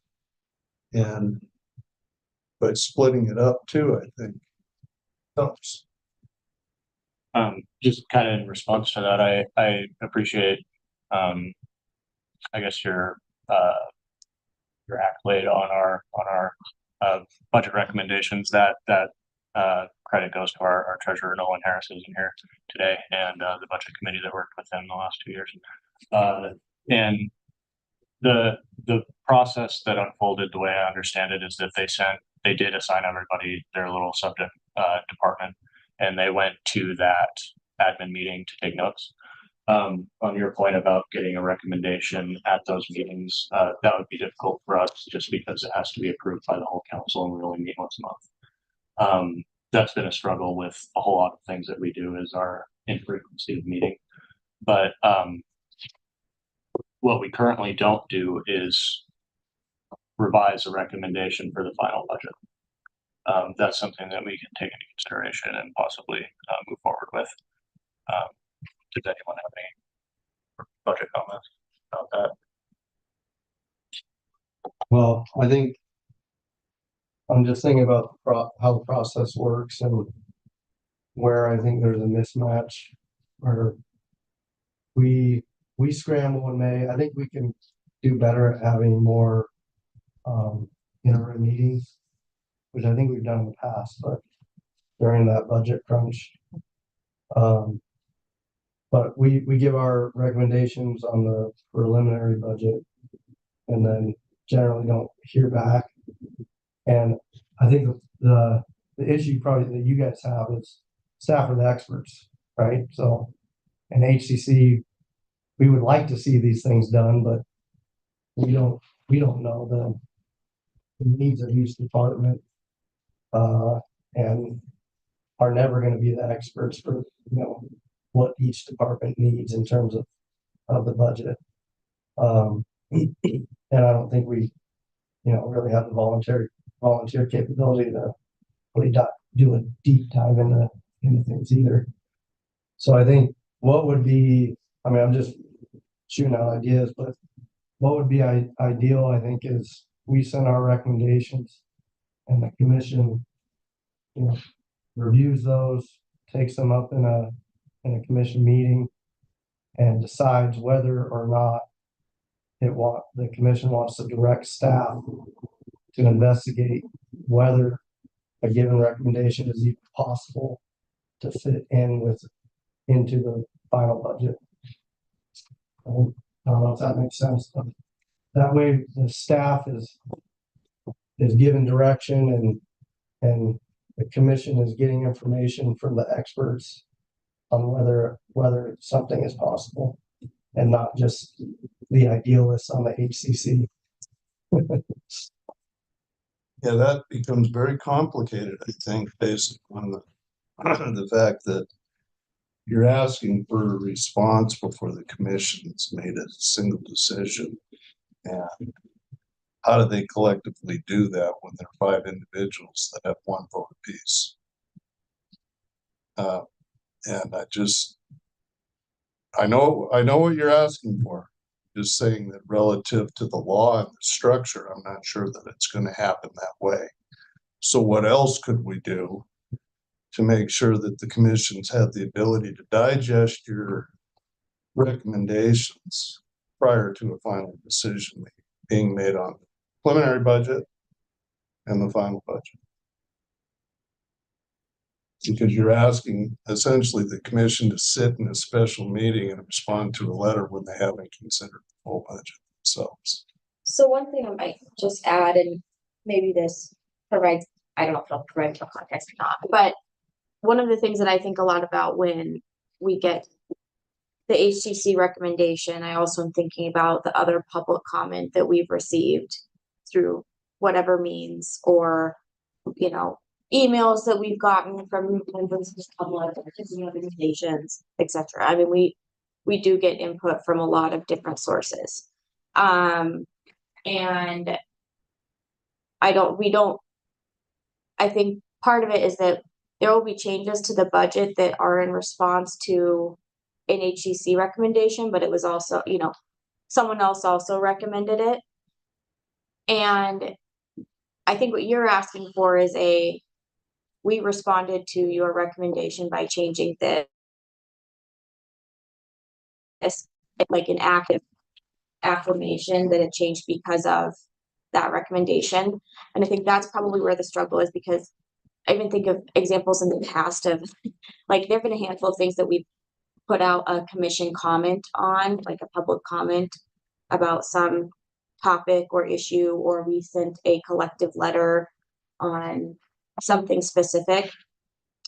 And I cannot even begin to tell you how long it takes to get consensus on those letters, because we'll be in and Danae, I think she's pulled out a lot of hair over this in the past, because it's one of those things where there will be a commission discussion and consensus that we are going to have a public statement on X, or we are going to put out a statement on X topic collectively. And it goes to because we cannot have a quorum electronically, obviously. Every person submits their individual comments on a letter, and then Danae tries to combine all of our feedback, and then it comes back to all of us, and there will frequently be at least a couple lines where 1 or 2 of us cannot come to an agreement on the phrasing. And this is on something they all agree on. Yeah. And so I think that's, just to give you an example, like, that's why I think the difficulty of, we are going to write a letter in response to your recommendation, even if we agree with your recommendation. We all come to the agreement normally for different reasons. Or because there were other perspectives that we heard too, or this is a compromise because of X, Y, and Z. And I think that you're asking for like more of the narrative part. And I don't know if that feasibly will probably ever happen, especially given when there's new commissioners coming on and off. And so I don't know if it's like a review of, we have taken up an issue that was in your letter, like a recommendation, and it's been adjusted or corrected. And maybe it wasn't all the way amended to how the HCC had recommended it, but it was a compromise between an HCC recommendation and another constituency group. I think sometimes that because we're not a reporter, you're never gonna get, this is why that happened. I think you're looking for some acknowledgement. So I think we should be able to find a way to acknowledge that we've received the recommendations and we're looking into it. Am I right? Because you don't just want us to just receive those recommendations and just not say anything. Because it's like you threw it out the window. So you're looking for some acknowledgement. Let's find a way to make it happen. You know? Mr. Mayor, if I might, I think, they're simply saying, we appreciate your recommendations. Thank you for sending them, which is, the baseline level of acknowledgement. One of the things that's come up in the past 2 days, I was about to say 2 weeks, but 2 days, has been that sometimes we have acknowledged amongst ourselves that we can do a better job of using our words. And if we are making a recommendation on the budget or proposing something, we can say, I read the HCC recommendations. I really appreciated this point, and so I'm going to suggest the following. So we may be able to tacitly acknowledge the role individually that your recommendations have played on our individual moves on the budget. But also just for me, and again, there's a little bit of spitballing here. What would be really helpful sometimes is there are recommendations that are quite specific. Line 4, change 5 to 7.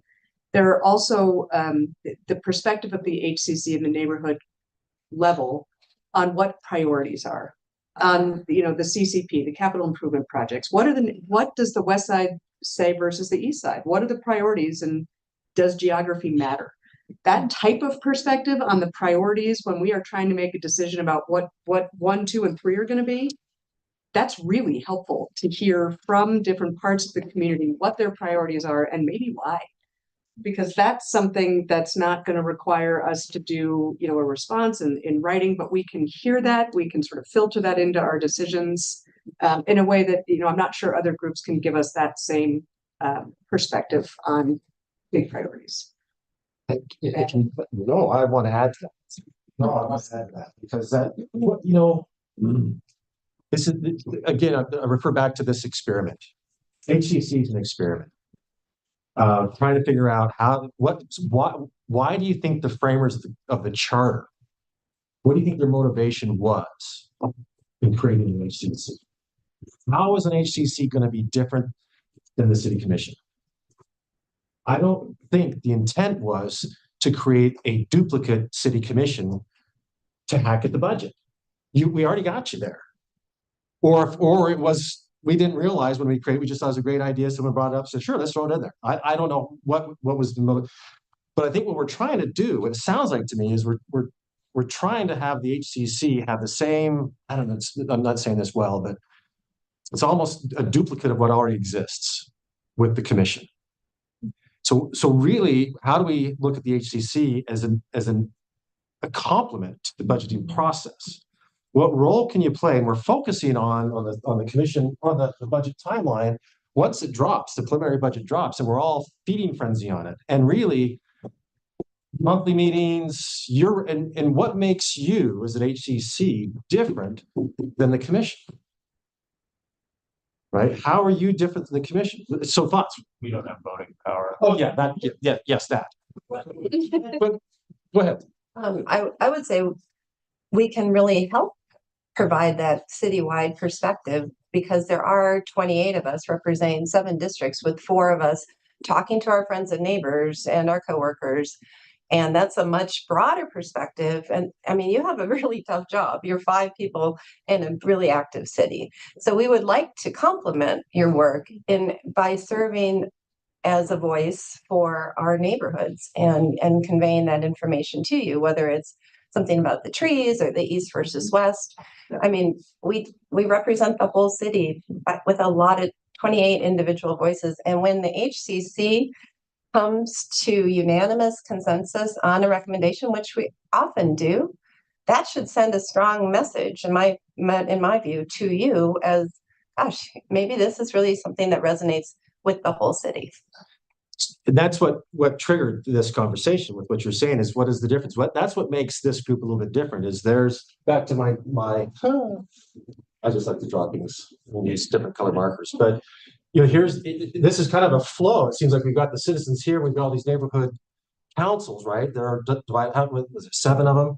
And then we've got the HCC, which is representation of that, and then we have the city commission. And so there's this funneling.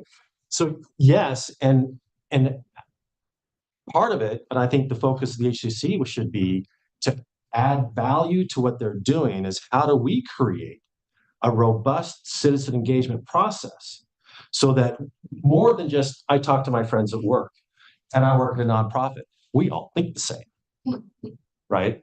But how do I get those other differing perspectives that at a smaller level, a more micro level, we can get those differing perspectives, have them bubble up and have a different voice coming to the commission, having that more person on the street feel than just having a shadow, a duplicate of the city commission. I get the same information you have, and the 18 of us are going to sit and hammer on it, just like the 5 of you hammer on it, and we're going to, without having what makes your process going to be any different than their process. It just seems we're talking about, we're going through the exact same process. I'm seeing the same thing you're seeing. I'm not adding anything to the table other than my own opinion like you have. Man. And what you have is that how do we engage this part? That's what I'm hoping was the intent behind the HCC and the neighborhood councils is we got this more robust engagement infrastructure that exists. How do we use that to engage the citizens? So when you're coming back with your recommendation, we had 3 community meetings, 78 people showed up. We had a discussion on these 3 topics. This is the input they had. Now feed that into your machine. That's what they're not getting. But if we want to look at line item 7, they can look at line item 7. That's not adding any value. What you're adding is this engagement. Now you're going to yell at me. No, go ahead. Yeah, I agree with what you're saying.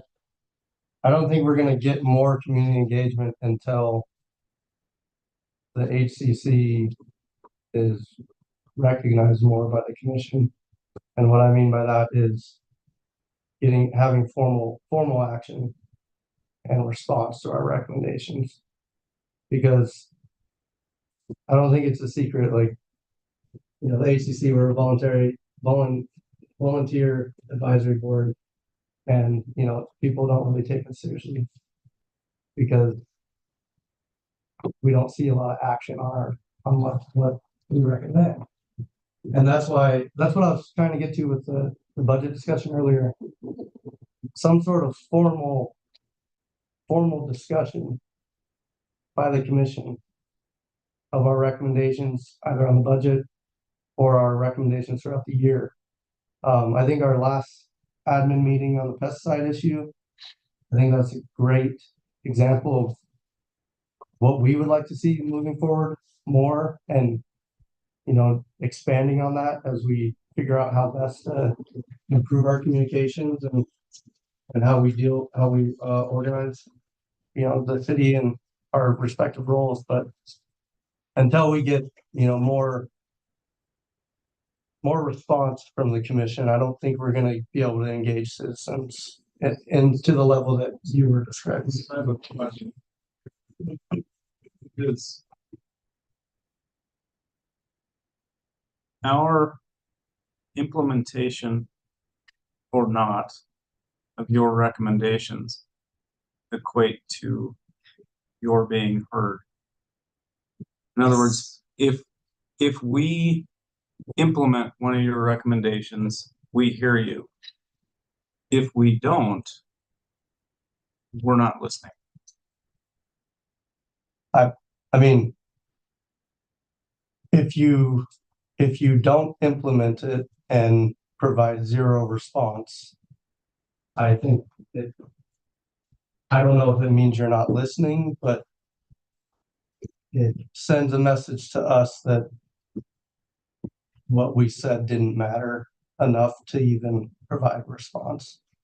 And so that is kind of discouraging, I would say, for volunteer-based organization. And so maybe you've heard us, but you don't know. We don't know. we don't know. Yeah. So now, if I, Go ahead. Oh, I'm sorry, Commissioner. one thing I was just gonna mention, and I brought this up at a commission meeting a couple months ago, is that we will get, whenever we get a recommendation, sometimes we'll get it via email, but we don't have it, like, for example, it's not submitted to, within the HCC, I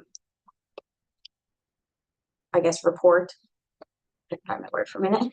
HCC report during our commission meeting. And so if it is not, and I think most of you heard our agenda conversation, like even for us, we are figuring out a process of like, if there's a particular topic we're interested in talking about, what is the process with the city manager, because he's the one that he is the one that he or she, whoever at the time, is the one that prepares the agenda.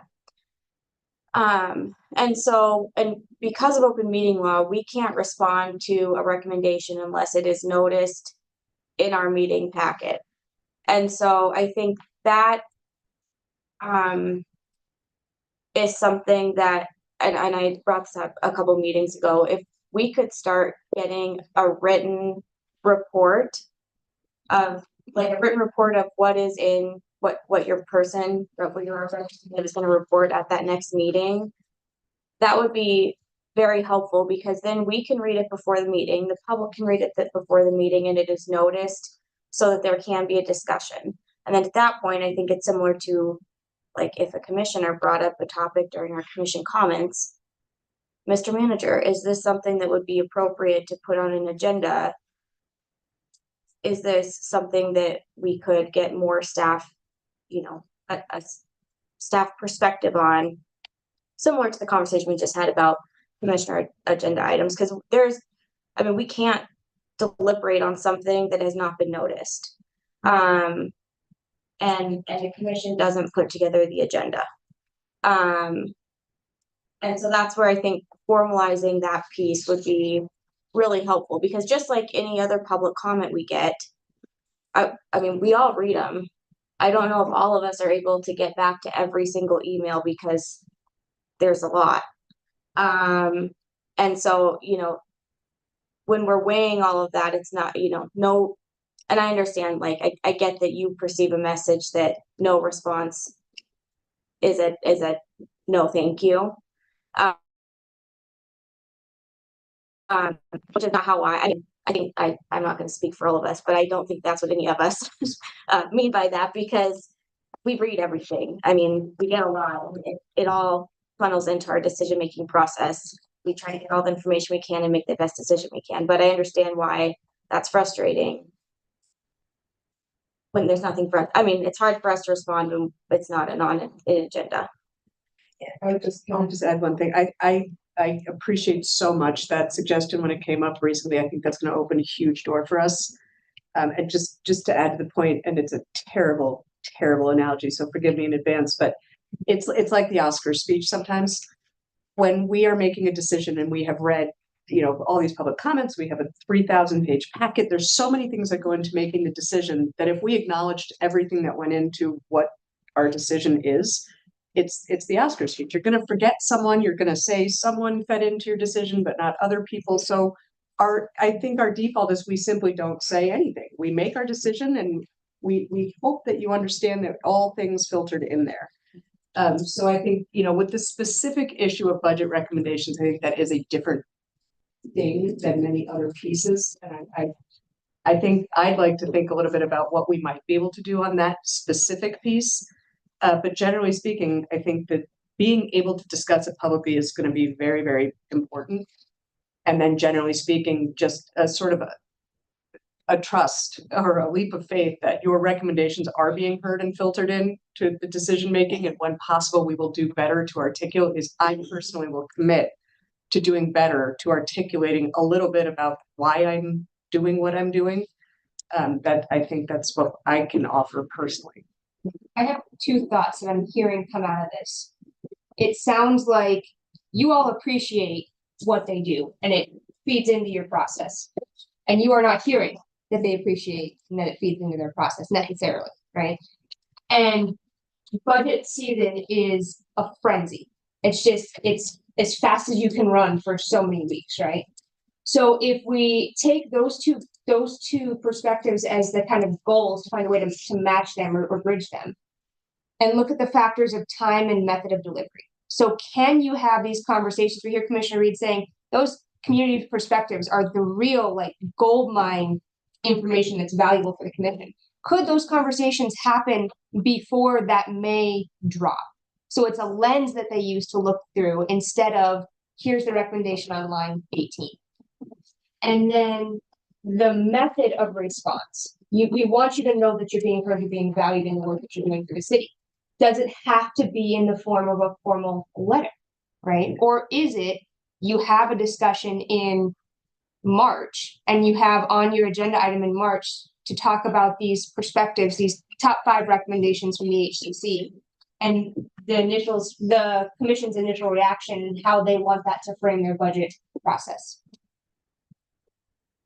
So we're trying to pull apart the elements and make sure that the elements are practical and operational, but still reach the goal of, yes, we appreciate you. And yes, the work you do is really valuable.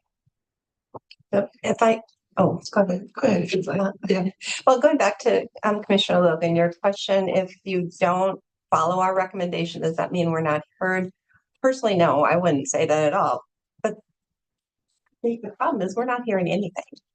And I mean, I've run enough public comment periods, and sometimes you get a lot of comments and you have to make a decision the other way. I mean, that doesn't, but if the process isn't good, that's where it really falls down and falls apart. I mean, if you have a good process and people feel in that as part of that process that they are heard, regardless of where the decision lands, that works for most of us, I think. But if the process is poor and there's not communication or acknowledgement or some understanding of, yes, our comments didn't just go into an email inbox and were never read, we just aren't hearing anything. And so I think all of us are interested in improving the workflow process on the recommendations. I know that's one of the agenda items here. And from those of us who've met with some of you, we've heard that it's a frustration on your part too, which is probably why it's on the agenda. So I'm just speaking for myself, but because you don't follow our recommendation doesn't mean we're not heard if the process is working. But if the process is poor, we don't know. I mean, yeah. I've shared with a few of you before the meeting, and Ben and I have talked about this before, but as I look at myself as an elected representative, I tend to focus on the weaknesses or shortcomings that I have. And one of those historically has been just communication in general, whether it's communication with my colleagues in a public meeting, or I think HCC's on every agenda. And you guys come up, and I've said this before this meeting, you guys come up and report to us and we stare back at you like the deer in the headlights. And I think that's not good. So I understand that aspect of it. And as I look at myself as an elected representative and how can I get better, certainly communicating, whether it's at that public meeting and after you report a public statement of some kind or an email in response to the budget document. I got to tell you, the budget documents have always been very helpful. They're advisory, they're inputs for us to consider and understand that line 7 I might not have thought of that. Now I'm thinking about it. So, yes, we've been, or say, I've been poor at communication back to the HCC, but please don't think that that equates to not hearing you, because we read those things as all of the commissioners and the mayor have said, is, you know, we take those inputs. We read a lot of stuff from staff inputs, you know, and that's the process of getting us to making hopefully good informed decisions. So you know, I guess that's where I'm coming from. So I appreciate that comment. I think I just want to clarify, we have two processes that we need to clean up communication. I want to be clear, we're working on how we present things to you all as well, because we acknowledge it is not working. We're trying to make our admin and commission meeting presentations more valuable and more meaningful. But so we have our budget recommendation, and we need to figure out the best process on that. But then we have our recommendations relating to the future development of the city, which those kind of come in periodically, like the pesticide one recently. And I think from my perspective, at least, those type of recommendations are the ones that I would like to see more of a formal discussion in a commission meeting. And I think like I said, the admin meeting was a great example of how that first step, when HCC sends in a recommendation, and then whenever there's room on an upcoming admin meeting, that recommendation is on the agenda, and we can discuss, because the admin meetings we can discuss more openly. But what happens after that is that as a result of that last admin meeting, the commission the city manager requested staff to review, and the commission agreed with that. I guess we need to define the process from there on, to make sure there's continued communication. But I will say, I acknowledge you all have a lot of public comments and everything, but we are the only other elected body in this town. So I think that means something. We're in the city charter. I think that means something. So formalizing, you know, the process and ensuring that there's formal responses, I think is a I guess I might just chime in. So I think that part of it, I mean, even for the commission, we do not tell the staff, you know, your workflow is going to be X, Y, and Z. Only the city manager can do that. I think through a process like we've gone through the last day and a half of a strategic planning, we've established, you know, these are the themes that we know are coming to the top for the organization and the community. These are our goals and some of the strategies that we are going to pursue. But I mean, the administrative part is the implementation. So I mean, we have less authority. I guess I don't know if the city manager's gonna have different thought of this or not, but we're not gonna dictate to the staff like, you have to do your job like this. That's way outside of our lane. But like, for example, this is considering that the two things that the charter has HCC commenting on are the budget and future growth. I think it would have been really helpful for the commission to get HCC public comment on the Montana land use standards, because we got almost no comment on that from anyone, and it's like it's a big deal. And that's I think that maybe the HCC being strategic about what you're commenting on or what you're providing recommendations on as it fits in with the strategic plan of the city and also like the timely issues that are coming up. I think that would probably help us be able to respond better because sometimes, and this is going to happen even when a commissioner brings something up, we might have some idea that everyone else thinks is off the wall. And if it does not fit within, well, one, if it's not maybe appropriate for the legislative branch to be taking up, or if it's something that would fall much lower on the priority list, given all of these other things, like we're not going to see movement on that. So I think it might, and this is just maybe feedback that I've been thinking about, it would be really helpful when the HCC is thinking about your process, being strategic about what you're bringing forward to us, because we can't obviously act on everything.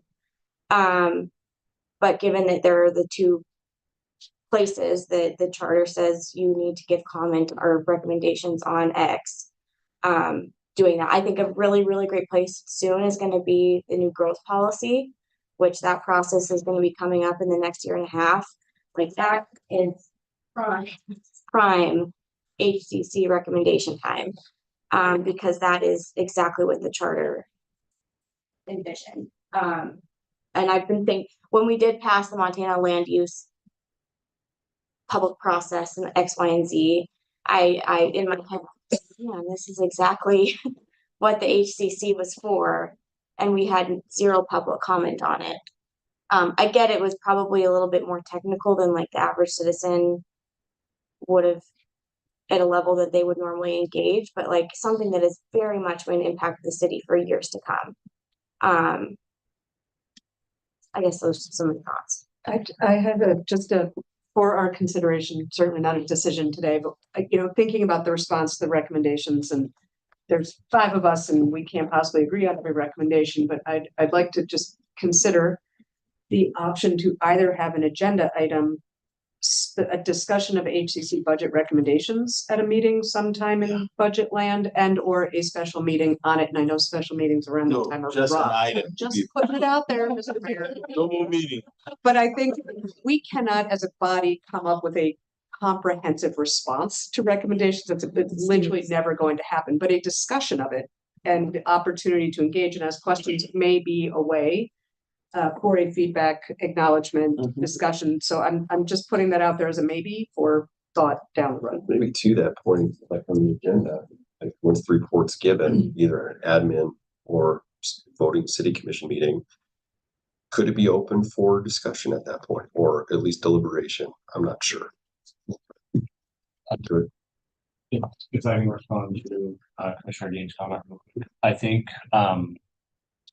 would the commission be open to asking either myself as the chair or somebody else to look into a subject to make a recommendation? Because I would be really interested to see what you would like to hear about, but I wouldn't want to know what your positions are on it, because I don't want our body to end up being like a sounding board.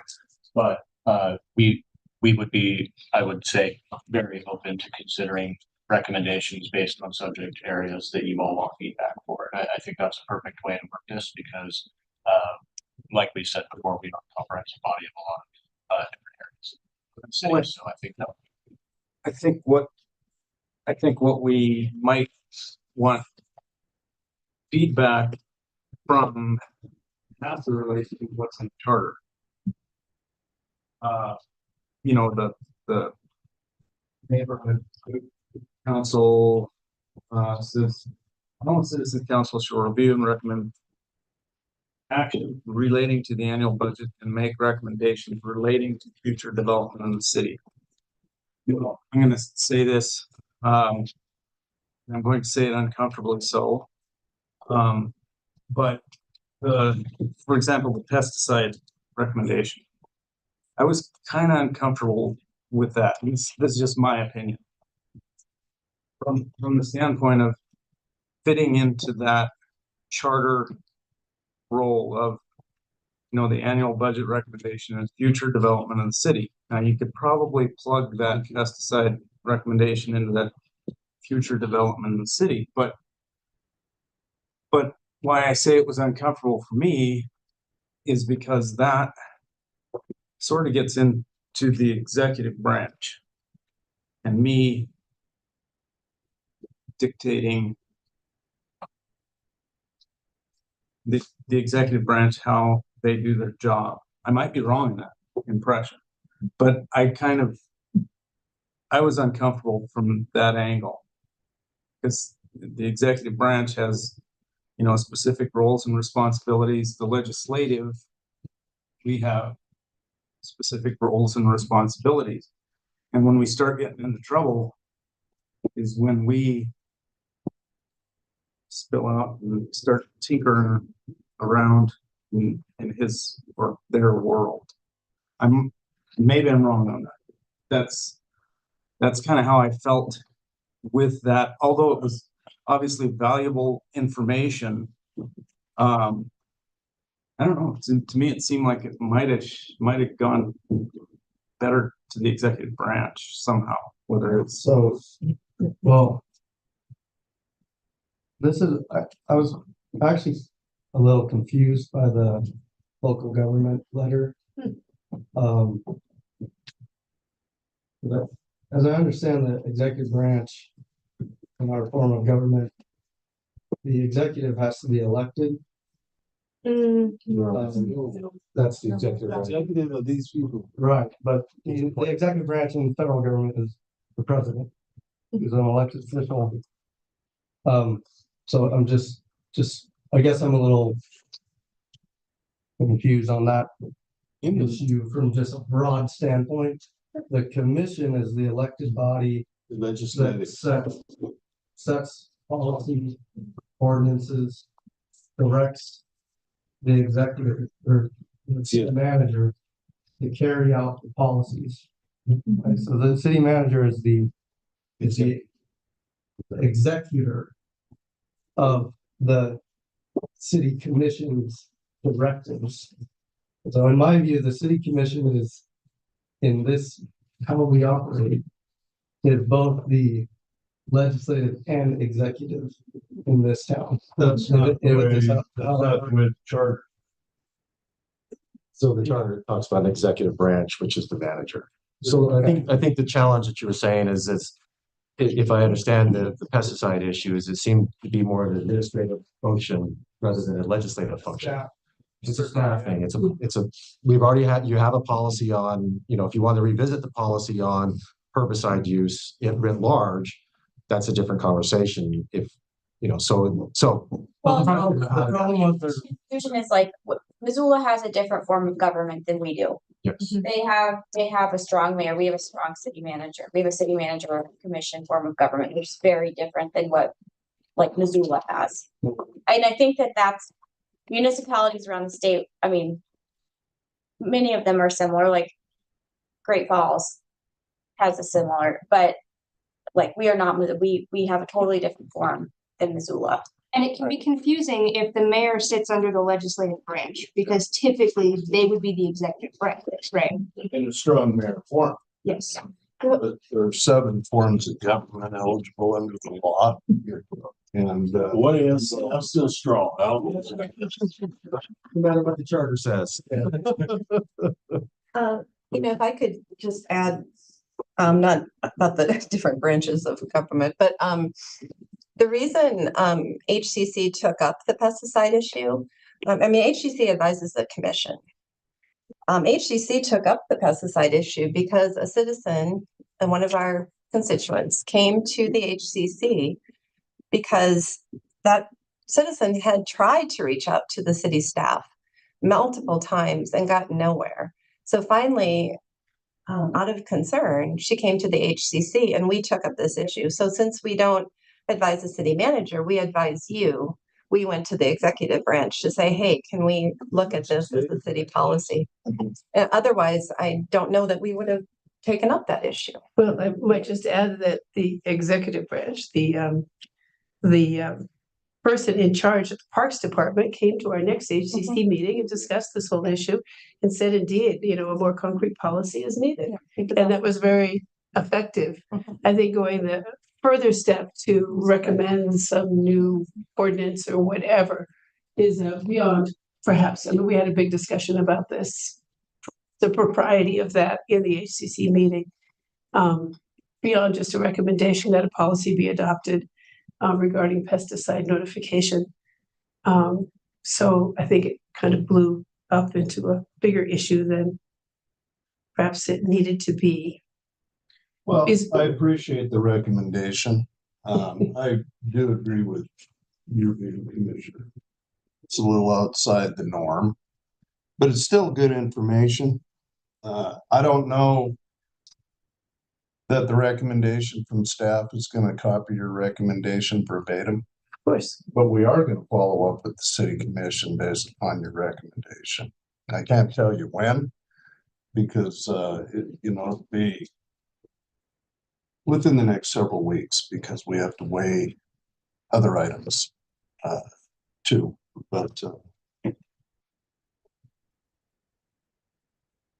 I think that we just took it as a recommendation. I do agree that, if it happened every week, then it'd be kind of burdensome. But where you're engaged and we're engaged, and in addition to that, even though the process that we're working on relative to the budget, it's to respond to the commission. Now, we can plug you in at strategic times so that you can make your recommendations in a timely manner. And so, I think that there's opportunity to better coordinate. And I think we all have roles and responsibilities, and it's pretty clear in the charter what they are. And, but that, and there are times I'm sure people aren't familiar with what's in the charter. And I'm not suggesting that of any of you, but there's probably not a whole lot of people that read the charter on it. But, I think we all have a role and we all have responsibilities, and where a good idea comes from, then let's take a good idea.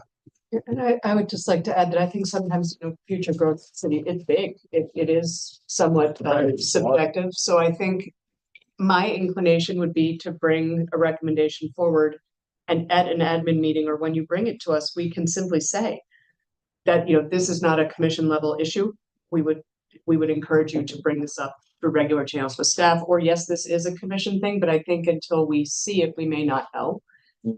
So I'd rather hear it, and then at that time, the manager can say this is more of a executive function versus a legislative function, and we can navigate that as they come up. But I would rather have the opportunity to hear more rather than less, and simply make those decisions about where they best fit. There's just one executive issue that I would like to bring up regarding the budget and this independent review of the budget the HCC is charged with by the charter. In past times, I believe, I've been told since prior to my time on the HCC, that HCC members, they have a budget committee, the city administration is divided up into all the different departments. People take one or two people take each department, and that those individuals would attend department level meetings regarding budget recommendations while those are being developed, and just sit in and learn and understand more of that department's budget requests, why and wherefore. Bringing that back to the budget committee's discussion of the budget as it develops, and then it also provided the HCC with an opportunity to get public comment on elements of the budget that were of particular concern.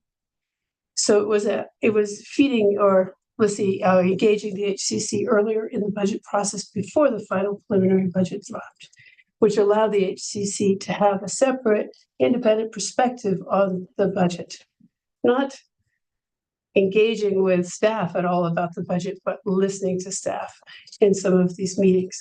So I'm not aware of that, but that doesn't mean that I've followed it in my other activities either. But I would suggest that I don't want to reinvent the wheel. But at the same time that the department's presenting the budget to the commission, the preliminary budget's not developed. I mean, if the HCC is getting the information at the same time as the governing body, that seems to be a timely delivery of the information. And I can see a lot of scenarios to where if we start giving you all of the preliminary information and you're getting public comments and the commission hasn't even received the information yet, then that process isn't going to work very well. Can I, you don't mean the budget presentations to the commission? No, I mean the earlier department discussions of the budget that they present move forward. Now, I wasn't engaged in that process, maybe you guys were at this earlier time. And it appeared that the budget committee had a lot more to work with than just getting in at the final presentation of the departments to the commission. Definitely would have been before my response. It hasn't been that way. Yep. It was never that way when I was here before. I just want to say that prior to the current city manager, I was in a meeting like that in 2020. So not in that way, but I understand where you're coming from. I understand the arguments to I guess saying that it would create issues if we had the opportunity to have input prior to the commission. I understand that. I just want to balance. Not input, but learning. I just want to balance our timeline with yours so that we can have the most effective process. And one of those ideas, the people that are doing these budget recommendations, is to get involved sooner. Yeah, and I think, and I appreciate that. I think that aligning our process at the same time that the commission's receiving what I call preliminary information prior to adopting a preliminary budget, which is going to be several weeks down the road. We do have the opportunity, as you and your members sit in on those meetings with the commission, that if there's further questions or you want to pursue some discussions in an HCC meeting, we've certainly done that in the past. But I'm not going to invite myself. And, that's up to you guys to reach out and say, hey, can you send somebody or come yourself to provide additional clarification on questions? And until they take an action, it's all going to be pending a city commission action. So I would always couch any response to questions that you have based on the fact that they haven't acted yet. But I think that, if your committee goes to the works meeting with the commission and you have further questions, reach out. In your view, would it be best if they have questions to reach out to you to get delegated through the process, or would it annoy you? Yeah, probably just contact Stephanie in my office. Okay. And that'd be the quickest.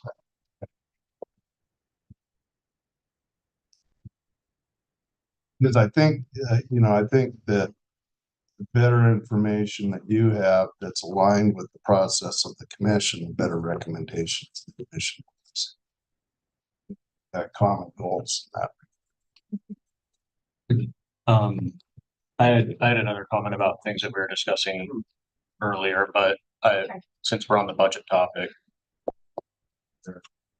further info from you. Can I just ask, do you have any response or thoughts on the idea of a possible agenda item to discuss the recommendations versus a formal response? Does that sound like something that would be okay? So we can consider, see how that might work. Yeah, I mean, it's a matter of taking existing, I mean, specific to the budget recommendations, Yeah, not just the general. I think last year their recommendation was under the HCC agenda. Yeah.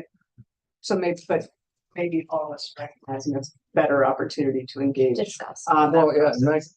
gets back, that gets back to our deer in the headlights thing. And I think yesterday we acknowledged the idea that, you know, maybe before votes might give a little information as to why we're voting with better that. But it all generally relates to communication or lack thereof. Just offer, this subject has come up many, many times about how HCC recommendations should come to you all. I think Commissioner Dean and several of you have agreed that a written recommendation coming in is helpful. The clerk's office is happy to facilitate that, working with the city manager's process to get those on agendas. I think it really is just a slight tweak or retooling of how you all view that the HCC recommendation item that's always there. It's been, at least in my time at the city, fairly informal and more of a report. But I think to Commissioner Reed's question, it is really just simply looking at that item slightly differently, either for these very specific recommendations on growth and the budget that the HCC makes throughout the year, and just planning accordingly for that and getting it into the agenda in a manner that you are prepared to respond.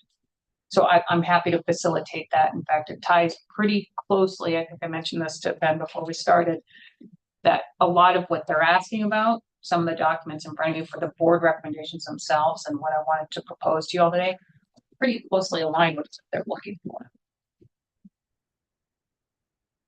How does the HTC feel about that proposal of having the document ahead of time so it's in the meeting packet? Does that feel productive for you all? Yeah, in my opinion, the way that we have been doing this on the HCC side hasn't been great.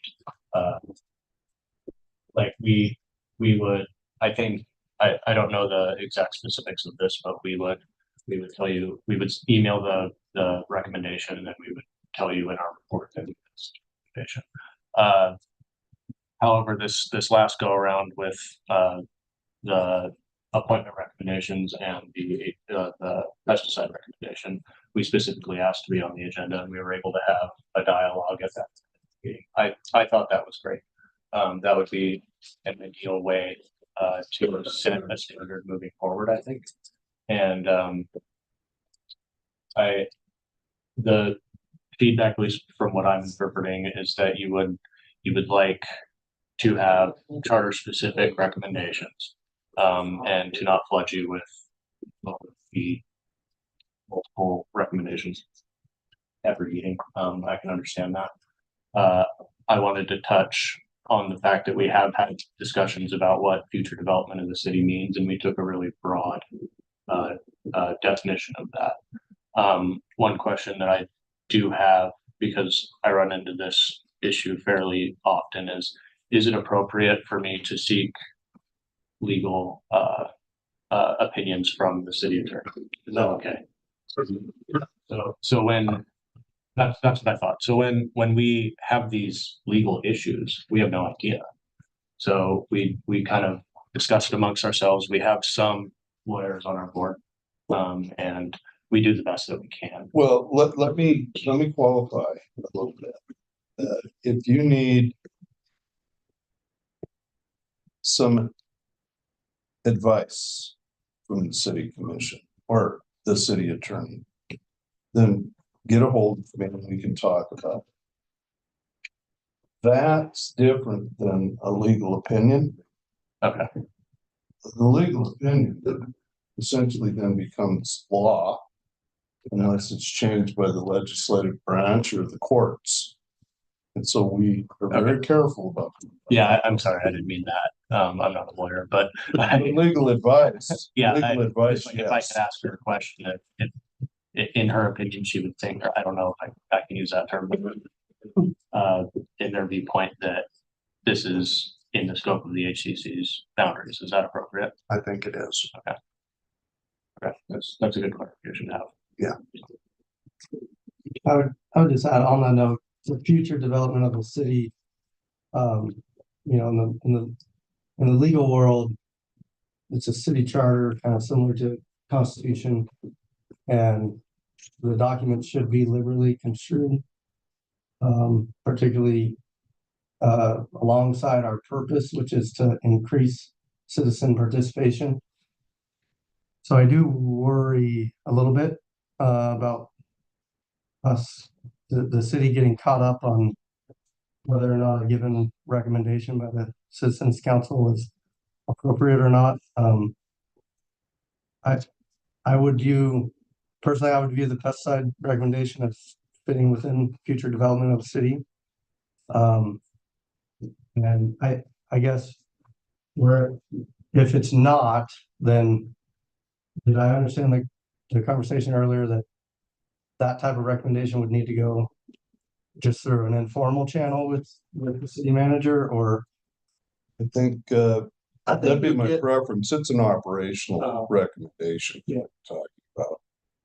Well, it's I think you get results faster if you went through manager. If you had, because you say you have been contacting the director or whatever, you haven't been able to get hold of me. If you went straight to the manager, you would get results faster than waiting for us once every 2 weeks to be able to.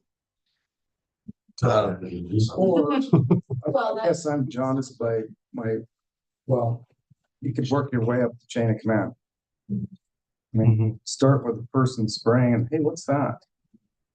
And, if you don't get a good answer, you can kind of work your way up the hierarchy until you get to the manager. And then might be an approach. But it sounds like it was less about the scope of your work and more about where it landed on this side. Is that fair? It was operational, not policy. Well, no, I don't think we ever talked about that. We're waiting to get more information back to decide, is there a policy we need to consider? But the issue came up through an operational concern, I guess. And, it's really interesting too, because I remember seeing that initial email, and I remember seeing the response from Parks that was sent back. And it is one of those things that, then all of a sudden it was on and coming from HCC, and I thought, wow, I thought that had already been dealt with. I saw the Parks email to the citizen. And that had triggered internally, like, their own conversation of, maybe what they should be considering. But again, we're not in those meetings, so we don't. I mean, it was interesting just because it was one of those things where it was a citizen email, we saw the Parks response, and then there was a meeting, and it was a whole thing much larger than what we had originally seen with the citizens email on the Parks Department. And so we're at the point where Parks is working on, what might be next steps, or there is a gap in their internal procedures maybe that could be improved upon. But it wasn't, I think that's one of those things that's kind of a squishy issue that isn't, potentially there's a policy implication, but we also are not telling, we have to be thoughtful about where we implement policy that is telling operations how to do their job too. Isn't that your purpose of the commission? To set policy for the city that then the city manager directs the city staff to implement? Yeah. Yeah, but if you had, and this is probably a silly example, but if you had a problem with the way the fire department approached a house fire, I don't know that that's our job to tell the fire department to create a policy telling, you need to use an indirect attack as opposed to a direct attack on this type of structure, for example. I don't think that's our role. That's staff level role, I guess. And I think it's maybe the debate between what is policy and what is procedure. So we set the vision, the legislative vision, and broad policies for the city. The staff operationalizes that through procedures and daily practices. Like, for example, when everything was going hybrid, we didn't tell staff you're going to use Zoom or you're going to use Teams. That's something that they determine through their expertise, because we aren't that. I mean, on very few things are we all the specific expert, which is why we have to rely on professional staff and the administrative branch or the executive branch that administrates all these policies. But, you know, the ultimate recommendation was just to bring it, I think the fire example was apples, oranges, that thing, but the pesticide recommendation was, the ultimate recommendation was to use the city's authority as granted by the Montana legislature to enact an ordinance. So that's, I don't think that's directly within your, you know, duties and within your wheelhouse. I don't think you enacting an ordinance would be treading on the city manager and his executor status. But maybe tinkering with the policies, because this issue came up because there was a operational problem potentially. I think it was probably, it sounds like it was a one-off issue, but yeah, I just want to be clear on that. I think you guys definitely have it's in your wheelhouse to enact ordinances, and that was the purpose of the recommendation. Could I bring up another process issue? Recently, well, over the past year, starting in January of 2023, the HCC has had communications with you as a commission regarding city advisory boards. And I know the city has been working since 2019 to standardize, formalize the advisory boards. But this is where the process, in my opinion, well, actually, in the opinion of HCC, we sent a letter. We were all in agreement on this. We met with the commission in June 20th, I believe, and members of the HCC and some of the advisory boards had a discussion with you about, at the time, you were considering removing yourselves from advisory boards and had thought about removing the HCC reps from the advisory boards. And during that discussion, we heard from several of you that you saw value in having HCC reps on these advisory boards. So we had the impression from that meeting that you valued HCC representatives on city advisory boards. And I really want to talk about the process. This is just a concrete example to illustrate how the process has not and has sent quite a concerning message to members of the community about how much you really do value us as volunteers in whatever capacity. So without any further communication from anyone at the city, HCC got a letter at the end of July, 2 days before our meeting. So we couldn't publicly notice it. We couldn't take an action. And we were then, and then in that letter, we were told that effective immediately, again, with no communication and a 180-degree switch from a month earlier, effective immediately, HCC reps on city advisory boards were removed. That did not land well. I had a long conversation with Ashley right after that. I mean, we've had several, but it was a very lengthy one. And I think there's just a lot of opportunity here because, as we've said at various points, we share a lot of common interests here. We're volunteers on the HCC because we care about the city. I assume you're on the commission because you also care, but the process is just not landing well. And the message and I will just speak for myself here, the message, as a community member who volunteers a lot of my time for the community, in one line, in the letter, telling me that my seat on the conservation board would be vacated. The first line said, "We appreciate your service." And then there was a big paragraph about why I was no longer on the, my seat was being vacated. So it kind of rings hollow. So I know I'm not the only one that feels this way. That's how the communications are landing with many of us. I think Jordan Conley's departure, other people who've been removed from city advisory boards, they feel the same way. And so I just offer that as some feedback to the commission to consider how your communications are landing in your community. Thank you. Yeah, I guess I'll respond to that just as best I can. I think maybe perhaps in terms of timeliness, well, not perhaps, definitely, you know, a timely response to that, what you described as shift in our positions, for sure. Not good.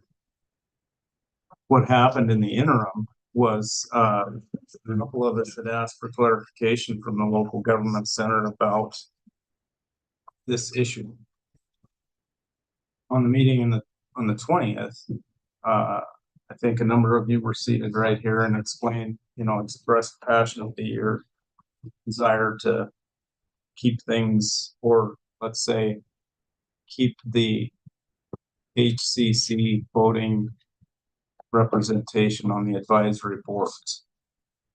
Of course, you know, sitting here listening to that passionate expression means a lot. But a couple of us in the interim after that meeting asked for clarification from the local government center and got some feedback from them saying maybe that might not be a best practice. And that means a lot as well. So, you know, I think that brought about our change of position. But the other John Andrew, I watch him from across the room, the body language was such that this ain't gonna land well, and doesn't sound like it did. And you know, essentially his advice to us was communicate that as quickly as you can. So in any case, from my perspective, that's how it played out. And I'll just offer that to you, for better or worse. You know, and in a nutshell, Commissioner Logan is right. That's what happened. But like you said, that communication could have been better. You're right. It could have been better. And we're all in this together. We're learning this thing as we go along also. So we're going to continue to try to be better. We're going to continue to try to do the right thing. But can I just really quick, this is, I guess, a clarification for your guys' process after a meeting. What is the report back to the HCC after there's a commission meeting in which one of your members covers it? Because I think it feels to me like that's where some of the disconnect is happening, where there will be a HCC will, you know, bring up a particular topic and we may not respond right then, but it's brought up later on in another meeting and say, oh, and HCC mentioned this and it's in our comments or whatever. This example, there was an additional meeting and additional discussion questions, but I feel like some of what is discussed during our meetings isn't always getting back to all of HCC. And that, I think that may be, I understand why that would cause a real, like, it would feel like a very abrupt thing if you were at the first meeting and then received the letter, but weren't aware of the discussion that happened at the interim meeting with the, you know, as a I mean, people change their mind when they get new information all the time. On that particular topic, it obviously, I mean, you were in disagreement, but that's where I'm kind of wondering, is there a way that we could maybe help close the gap in communication? Because I think that that's where, and I think this comes back to like us communicating. Is it going to be a formal communication to the HCC? I don't think so, probably in a lot of circumstances, but is there a mechanism that you all, whoever your representative is, reports back what that discussion was with the HCC? Yeah, so to answer your question directly is once we have an HCC representative at each of those meetings, they'll write a report and not report to us until the end of the next monthly meeting. And I agree with you, that's a problem. One way to get around that, this is just me though, is I would go to those meetings so if anything pops up, I can be there to handle it, or if you have any specific questions for a chair, I can handle it. But that's not necessarily going to be something that's set in stone for other chairs. So we need to develop a process on our end that we can give to you that's amenable, that works with your schedules and everything. And that's a conversation we've been having for a few months now on how the best way to do that is. Because we require in our rules that our members attend at least one commission, admin, or regular meeting per year. And depending on who the member is, they're not always able to respond to an inquiry by all of you or know the context behind something that's going on. So we want to develop a better process in conjunction with all of you so that we know what works for both groups. And I think we're getting some ideas brewed on our end, and discussions like this really helps us get your perspective. And I'd like to follow up on that when we actually do get something that'll work. But yeah, we're still working through it. Is the short answer. And what about the meetings, the monthly meetings going to, once budget season comes along, maybe increasing those numbers of, if we have our admin meetings every other Wednesday, city meetings every other Monday. But I agree with improving the dialogue between both parties. I think the input that you bring to the table is valuable, and we do receive input from a lot of folks, and public comment, you folks, staff, directors, but also to each other. And so you do figure into that. So we do appreciate the comments, but to your point about, I know that's been a discussion too internally, is what is our role as city commissioners on advisory boards? It was almost advising ourselves. And so, looking to experts on how to, and I'm no expert on that either, obviously, but, we do have, back to the meetings, we have 48-hour notice for admin meetings, 48-hour notice before our city commission meetings. That's all the time we get to look at something, and you do too, and then being a part of that Wednesday meeting, we discuss it. But yeah, there is that looking with regards to the city manager. We have prohibitions in dealing with staff. Or communications that goes through our city manager. It's in our charter. It's solely through the city manager. So I think we've got a good thing going, but being at the table goes well.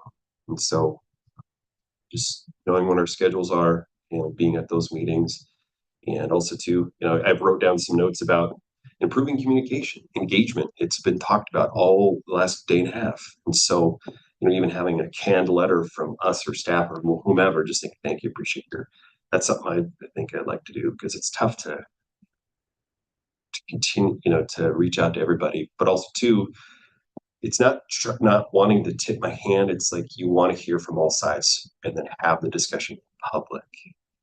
and then make the decision in public. I think that's for me why sometimes I don't respond. Sometimes I do say things. I appreciate that. I'll look into it. Or I'll direct you to somebody, mostly Tim. And thanks to the city manager. Well, I guess I would say one other thing. I saw the public service announcement with all the openings on these boards. And some of them have been vacant for a long time. So what's happening is people who HCC reps, or now not even HCC, only HCC reps, but just by the mere fact that we're on the HCC, we can no longer serve on advisory boards.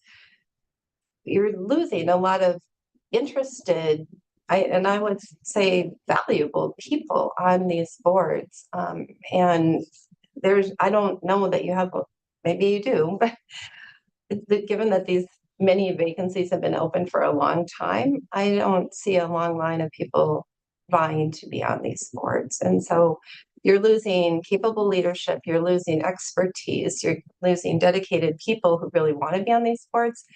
And I think comparing the HCC as a body to the commission, you make the decisions. You decide on the city budget.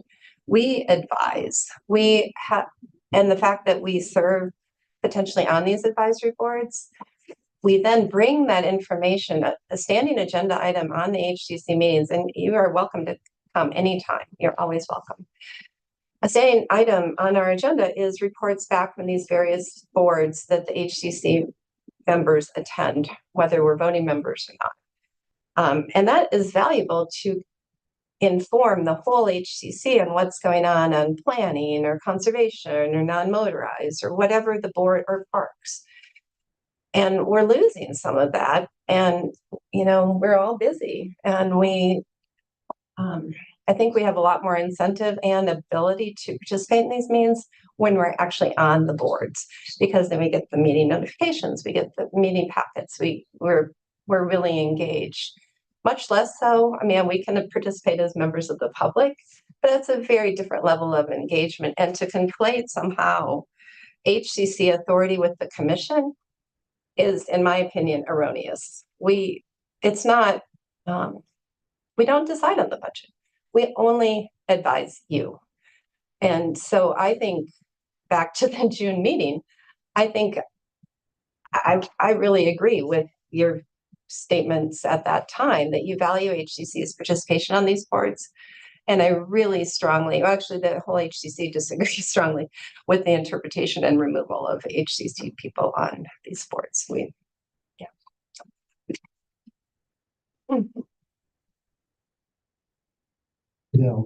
want me to? I think, because we're not divorced from this conversation. And I think if it's the will of the commission, they can create a process and an ordinance or policy that would allow that to happen. But I think it needs to come from the commission, and they define and decide how to do that. If you choose that that's a valuable thing to do.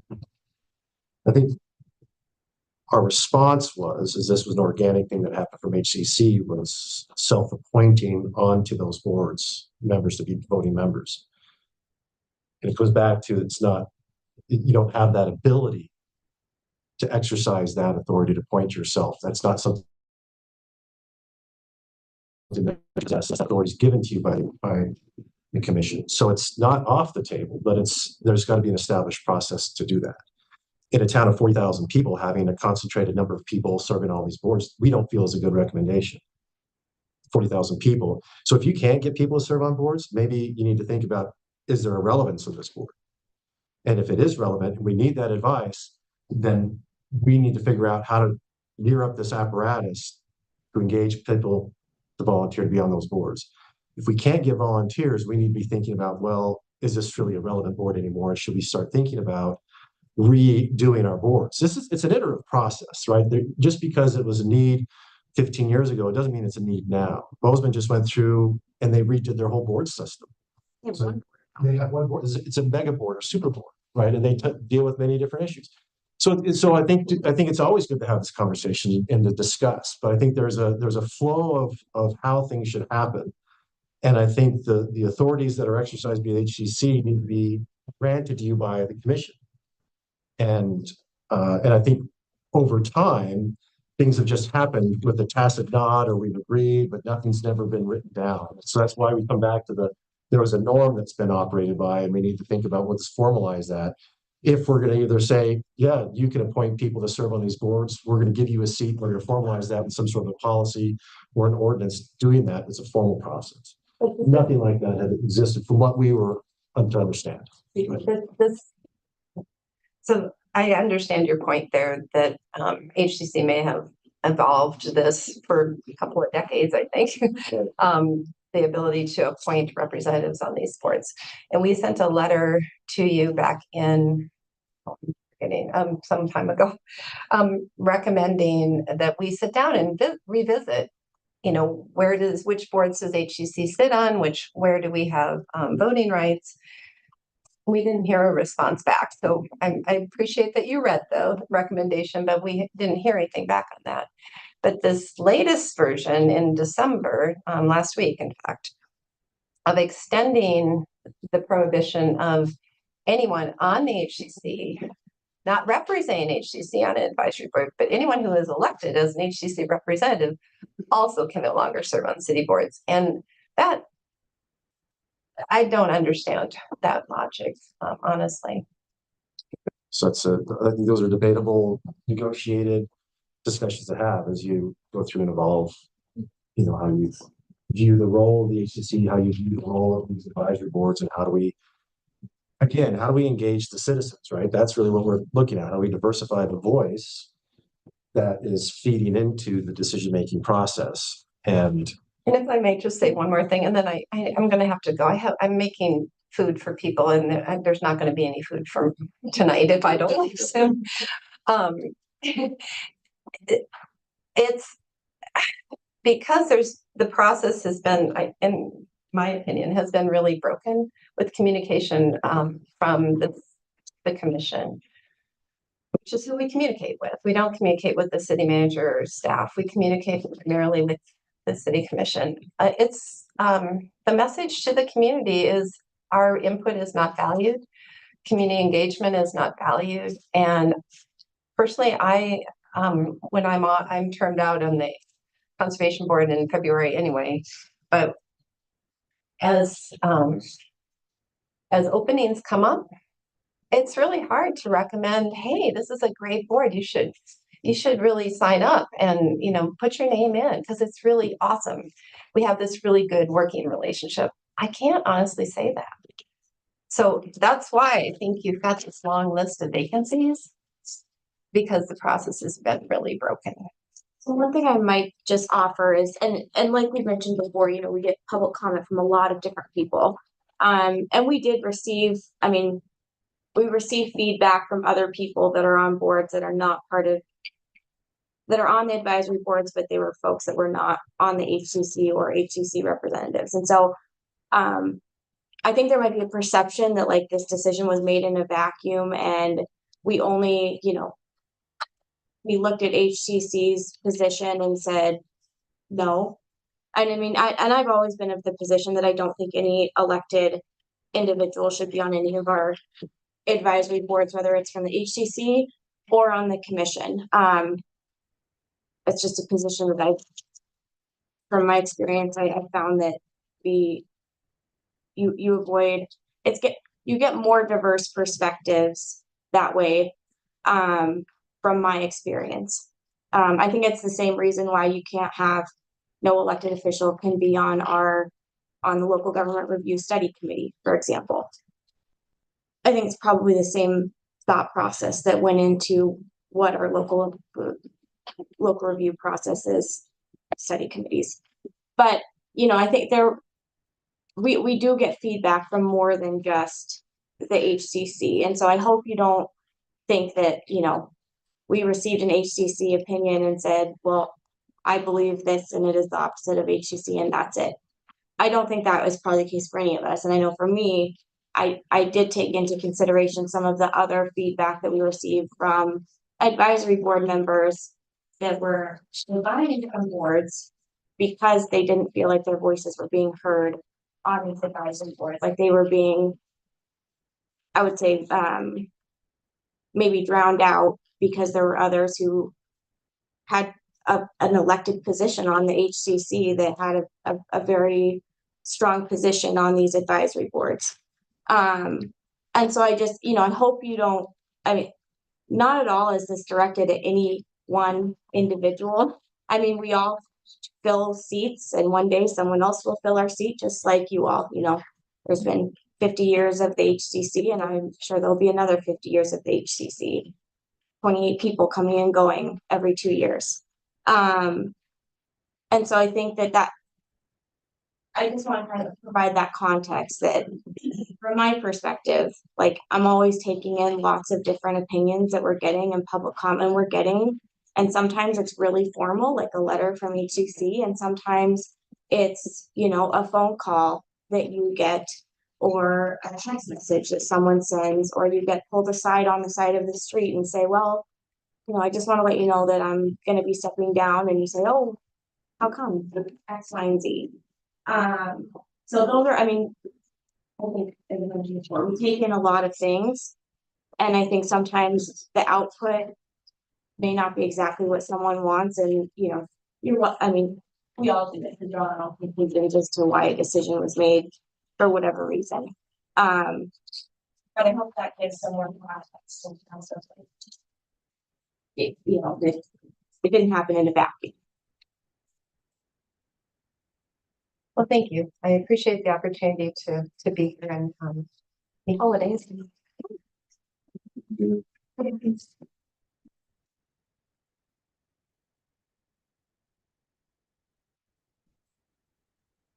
we have further discussion? Is there another agenda item?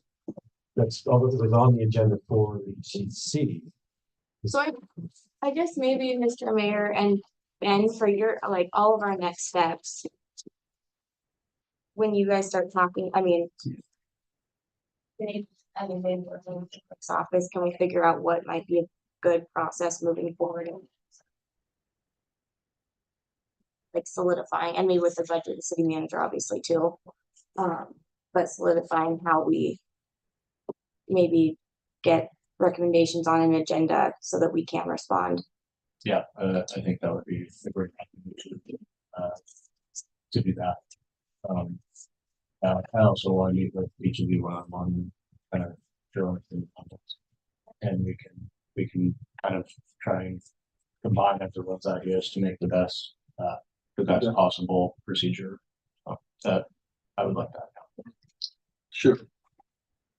I just want to thank you guys for the very pretty long conversation, but I think it was successful overall. And from my perspective, I really appreciate the work you guys do. And I know I talked a lot. I'm an attorney, so that's what I do. And I don't mean to get adversarial or anything. But again, I appreciate the work. I hope we can work together and create a more fruitful process between HCC and the commission moving forward. Thank you. And I want you to know that you are valued. Really, you are valued, and we respect what you do, and we encourage you to continue because your input means a lot to the community, to the commission, to the city. So, thank you. Yeah, thank you so much for your time. Happy holidays. Happy holidays. Yeah. Commissioner Dean, you are not an attorney. No, I'm not.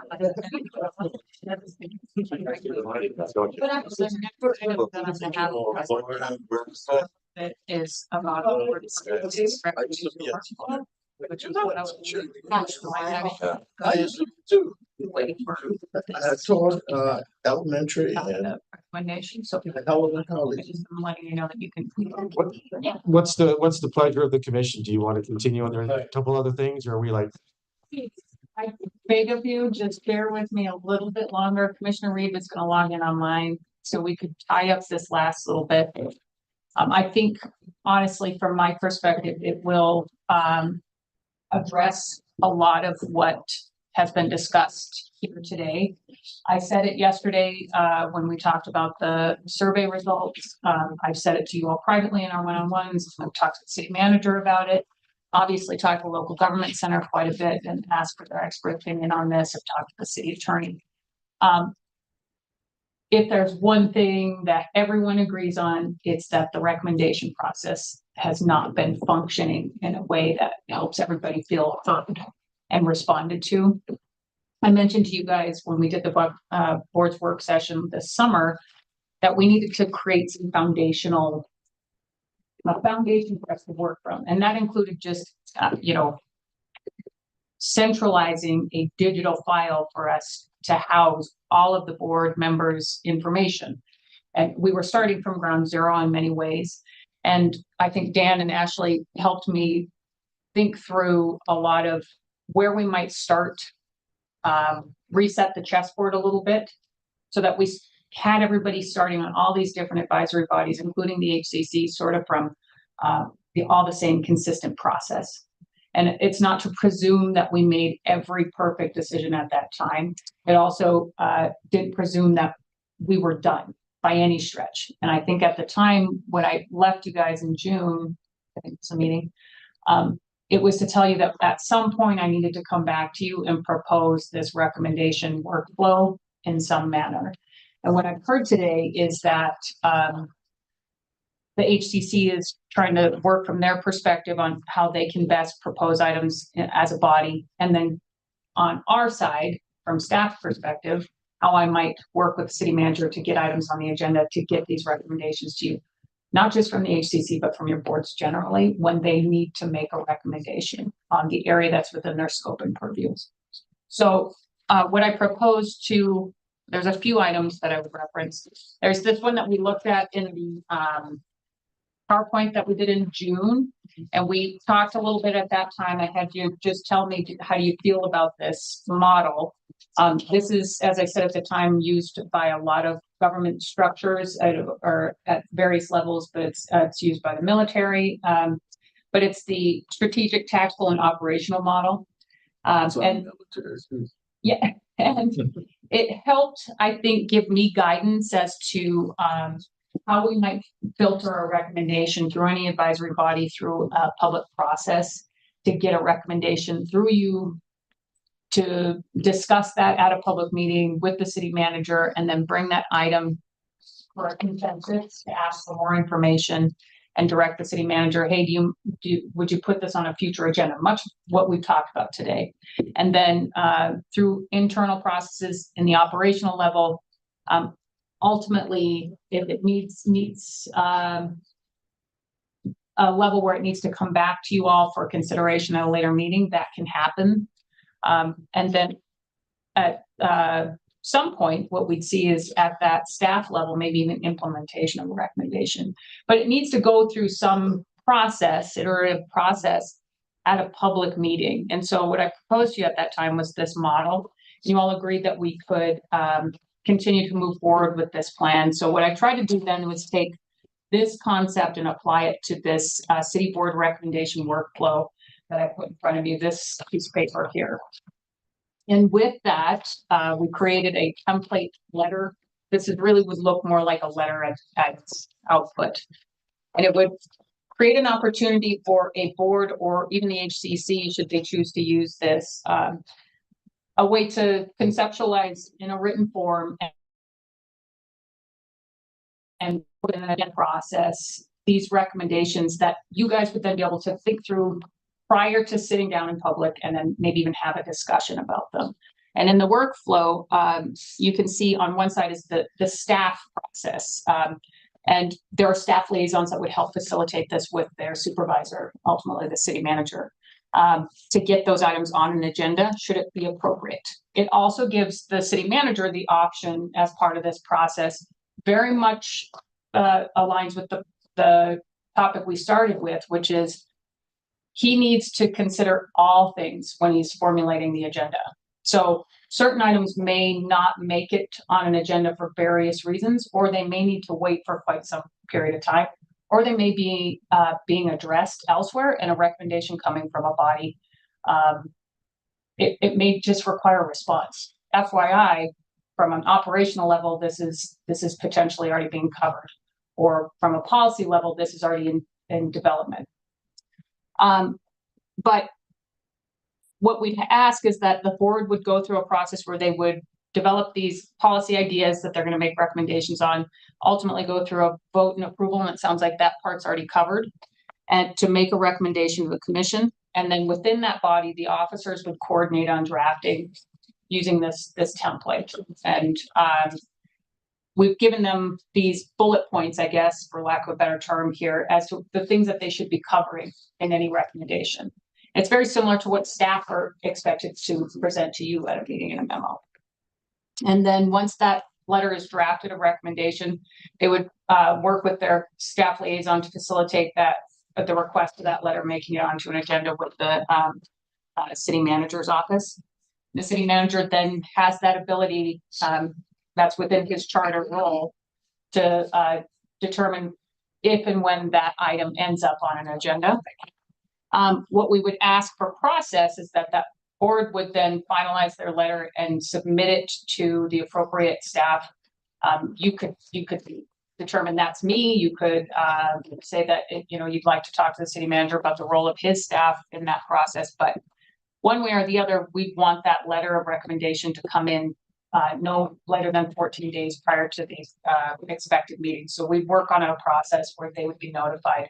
The city manager is interested in having this recommendation come in at a certain date.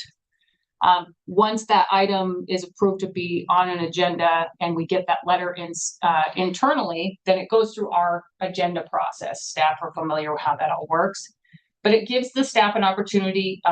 I used, when I proposed this to the city manager, I used the season pass with the Golf Advisory Board and park staff as a good example of this first option, which is you had a Golf Advisory Board proposal that staff was actually working cooperatively with them on. And so they were able to present the option for that season pass being a donation in order to facilitate funds for these water filling stations, which has been a priority and recommendation by community groups and the board for quite some time. And they presented that at a regular commission item for your consideration, essentially with the recommendation coming as part of the staff memo with the Golf Advisory Board. The second one would be that staff would then have that opportunity to look at the letter and say, well, we think this is a great idea. However, we do have some considerations that the commission should be aware of, or here's where that may be also addressed, this recommendation, and the board wasn't entirely aware of that happening, or here's things that maybe need to be considered as part of that process should the commission be interested in vetting it further. And then the last one is that the staff for various reasons may choose at the direction of the city manager or elsewhere not to offer a response, and it would just show up as a letter of recommendation from an advisory body. And then we would request that a representative be there to answer questions or just to represent the advisory body to the commission. If you wanted to have follow-up on anything, then a representative would be there at the commission meeting where it's being discussed. And then ultimately the commission has to make a decision. And it may be that you would say that we would request that the staff, if it's a cooperative effort and it's being presented as such, that it may be, it's in the instance of the season pass, we approve this, we want to move forward with this idea, and then on it goes. But it could be that in that middle option that the commission then says, city manager, we'd like to hear more about this idea and we'd like to have all considerations and have the staff come back with a further report to give us all the options. And then there may be the final option, which is, a denial. We recognize the recommendation, but we actually we appreciate the thought, but there are reasons outside of what you have offered to us today that we're not interested in moving forward with that recommendation. And there's obviously going to be some gray area in between all of those, but this would be a standard workflow that you might see something like this go through an agenda. So I'm asking for you all to give me feedback and see how if you see this as having value, if you want to see certain parts reworked. If there's other considerations that you want me to bring back to you at some point. But I do think that by formalizing this process a little bit more, it gives you the ability to then be responsive in a meeting, which is what I'm hearing over and over again. We don't know that you're taking our consideration or our recommendations and considering them seriously because we don't hear anything. And if we follow some kind of process for these recommendations, then it gives you that ability at a meeting. Question. Thank you for this. The consideration for 14 days prior to a meeting, is that, where does that come from? Is that standard? Yeah, I think in all our best efforts, we try and get our items into the workflow as far in advance as possible as staff for a meeting. That honestly, that number was just trying to align it best with the deadlines we hit internally as staff, but that's up for debate. I obviously will defer to the city manager as, you know, it's ultimately his agenda to manage. So I picked that day, that timeline, trying to align it with what staff's expectations are from the city manager, city attorney, and all those. Yeah, and I think it's workable. You know, everybody's crunch. You guys, I believe, got your agenda yesterday. Everybody's trying to hit that deadline, which is a day earlier than we used to do it. And that ebbs and flows, but to give you more than 48 hours to read a packet. And I think that what the clerk is recommending aligns with that. Okay. And legal advertisements. In a quick show, I see value. Would you be interested in going and pursuing this process? See value in it, so yes. Okay. I really like this, and I think it will give advisory boards a very specific process to follow. And as we keep talking about expectations, if no one knows what their expectations are, they're going to be disappointed. And I think this is a good description of what's expected. Yeah. And for us. I would say the same as well, and hopefully, you know, so much of what we've heard, particularly today, I think, has been relative to communication. I think this could hopefully be a piece of addressing that. Have you spoken to HCC about that process? I actually invited Mr. Andrew and Chair Piper to sit in if they had time so that they could hear this, mostly just so that they had an opportunity to see what I was recommending to you all for the advisory boards. I don't want to presume that I can tell the HCC what their internal operation would look like, but this would be my recommendation to streamline some of that process that you guys are. Do they have copies of? Yep. Yeah, this is something we can bring back and I do appreciate it. Thank you. Yeah, the one thing that after speaking with Dan a little bit more last night, I would point to, and I think that this is an important component that we originally didn't include on the memo portion. That's that there's this portion in here that highlights that there should have been some amount of reference to the public process that was used. Remember that these advisory boards are intended when they're created to be representative of that an interest in the community. And Dan's recommendation was that we ensure that there is this public process note that you're asking the board to indicate this is how we came to this recommendation. And maybe it was that they had multiple meetings where a subset of the community came and spoke to them on a particular topic, and then they all, you know, having the ability to show their work a little bit about how that the public came to them with this recommendation to avoid a situation where you do have impassioned members that sit on some of these advisory boards and they are serving their community and because they're passionate about we want to make sure that we include as many of those opinions in the community as possible. That doesn't just become one or two members that are creating a recommendations, that we're involving not just the board itself, but that we see that they've done some sort of public outreach. Commissioner Reed online. Yeah, she asked to. Yep, can you hear me? Whoa. Loud and clear. Yeah, go down, turn your volume down. Is that better? Just a brief comment that I appreciate this. I also support. I'm going to let Danae turn me down because She's getting it. Try that. Is that better? Yeah. Yes. Sorry. I just briefly, I also agree with the suggested timeline, what have you. I think, we won't know what we don't like about it until we try. So always possible to refine, but I'm very supportive of starting from here. Thanks.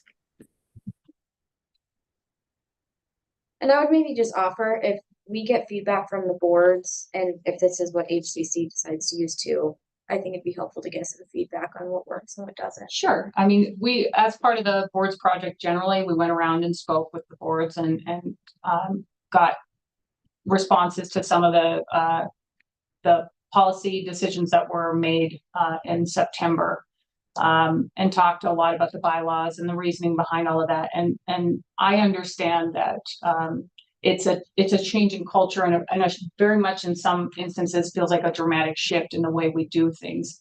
I think the point you made earlier is very apt in that so many of these boards were operating and had just created processes on their own, and no one was doing it with any ill intent. It's just that when nobody was operating in the same manner, it created some chaos a little bit, and there's no way to I think put that genie back in the bottle a little bit without making it feel like it's I don't want to use the word punitive, but I know that some folks felt that it was it felt that way. This had nothing to do with people. I think that was what you said earlier. This was about creating a streamlined policy that everyone could start from, and understanding too that this is an experiment in its own right. We understand that we made some decisions to try and reset everyone to that square one, and we may need to course correct and we may need to adjust. I understand that sometimes too the process takes longer than they'd like. Responses take longer than anyone would like, but it's intended to be slow so that we can be thoughtful. And I don't ever want anyone to feel as though we've been doing any of this work dragging our feet. We want to be deliberate and slow and thoughtful about what we present to you. So sometimes it feels like it comes out of nowhere, but it's because we've taken that time in between these meetings to really think through what might work best and have gotten feedback from those individuals that are trying to carry out the work.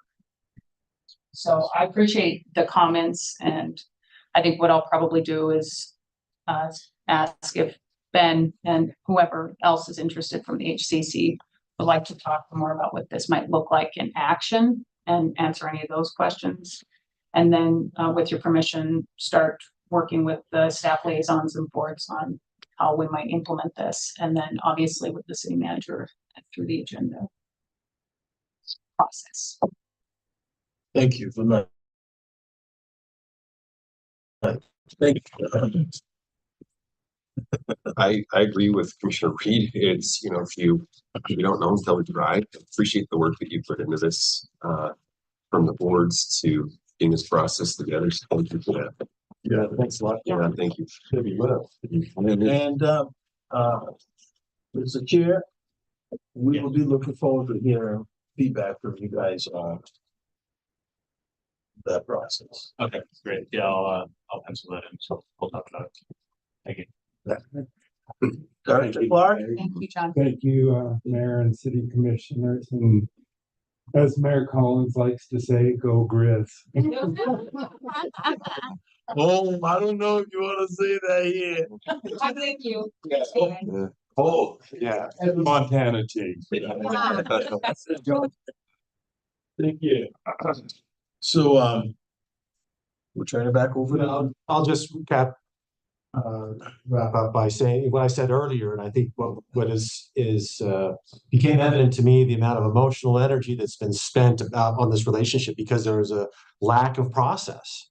And so the more you can tighten that up. So the work that Danae is doing, trying to formalize that. And I think then this relationship with the HCC and trying to create a better process for communication and engagement so that's meaningful. And then you know how to, right? You just come in your participation, you're executing that process rather than, on the fuzzy edges of emotional distress over, I'm not feeling heard, the time and effort I'm putting in is not being recognized. And so that's, anyway, so yeah, the 1,000-mile journey starts with one step, or you plant the tree today for the shade tomorrow. And so I think that's, it has to start somewhere. So it's good that you're doing it. So yeah, muy bueno, good work. And we'll just say thanks for the attention that you've had over the last 2 days. We know it's hard work, it's emotionally draining. I think you did great work. I think you'll have a good product out of it, and I hope it'll provide a guidance on the strategic plan for the next couple of years, framework to work from, and looking forward to seeing how this relationship evolves with the HCC so that they really feel like they're contributing to the overall outcome and betterment of the city of Helena. And I think it's well overdue, 50 years in the making to get to this point to really say, look, it's time to it's one of those cans you're picking up, that's been kicked down the road a long time. So I'll turn it back to you, Mayor. Oh, anything, Ashley, you want to? Okay, back to you, Mayor. Thanks. Commissioners, any final thoughts? Good work. At this time, is there anyone from the community who wishes to address the commission? Madam Clerk. Mr. Mayor, we've got a couple of folks still online. I don't see any hands raised. Okay, nothing else. This meeting is adjourned. Everybody.